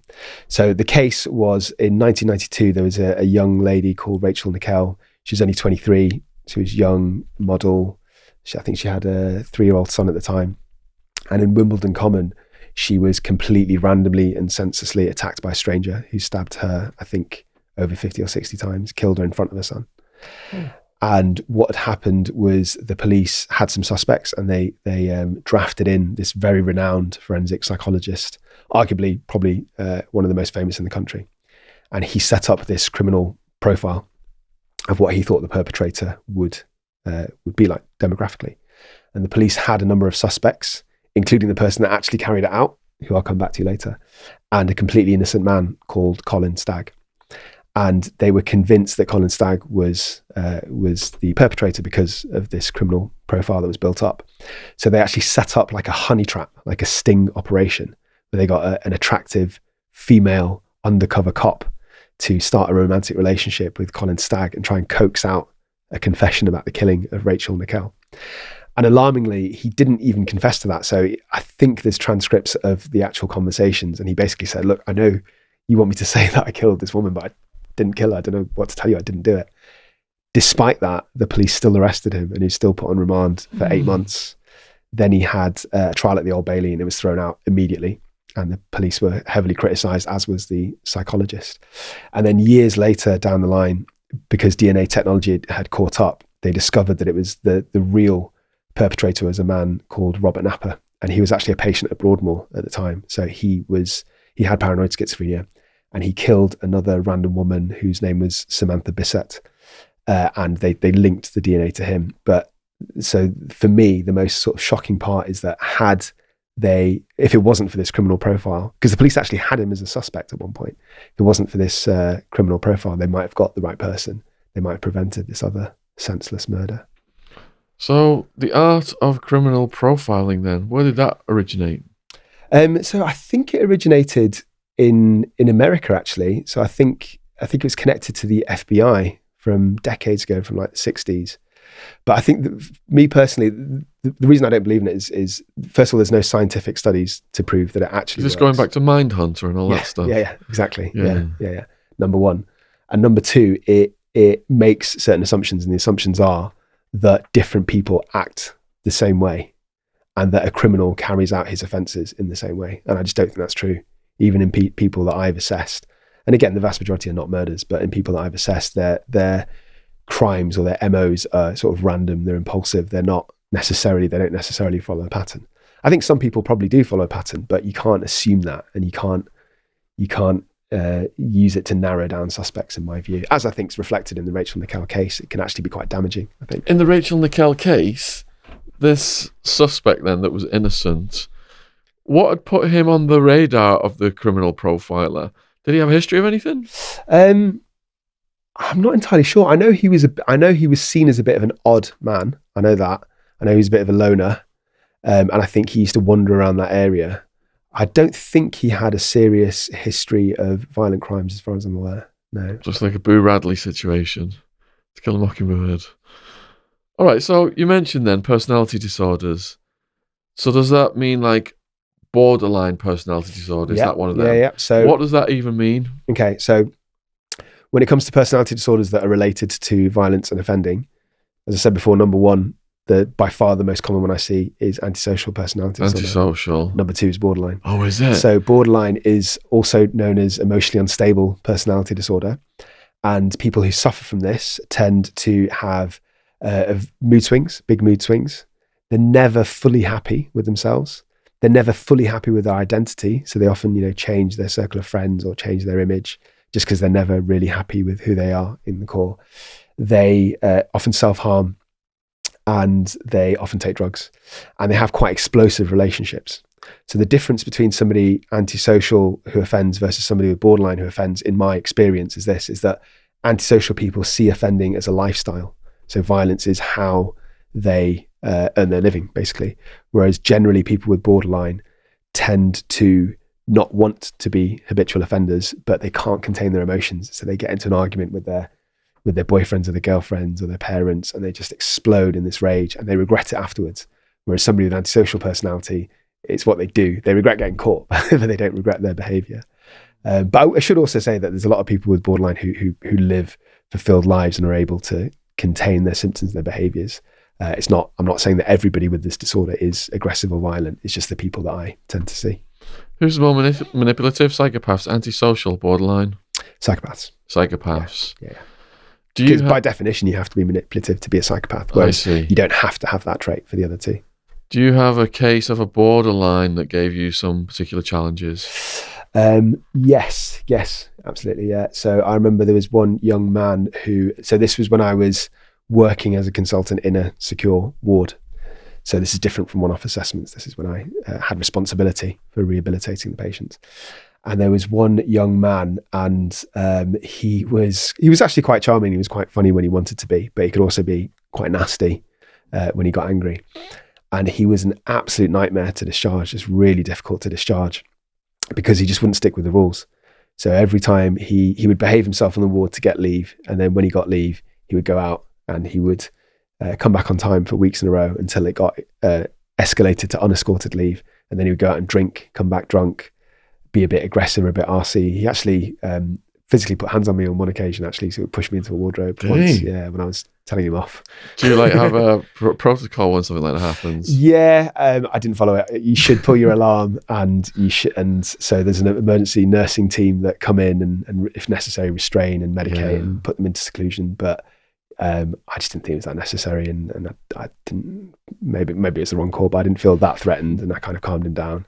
And I was also just quite frustrated because his admission was lasting so long because he kept breaking the boundaries that I just didn't want another mark to go against his name, which would put him in put him back for another few months. How did you calm him down? I think so basically what happened was and this is quite typical for some people with borderline. I think he was pushing the boundaries by coming back a little bit late, drinking a little bit, but not enough, enough to register on the breathalyzer. He didn't seem drunk. And I gave him a couple of passes because I didn't want to stop his leave, because his leave had been stopped so many times in the past. I didn't want to just start from square one and extend his admission. So I gave him a couple of passes, and I think he was just sort of pushing it to see how far he can get. And then I had to stop his leave because he was doing it too often, and he came back properly drunk once. And then he refused to come out of his room. So I saw him in his room, which is actually pretty stupid on my part, but I shouldn't have done that. But I was just busy, and so I saw him in the room as opposed to finding a separate room and finding nurses that were available. And I think after he pushed me, you could tell in his face that he was like a bit shocked at what he'd done. And so I just sort of talked him down and just said, You know, the weird thing is being in that situation, and I wouldn't say it happens very often, but it certainly happened a handful of times in my career, is that I can't argue back or fight back or say what I'm really thinking because I'm the professional. So I can't, if somebody yells at me or swears at me or gives me racist abuse, I can't really stand up self-defend. Yeah, absolutely. You can self-defend. You can self-defend, but I can't escalate an argument. Yeah. So I couldn't say what I was really thinking, which would be full of expletives. I just kind of said, look, I think we can both tell that you're getting a bit too agitated and we're not going to get any further here. So I'm going to leave now. And he let me leave. But so I'll tell you what's interesting about his case was that finally, when we finally, so he's from the Milton Keynes area. And when we finally discharged him, we kept finding these hostels for him to go to. And every time there was some sort of problem, he would either didn't like the hostel or he wouldn't stick with the boundaries when he had like leave testing. And then on one final time, we found a hostel for him to be discharged to, and he went away on a weekend. And the community mental health team based in Milton Keynes wouldn't work with him because he was just too much of a handful. So as an alternative, he had to go to, no, sorry, I've said this wrong. It wasn't a hostel. He was going to go and stay with his mother because no hostels would take him. Sorry, I got that mixed up. Had to stay with his mother because no hostels would take him. But there was a community centre that was nearby. So the plan was, it wasn't a perfect plan, but the plan was stay with your mother and you have to go into this community centre every day initially, 5 days a week, have therapy. If you can show that you're stable and you're behaving yourself, then that will decrease over time. You get more freedom. So he reluctantly agreed because it's the only way he could leave hospital. So we had him on this test weekend where he had to go up, stay with his mother and go to this thing twice, go on the Saturday and Sunday. He turned up, his mother disappeared off the scene. He had like a 2-day party, basically, took loads of drugs. He turned up to the first session stinking of booze and then left after like half an hour. He's supposed to be there all day. Didn't even turn up to the second session. And then when the nurse from our ward drove up to collect him on the Monday morning, there was like people, he's obviously had like a 2-day party. There's like drugs on the floor, condoms on the floor, people passed out. How old was he? He was not that old, in mid-20s, I think. Yeah. And what crime had he done in the first place? So in the first place, he'd set a fire with his mother in the house. Ooh. I think he was psychotic, to be fair. I don't think he intended to kill her. I think he intended to kill himself. So he set a fire, but he'd locked the door and he had the key on him, so his mother couldn't get out. So the neighbours had to put a brick through the window. So obviously it's not ideal to discharge this person to his mother's house, given the history, but we literally had no other options because he'd burnt his bridges with every single person. So to go back to the original point, that's quite typical for some people with borderline. They're just explosive relationships. You know, they can be quite very challenging in their behaviour. Yeah. Is there something in DSM called intermittent explosive disorder? I don't think it's in the DSM as far as I know, no. But it is a contentious psychiatric diagnosis in that some people don't really think it exists. Do you think that the DSM it's ever expanding to incorporate more labelling and medication to an extent? Yeah. I think pharmaceutical industries. Yeah. So I use the ICD-10 more often than DSM because generally it's used more in the UK.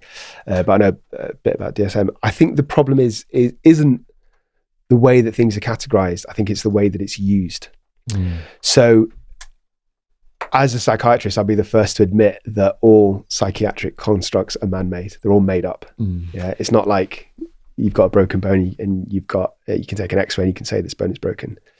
All psychiatric diagnoses are a group and clusters of symptoms that you put together or that somebody puts together, and we all agree that you use these to categorize things.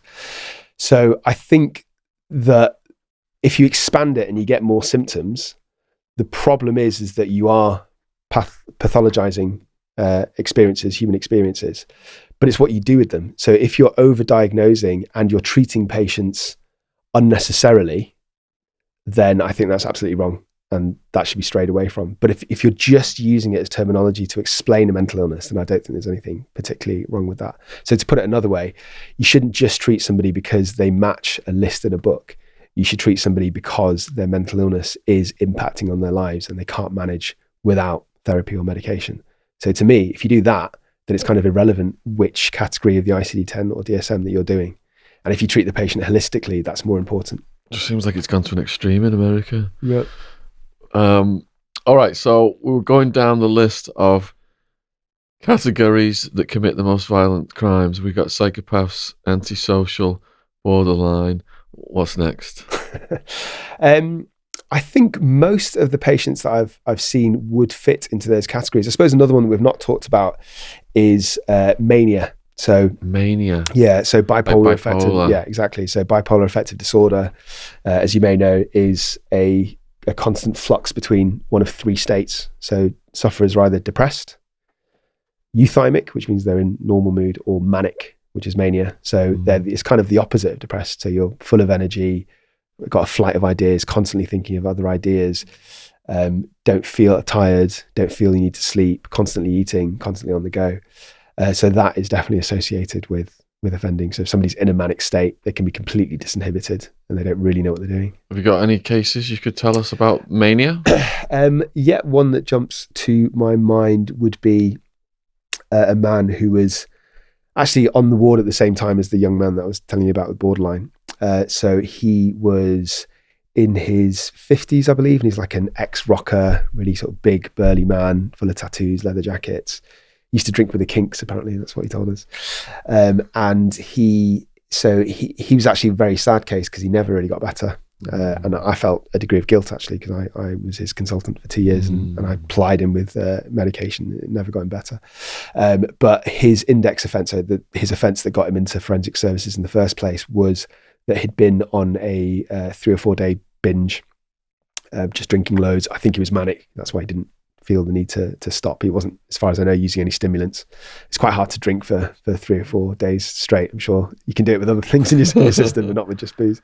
And he just went to a random bar quite near where he grew up. So he knows the community, knows the barman, and he asked for a drink and the barman refused to serve him because he was just in a state. So he wrestled the barman, got behind the bar and started just chucking bottles of spirits just at people that were walking by and across the bar, trashed this bar. Then the police came to try and arrest him. And I think he even knew some of the policemen because it was actually quite a small community. And he started throwing bottles at the police cars as well. Oh, no. So he got arrested, went to prison, then went to a psychiatric unit, which was when I was in charge of his care. And he was just a handful. And the weird thing about this man was that he had good and bad days. And on good days, he was actually very charming, really funny. He was still a bit manic, still a bit disinhibited. He called me Mowgli. That was his name for me, which is slightly racist, but it's also quite funny. And on a good day, he would dance with the nurses and he'd sing and sort of be quite a pleasure to be around. But on a bad day, he was really angry, really irritable. He was completely fixed on me because he, not completely untruthfully, believed that I was, making his health worse with these medications because I was plying him with meds because I wanted to get him better so he could leave hospital. And so on some days he would like make a beeline for me, run towards me. He never actually put his hands on me, but he would quite frequently like run up to my face and scream at me. I remember there's about 1 week in the summer where he knew what time I'd come to work and he would wait by the window. And every time I was walking from the front security gates to my office, he would just like swear and shout at me, which is really embarrassing because all the staff can hear.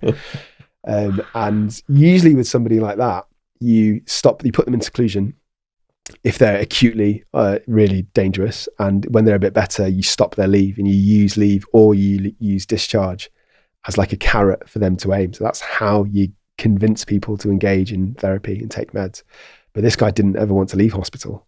Well, first of all, he's too unwell to ever leave, but secondly, I think deep down, even though he never admitted this to me, I think he knew that he would not cope in the outside world because you can't live if that's your behavior. You can't function, as well as being a danger to other people. You say the wrong thing to the wrong person, you're going to get thumped. So he didn't care about leave, he didn't care about being discharged, so he was just really difficult to treat. I never really made any headway with him. One of my regrets from my career. One of my favourite documentaries, and it's very harrowing but it's gripping, is about the extreme behaviour of mental illness. I don't know if you've seen it, but it's where 2 women run out into the motorway. Yes, yeah. What's it called? Madness in the Fast Lane? I can't remember what it's called. That does sound familiar though, yeah. I've watched it a few times. Yeah. They had folie à deux, didn't they? So they're getting run over by trucks. Yeah. And they jump up with superhuman strength and anyone else would have been dead. Yeah. So what is it? Puff of Madness? Yeah. Folie à deux. So folie, I think they had... Have you seen that one, James? Madness in the Fast Lane. What did you think of that? Have you seen it, Joe? They're literally like these Scandinavian women. The police are called and they run out into the motorway and like into trucks and stuff. Yeah. And they're like down. The police come and they jump up like with superhuman strength and attack the police and run off. Yeah. And that's just the beginning. That's just the beginning of what happens. It gets crazier and crazier all the way through it. So am I right? It's been a while since I've heard about this case, but am I right in thinking, Sean, that one of the women was very seriously injured, and the second one, they were twins, right? Yeah, something. Yeah, twins. And the second one wasn't that badly injured, but she kind of charmed the policeman into releasing her. Yeah. And then she stabbed a was it a random murder person. someone? Yeah. Yeah, it's fascinating. But there's all different. At the end of that program, I think they had interviewed different doctors and stuff and different theories. So what you said was one of them, the puff of madness. No, so mine is Folie à Deux. It's not quite the same. It's so puff of madness is a different thing that's also got another potentially French name, but I can't remember what it is. Right. Folie à Deux is madness shared by two. Madness shared by two. Could you explain how the hell that happens? Then? I can even give you a case example for this one, actually. Oh, good. So I made a video about this on my YouTube channel recently. So it is extremely rare. I've only ever seen one of these cases in my career, and most psychiatrists wouldn't see this. Mm-hmm. But it's when a psychosis, usually a delusion, is shared between two people. And when it does happen, it tends to be people who are very close, like, sisters in this case, or father and son in the case that I'll tell you about shortly. And they're quite isolated, and they tend to be withdrawn from the rest of society. So they just kind of feed into each other's bizarre delusions until they're both mentally ill. So the case that I saw was fascinating. So it was about this man, this quite sort of tubby, middle-aged, maybe early 40s man, and he was just pretty crazy. So he'd had some sort of surgery on his turbinates, so he had some breathing problems. Surgery on his what? On his turbinates, on the inside layers of his nose. I've never even heard that word before. Turbinates. Turbinates. That's a layer of your nose, is it? Yeah. Well, it's like this bony layer of the inside of your nose. Okay. Yeah. So he had some breathing problems, and it's not that big a physical illness. People get it treated all the time. It's not like particularly life-threatening or anything. Does it lead to snoring? I think if you've got problems with it, that's one of the reasons I think that you can have surgery on your turbinates is because you can't stop snoring. Yeah. Anyway, so he had this operation, and he was convinced that his symptoms remained, and he was convinced that doctors in general had this conspiracy against him. So he basically started this campaign of hate over many, many years. And he started printing out. He would go to these doctor's appointments, and he would use his phone to covertly record doctors. And they'd make like clips about them, put them out on YouTube. He'd make like little posters and leaflets about these doctors and start handing them out on the streets, including to where the doctors lived. So he'd go and like post these things. Yeah. So he was kind of, I don't think he physically hurt anybody, but he was clearly, like intentionally intimidating and threatening people. So when I saw him was again for a one-off assessment, and his dad basically shared his beliefs. So they had in their mind, they'd created, I think it was called the British Unicorn Party. And there's a website. So I checked out the website. It doesn't exist anymore, by the way. I've recently Googled it. And they would believe that they were a political party that were against the criminal justice system, against doctors and against judges. And their manifestos were things like, all psychiatrists should be sectioned. Anybody who kills a judge should not have to go to prison. Should just get community service. All of this stuff. Jesus. So the reason that it really stands out in my mind was when I went to assess them, the solicitor phones me up on the way to the assessment to warn me that he's a bit of a handful. And that almost never really happens. The solicitor, I barely speak to them. They send me instructions through email. Were you assessing both? No, I was there just to assess the son. I didn't even know the dad was going to be there until I got there. And then right off the bat, they were really passively aggressive. They didn't, physically touch me or anything, but the dad kept calling me a psychobabblist, and like while I was talking, he would talk over me, and he was just like, "This is all bullshit. This is all psychobabble. You don't exist. Psychiatrists don't exist." So I was like, "Okay, I just need to just answer my questions so I can write this fucking court report and bounce." And then he read the son read out this manifesto with all those bizarre beliefs that I was telling you about, and he basically said, because he knew I was seeing him for a court report. And he said, if you write a court report that puts me in prison, or if the judge, and he named the judge, if she puts me in prison, then I'm going to start a campaign against you guys as well. And I'm going to make pictures and posters about you, and I'm going to distribute all of this stuff. And if you put me behind bars, then I've got this army of people, which frankly, I don't think existed. I think it was just like his dad in front of a PC. And the other thing I remember is his dad was wearing fingerless gloves. I don't know why, but that just really stuck with me. So what ended up happening to them? So it's hard to take anybody seriously when they've got fingerless gloves. So I was actually really worried. Like it was ridiculous, and a part of me found it quite amusing. But a part of me was also like, I've seen what they've done to these other doctors for years. I do not want that in my life. So I phoned up the judge, and that's the only time I've ever done that in my career. And I said, look, I'm really worried. This is what they've said they're going to do to me and to you. It's not up to me, but you might want to think about remanding the son, and you might want, as opposed to bail, or you might want to think about, some sort of criminal charge against the father who's also making these threats. But the judge was a bit more level-headed. So in the end, she made these really clear bail conditions that he had to sign, that if anybody contacts me or her, either them or an associate of them in any way, then he's immediately going to jail. And it must have worked because I didn't hear from him again. But I was definitely checking my post for the next couple of months. And what's that condition called again?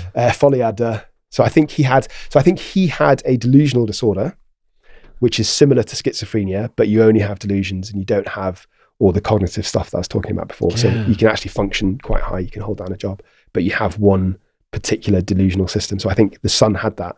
And I think the father got folie à deux, like just basically absorbed his delusions and thought the same things. So the two feed off each other then? Yeah. It's usually one person has it first and then somebody else kind of... it spreads. Yeah. Can it spread to like third and fourth person? I'm sure it's theoretically possible. I've certainly not seen it. Although you could argue, I have not researched this enough because it's never really occurred to me, but you could argue maybe that some cults might have that because you have people that have clearly delusional beliefs and that spreads. So puff of madness then, what does that mean? So puff of madness is like an instant, it's like the psychiatric equivalent of spontaneous human combustion, I guess. So it's when somebody suddenly out of nowhere becomes psychotic for a very short period of time and then gets out of psychosis with really no quickly. history. With no history, yeah. I've not seen that in my career, but I've heard about it and that documentary you're talking about. So I think they're only psychotic for days. Whereas usually it takes months and months to build up, and it takes months and months to assuage as well. Any other esoteric classifications of mental illness that we haven't touched on?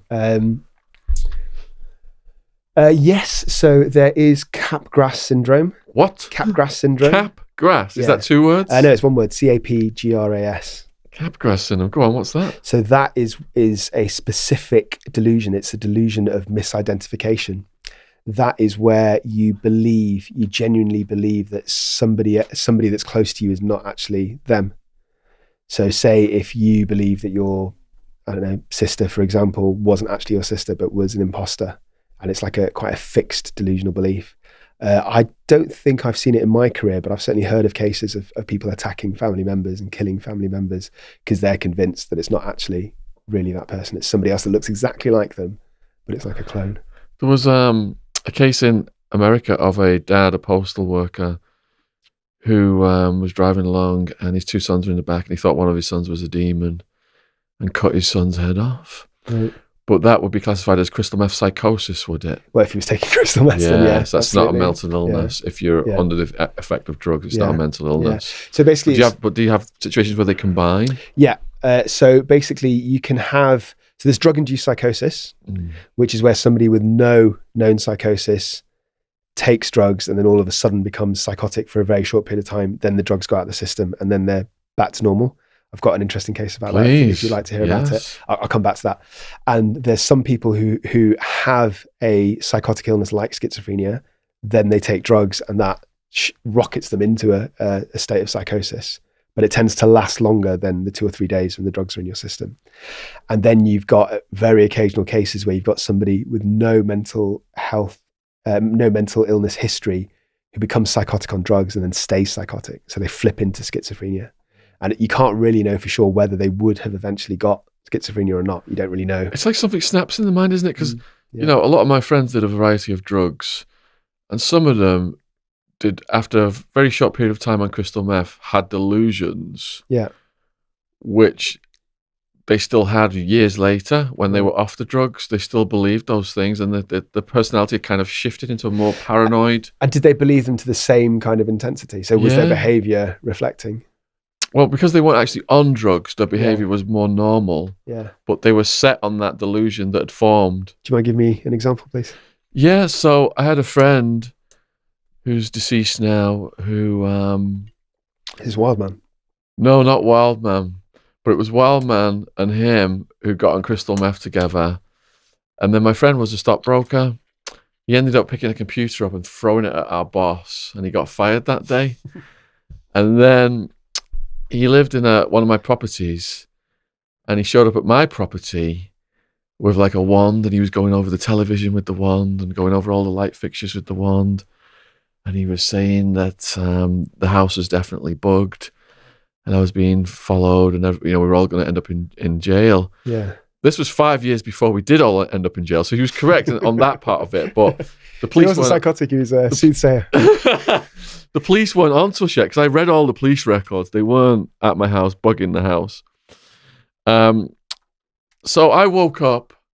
He stayed the night at my property. I woke up. There was a bucket of water. His pager, 'cause it was all pages back then, that's how we communicated, was in the bucket of water with a note. You're all going to get arrested. You're getting followed. You're getting bugged. I'm out of here. And I later learned he'd fled the state with this paranoia. And he did avoid getting arrested through these delusions. But whenever I spoke to him in later years, he was still of the mindset that they were onto us at that point in time when they weren't. And was that after all the criminal charges had been dealt with, after the prison time and everything? So he behaved in that way at my house in about 96, 97 when I was still a stockbroker. But my criminality was starting. Yeah. And then I rekindled with him after my arrest. I started to write to him and stuff, and spoke to him after I got released. And but I've met a few people like that they've what's happened to them. Yeah. There was another one who came over with my friend Hammy, who's Wildman's cousin. And I said to them, just help yourself to the drugs in the house. And I didn't warn them, because in England, you take a gram of speed, don't you, and you eat it. So they were eating grams of crystal meth. Right. And when I got home, their eyes were like popping out of their heads, and they'd drunk like dozens of beers as well. And I went to bed, and I woke up, and they were having the exact same conversation when I woke up. And they were a bit stressed out. So I was like, let's go to LA. I know some women out there. We could chill out. We'll go to the beach. And in the car to LA, I noticed they're like this all the way. And then they're like, Sean, you need to pull over. There's people following us. Yeah. People following us. Anyway, this is a long story. It's in my book Party Time if you want to read it in the new edition. The paranoia, how it built up in intensity where many things happened. And it culminated in us in this little pink hotel room on Sunset Boulevard. I get the same room as them because I want to keep my eye on them, but then they're like, you've set us up for a drug deal, that's why we're all in the same room. So I got my own room. Ended up getting a call from Hammy, you need to come down here. He's freaking out. He's looking out the windows. He said there's helicopters coming. I've set them up for a drug deal. He grabs all his luggage, throws his luggage at me because his fingerprints is on it, opens his wallet, grabs his cash, throws all of his money at me because his fingerprints are on it. I've set up for a drug deal. Runs off down Sunset Boulevard like a wolf on acid, a wolf on acid. He's like, and days later, he wakes up on a bench with all of his clothes pilfered by the homeless people. He's just got his trousers on, and gets a cab to the British Embassy. And apparently, during his psychosis, a Japanese family of tourists had asked him to take pictures of them. No. He knew that they were following him and bugging him there was a bug in the camera. He said, yes, got the camera, smashed the camera on the floor and ran off.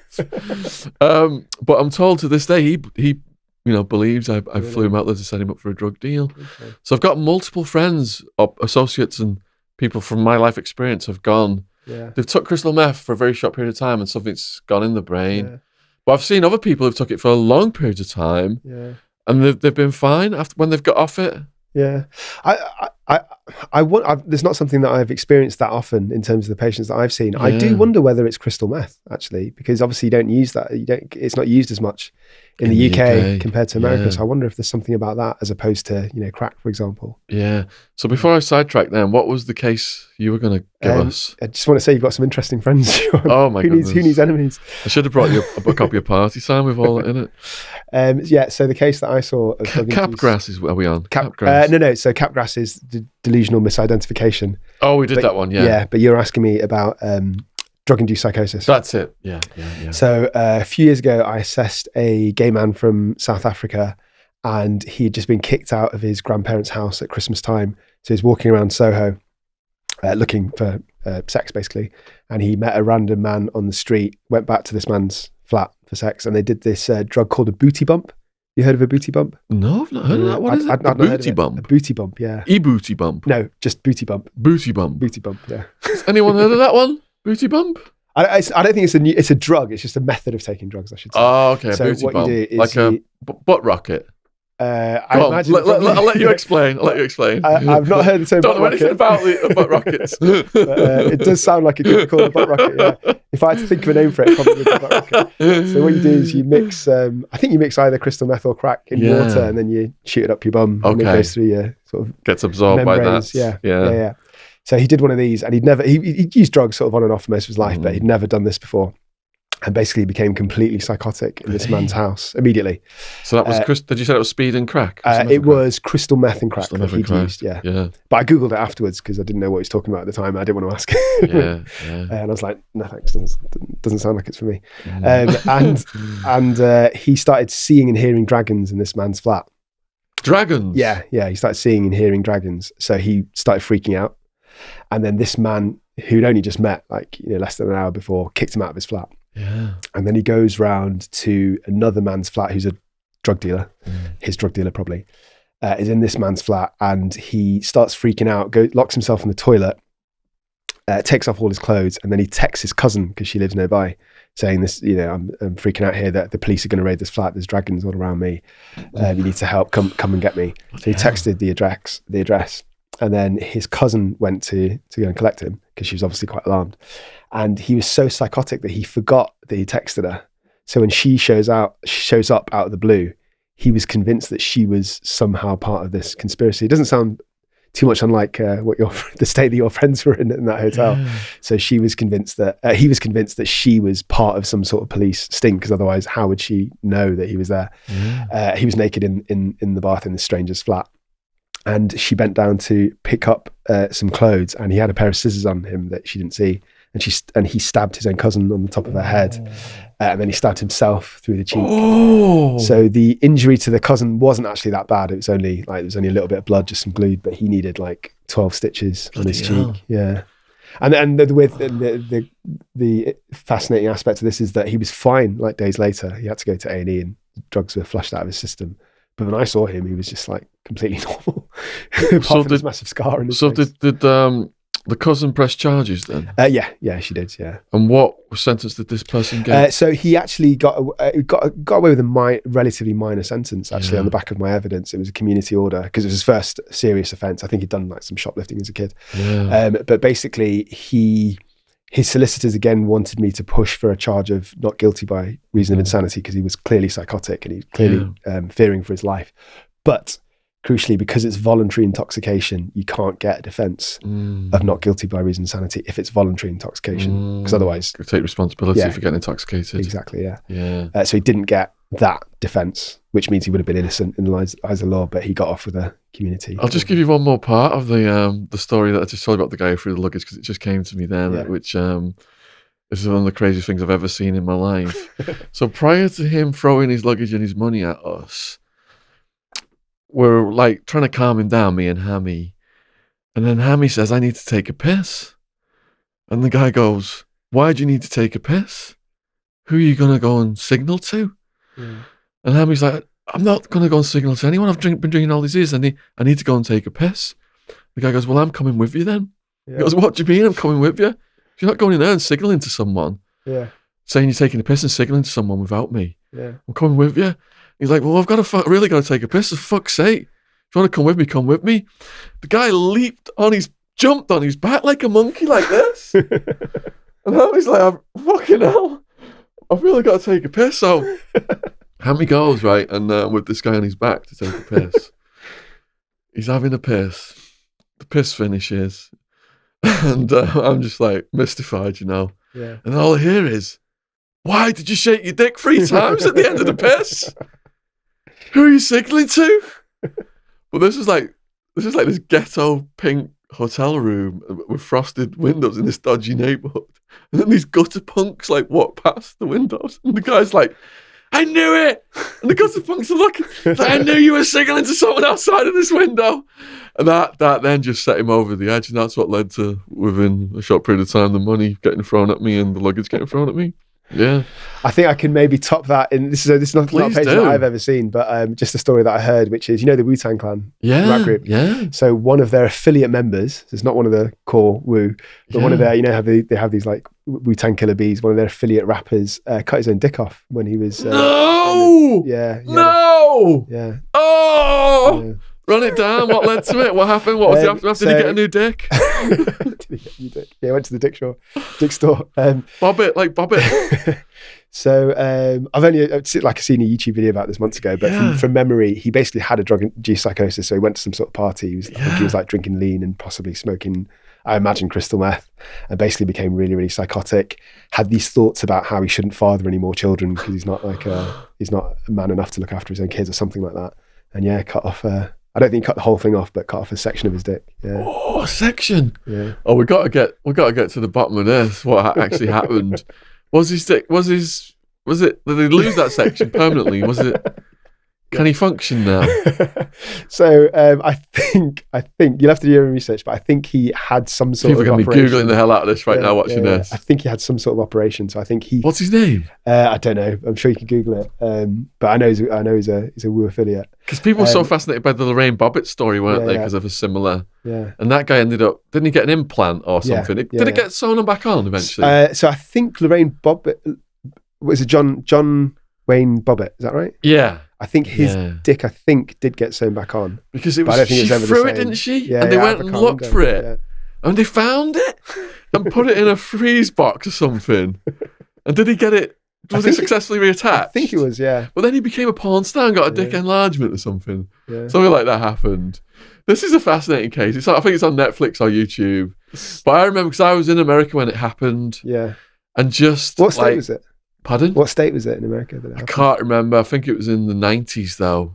It was near where you were. I can't remember. There's so many states, but it was just such alarming news, that. And then all the women were like, the women who had supported battered women were like rallying, saying it's about time some guy got his dick cut off, because he was abusive towards. And I think there was he did have a history of that, and I think in future relationships as well, alcoholism and bad situations with women. Yeah. So maybe he had it coming. I don't know. Yeah. It's quite a unique way to get into the porn industry, isn't it? Yeah. Yeah.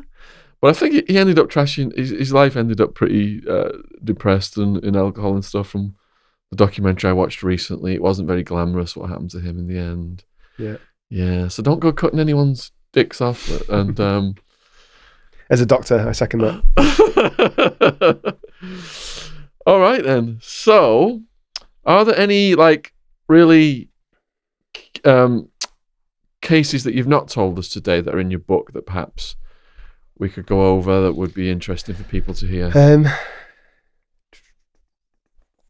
trying to think.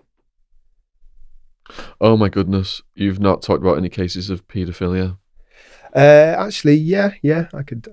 Go on then. What happened? Tell you a little bit about that. So, actually, I've done in my career, I've had, I think, 3 separate cases of men who were vulnerable for one way or another. So I think a couple of them had learning disabilities and one of them had autism. And all 3 of them were completely separate cases, different timeframes, but very sort of quite similar in many ways. So all of them been targeted by these vigilante online groups. I think one was an official group that was run by the police, and the other 2 were just these groups that random people set up, and they try and sort of catfish men. And So what they do Catfish is... men are going after kids. Yeah, exactly. Predators. Exactly, yeah. So what they do is they set up these fake accounts of being young females, sort of usually 14 or 15 years old, and they flirt with these men, and the men kind of then arrange to meet them somewhere. And then, so of the cases from memory, one was they arranged to meet them in a service station. Another one was just in a random pub, but it's actually a group of blokes who kind of detain them, probably rough them up a little bit, and then call the police, and the police get arrested. So I've seen 3 of these cases, and I think a couple of them, it was clear to me that they were predators. And although I have to be very careful in the evidence I give, I never say whether I think somebody's guilty or not, because first of all, it's unethical because I shouldn't really try and influence the jury, but also my evidence can be thrown out. So if I write really good detailed court report, put in all that time and effort, but then I make a comment about whether I think they're guilty or not, then the opposition barrister can criticize my evidence and the entire report can be thrown out. So I literally can't. But so I think for 2 of the cases, I felt that clearly they were predators and they were clearly going there for sex. And there was just, they had these really lame excuses. I think one said that, one of them, as well as this, so one of them said that his phone had been nicked by his mate, and his mate was like sending these Facebook messages as a joke. It's not really very plausible. And another one had also had some indecent images found on his hard drive, and I think he tried to convince the police that he'd bought the hard drive, bought the laptop secondhand from somebody else, and he didn't know the images were there. Again, not very plausible. But I have to say that one of the cases made me feel a bit uneasy because the man had autism, and I think that he was quite sort of lonely and withdrawn. I think he'd never had like a relationship. He was talking to what he thought was a boy who, I think the boy said he was 15, who was a gamer. So they started talking through like the love of whatever online games that kids play nowadays. And from what I read from the messages, this vigilante group were really trying to pull this man in. And so they started the sexual chat and they kept it going, and they really tried to draw him in. And he said on several occasions, like, I don't think this is appropriate, and I just want to be friends, and blah, blah, blah. And basically got talked into meeting this boy. Now, there's different ways to look at it. You could say that he still actually turned up. So potentially he is a sexual offender, and that is true. I don't think you can deny that. But I felt a bit uncomfortable about it as well, because I felt that I think he was criminally culpable. I think he knew what he was doing, and I think he knew it was wrong. In fact, the very fact that he tried to dissuade the meeting from happening in the first place indicates that he knew what's wrong. So you can't argue that he's got, a psychiatric defense, because he knew what he was doing clearly. But at the same time, I also think that there are extrinsic factors. So the fact that he's got autism and that he struggles with finding relationships, that he has problems finding intimacy and understanding people's emotions. So I remember feeling quite uncomfortable about the whole thing. I felt like he was kind of, potentially a criminal, but also potentially vulnerable. Because you can be 2 things. You can be somebody that does bad things, and you can actually have mental health issues and be vulnerable. So there was a degree of entrapment as well, do you think? Yeah, absolutely. Yeah. So what about when forensic psychiatrists make mistakes? Are there any alarming situations where people get released and go on to do heinous things? Yeah. So just suddenly thought of another case, actually, I'll tell you about after this. So there, with any psychiatrist's career, a non-forensic psychiatrist, the worst, or one of the worst things that can happen to you is that a patient commits suicide. So I've got a story about that, which I'll come to. And that is almost inevitable statistically. I don't think it happens to every psychiatrist, but for the average psychiatrist, even a good psychiatrist, that's going to happen once or twice in your career, because it's just a numbers game. If you treat hundreds, maybe 1,000 patients over your entire career, and they've all got not all, but some of them have suicidal tendencies, then even with your best treatment, even if you think they're going to be safe, some of them, or a small number, are going to go on to commit suicide. It happens. With forensic psychiatry, you've got suicidality amongst your patient cohort, but you've also got the potential for violence. So as we were talking about before, you have to discharge patients eventually. You have to, because the system gets clogged up. If you never discharge anybody, then number one, what's the point in having them in a hospital? You might as well put them in prison. And number two, it doesn't free up the space for the other new patients to come in. So all you've got is what's in front of you. You have to risk assess, as I said before, on their behaviour, on their boundaries, whether they use their leave appropriately, whether they engage in psychotherapy, whether they take the medication. So that does happen. So every that I'm aware of, at least 3 or 4 times a year, you'll hear a case in the newspapers where a patient has been discharged either recently or within the last few months, and they've gone on to commit serious offences, including murder. I can tell you about a case if you're yes, interested. Please do. Yeah. Let me just check my notes about the name. So in 2004, there was a man called John Barrett, who is quite well known within the forensic psychiatric system in that he'd got a recurring mental illness. So he'd committed various violent offences, had been sectioned, rehabilitated, released, and he'd go through the cycle. And what happened was that he was admitted in 2004 and he was given leave by a psychiatrist who had not seen him. I think he'd only got there that day or maybe the day before. And he was sort of really pressurizing the nurses to give him leave, and he was being a bit of a handful, was being quite aggressive. And so she made what I think is fair to say an incorrect decision, because she thought she knew him because she'd seen him so many times in the past. She didn't think he was that dangerous. She let him go on leave, and then the very next day he randomly stabbed and killed a banker who was riding past on their bike. This is somewhere in London. Yeah, so I mean that arguably is avoidable, because you shouldn't be giving somebody leave, obviously, if you've not properly assessed them. What's interesting about that is the entire way that you're allowed to give leave has actually been changed because of that. So now you have to write these formal forms that get signed off by a consultant that says, that you've assessed the patient, etc., etc.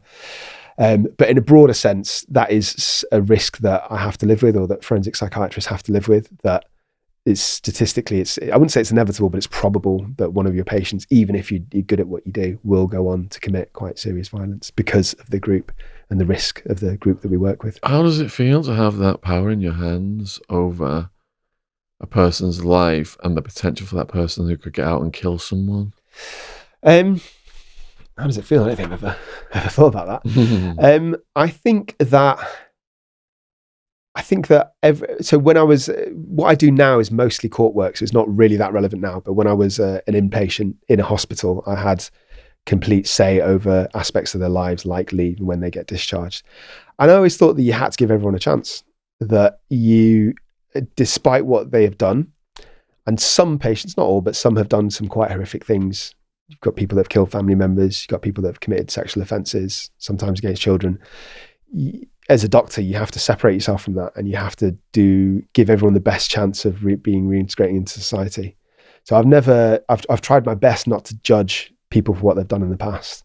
I've tried to take that out of the situation and only look at their psychiatric health now and the risks. You wouldn't be able to function, would you, if you couldn't do that? Absolutely. And in terms of how it feels that people might go out and reoffend, it's not really bothered me that much, because the perspective I look at it is that me and my teams, it's not just me, it's the nurses and psychologists, etc., have helped far more people reintegrate into society and live a better life than when we got them out of prison in the first place onto our wards, than the number that will go on to commit violence. So we don't stop everybody from reoffending, but I think the ones that we do stop, you're not only protecting them, but you're protecting potential future victims.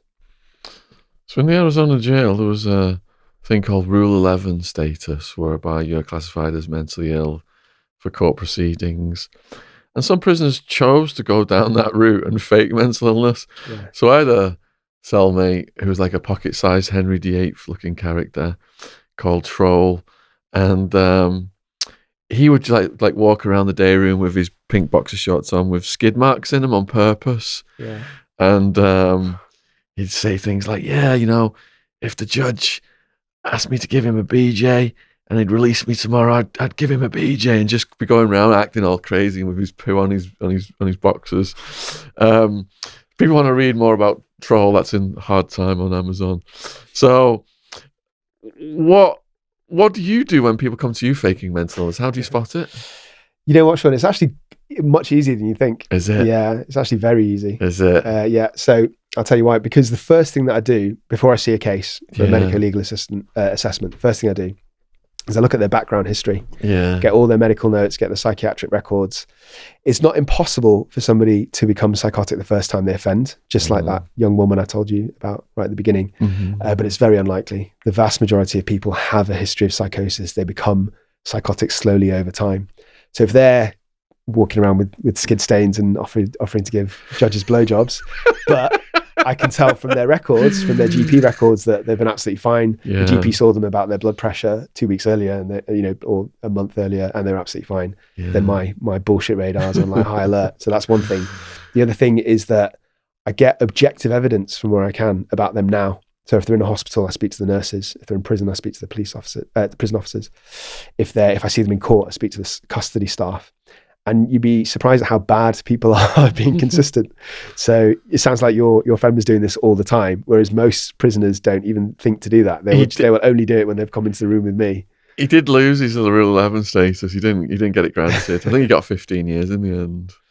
And so I'll be watching them. So if they're scared and cowering in the corner about some sort of demon or bat they can see in the corner, then I'm watching them without them knowing. When they're walking back to the cells, I'm seeing if they're pally with their friends and laughing and joking. And on top of that, more than that, I think that people who are really psychotic, especially if they're paranoid, they don't have an agenda to try and convince me. So imagine if you're actually really paranoid and you believe that people are trying to hurt you and kill you, and you believe there's a conspiracy. If some guy you've never met in a suit comes and sits next to you and introduces himself, you're not going to tell him. Because why would you? If anything, it would be the opposite. It's quite hard to get these symptoms out. Whereas somebody who's faking mental illness, who wants to go to hospital, they tell me almost immediately or within a few minutes, I think I'm mad, doctor, and I think I need to go to hospital and blah, blah, blah. People who are really unwell, they don't have an agenda. And sometimes they're indifferent. They don't even know that they're in prison or court. They don't care where they end up. There's a saying that crazy people don't know they're crazy. Yeah. Does that apply? So for psychosis, the vast majority of people have psychosis don't have insight, so they fully believe the things they're experiencing. Yeah. It's different for neuroses like anxiety and depression. They know that they're unwell. So we've had a guest who's been on a few times called Pepsi Watson, and he's been in and out on a recall for his IPP. And on the most recent interview we did with him, he said lockdown, people that can't get out the cells, short-staffed, self-harm. People committed suicide. There was a hanging and someone cut his ear off. Right. So what's the rate you come across self-harmers? So I think in the general population, about 1% of people self-harm at some point in their life. In prisons, it's something along the lines of 20-25%. So it's actually very high. Yeah. Awesome. But I would say that there's a range of self-harm. So there's relatively minor sort of scratching or picking, cutting. And that can be because somebody's just trying to relieve frustration. So actually some people, for example, with depression or borderline, actually feel better after they've cut themselves because it quenches urges to be violent or to do something more serious. And then on the other end of the spectrum, you get really severe self-harm, so actual suicide attempts.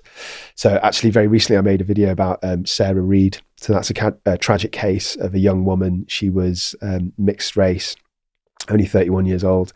And she took a life in HMP Holloway in January 2016. So it's really, really quite sad. And I think the system failed her. I really do. What led up to that? So I think she had a history of mental health issues since her own son died in 2003. Then she was really badly assaulted in 2012 by a police officer, actually.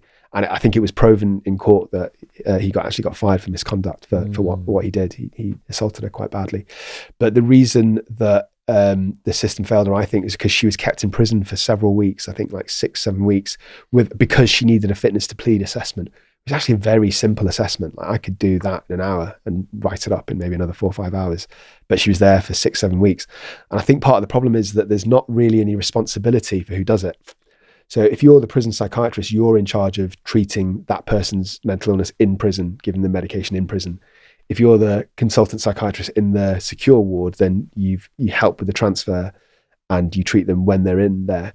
But if you need an expert witness kind of opinion, which is what I do, you're kind of in limbo. You don't belong to anybody. It's up to your solicitors to reach out and find a psychiatrist. And some solicitors are just really disorganized and they don't do that for a number of weeks while their defendants are on remand. So I think she was there unnecessarily and she was there too long. So a very sad case. So Russell Brand has talked about low-level drug users. It should be reclassified from them being the criminalisation of addiction to it being a mental health issue. Yeah. What are your thoughts on that? I would broadly agree with that. I think that if you just take the ethics out of it, if you just look at it logically, your average low-level drug user who's not a dealer, who's not going out hurting people, is not causing a massive damage to society. But if you criminalise them and you put them through the system, especially if they get addicted to harder drugs, then I don't see how that's helping. And or for these the people are benefit of clogging up society. the prison system and clogging up the court system. It's crazy, but there's so much money being made off it. Yeah. All right, and so we are going to put the link in the description box for a Psych for Sore Minds. Huge thank you to Sohom for coming on today and regaling us with all of these case studies. And I've learned so much as well about the... I was particularly fascinated when you said about which mental illnesses are correlated with the most violent crime, and it's psychopaths, then antisocial, then the borderline, then mania, then bipolar. Yeah, so... Well, mania and bipolar are kind of the same thing. Okay. Yeah. Oh, yeah, mania's... Someone with bipolar can have a manic episode. Yeah, exactly. So if you sat here and enjoyed this as much as I have, please go over to A Psych for Sore Minds, which is Sohom's channel. And on Twitter, you are Dr. S. Das. So we'll put that link down there as well. And I'm looking forward to seeing your book, man, In Two Minds coming out. Congratulations on landing that with a really big publisher. Thank you very much. Yeah, I'm sure it's going to do well. You hear these stories and they're just endlessly fascinating, aren't they? All the different cases. So please let us know in the comments what you thought about this. Huge thank you to Joe and James for coming out today and filming these. We've had such a busy week. We've been all over the place. London, filming tours in London. Down at Castle Goring with Lady C on the royal family. It's been quite an eventful week. And huge thank you to the new subs. Subscription logos in the bottom corner. And most of all, huge thank you to Sohom for coming out today and sharing his stories. Thank you very much for having me on, Sean. Yeah, It's been you're an welcome. absolute honour. Really enjoyed it. Thank you. Yeah. You're such a good vibe. So we traditionally do a hug. Are you all right to hug? Yeah. Yeah. In this environment? Yeah, thanks, man. Well done. Brilliant. Yeah, cheers.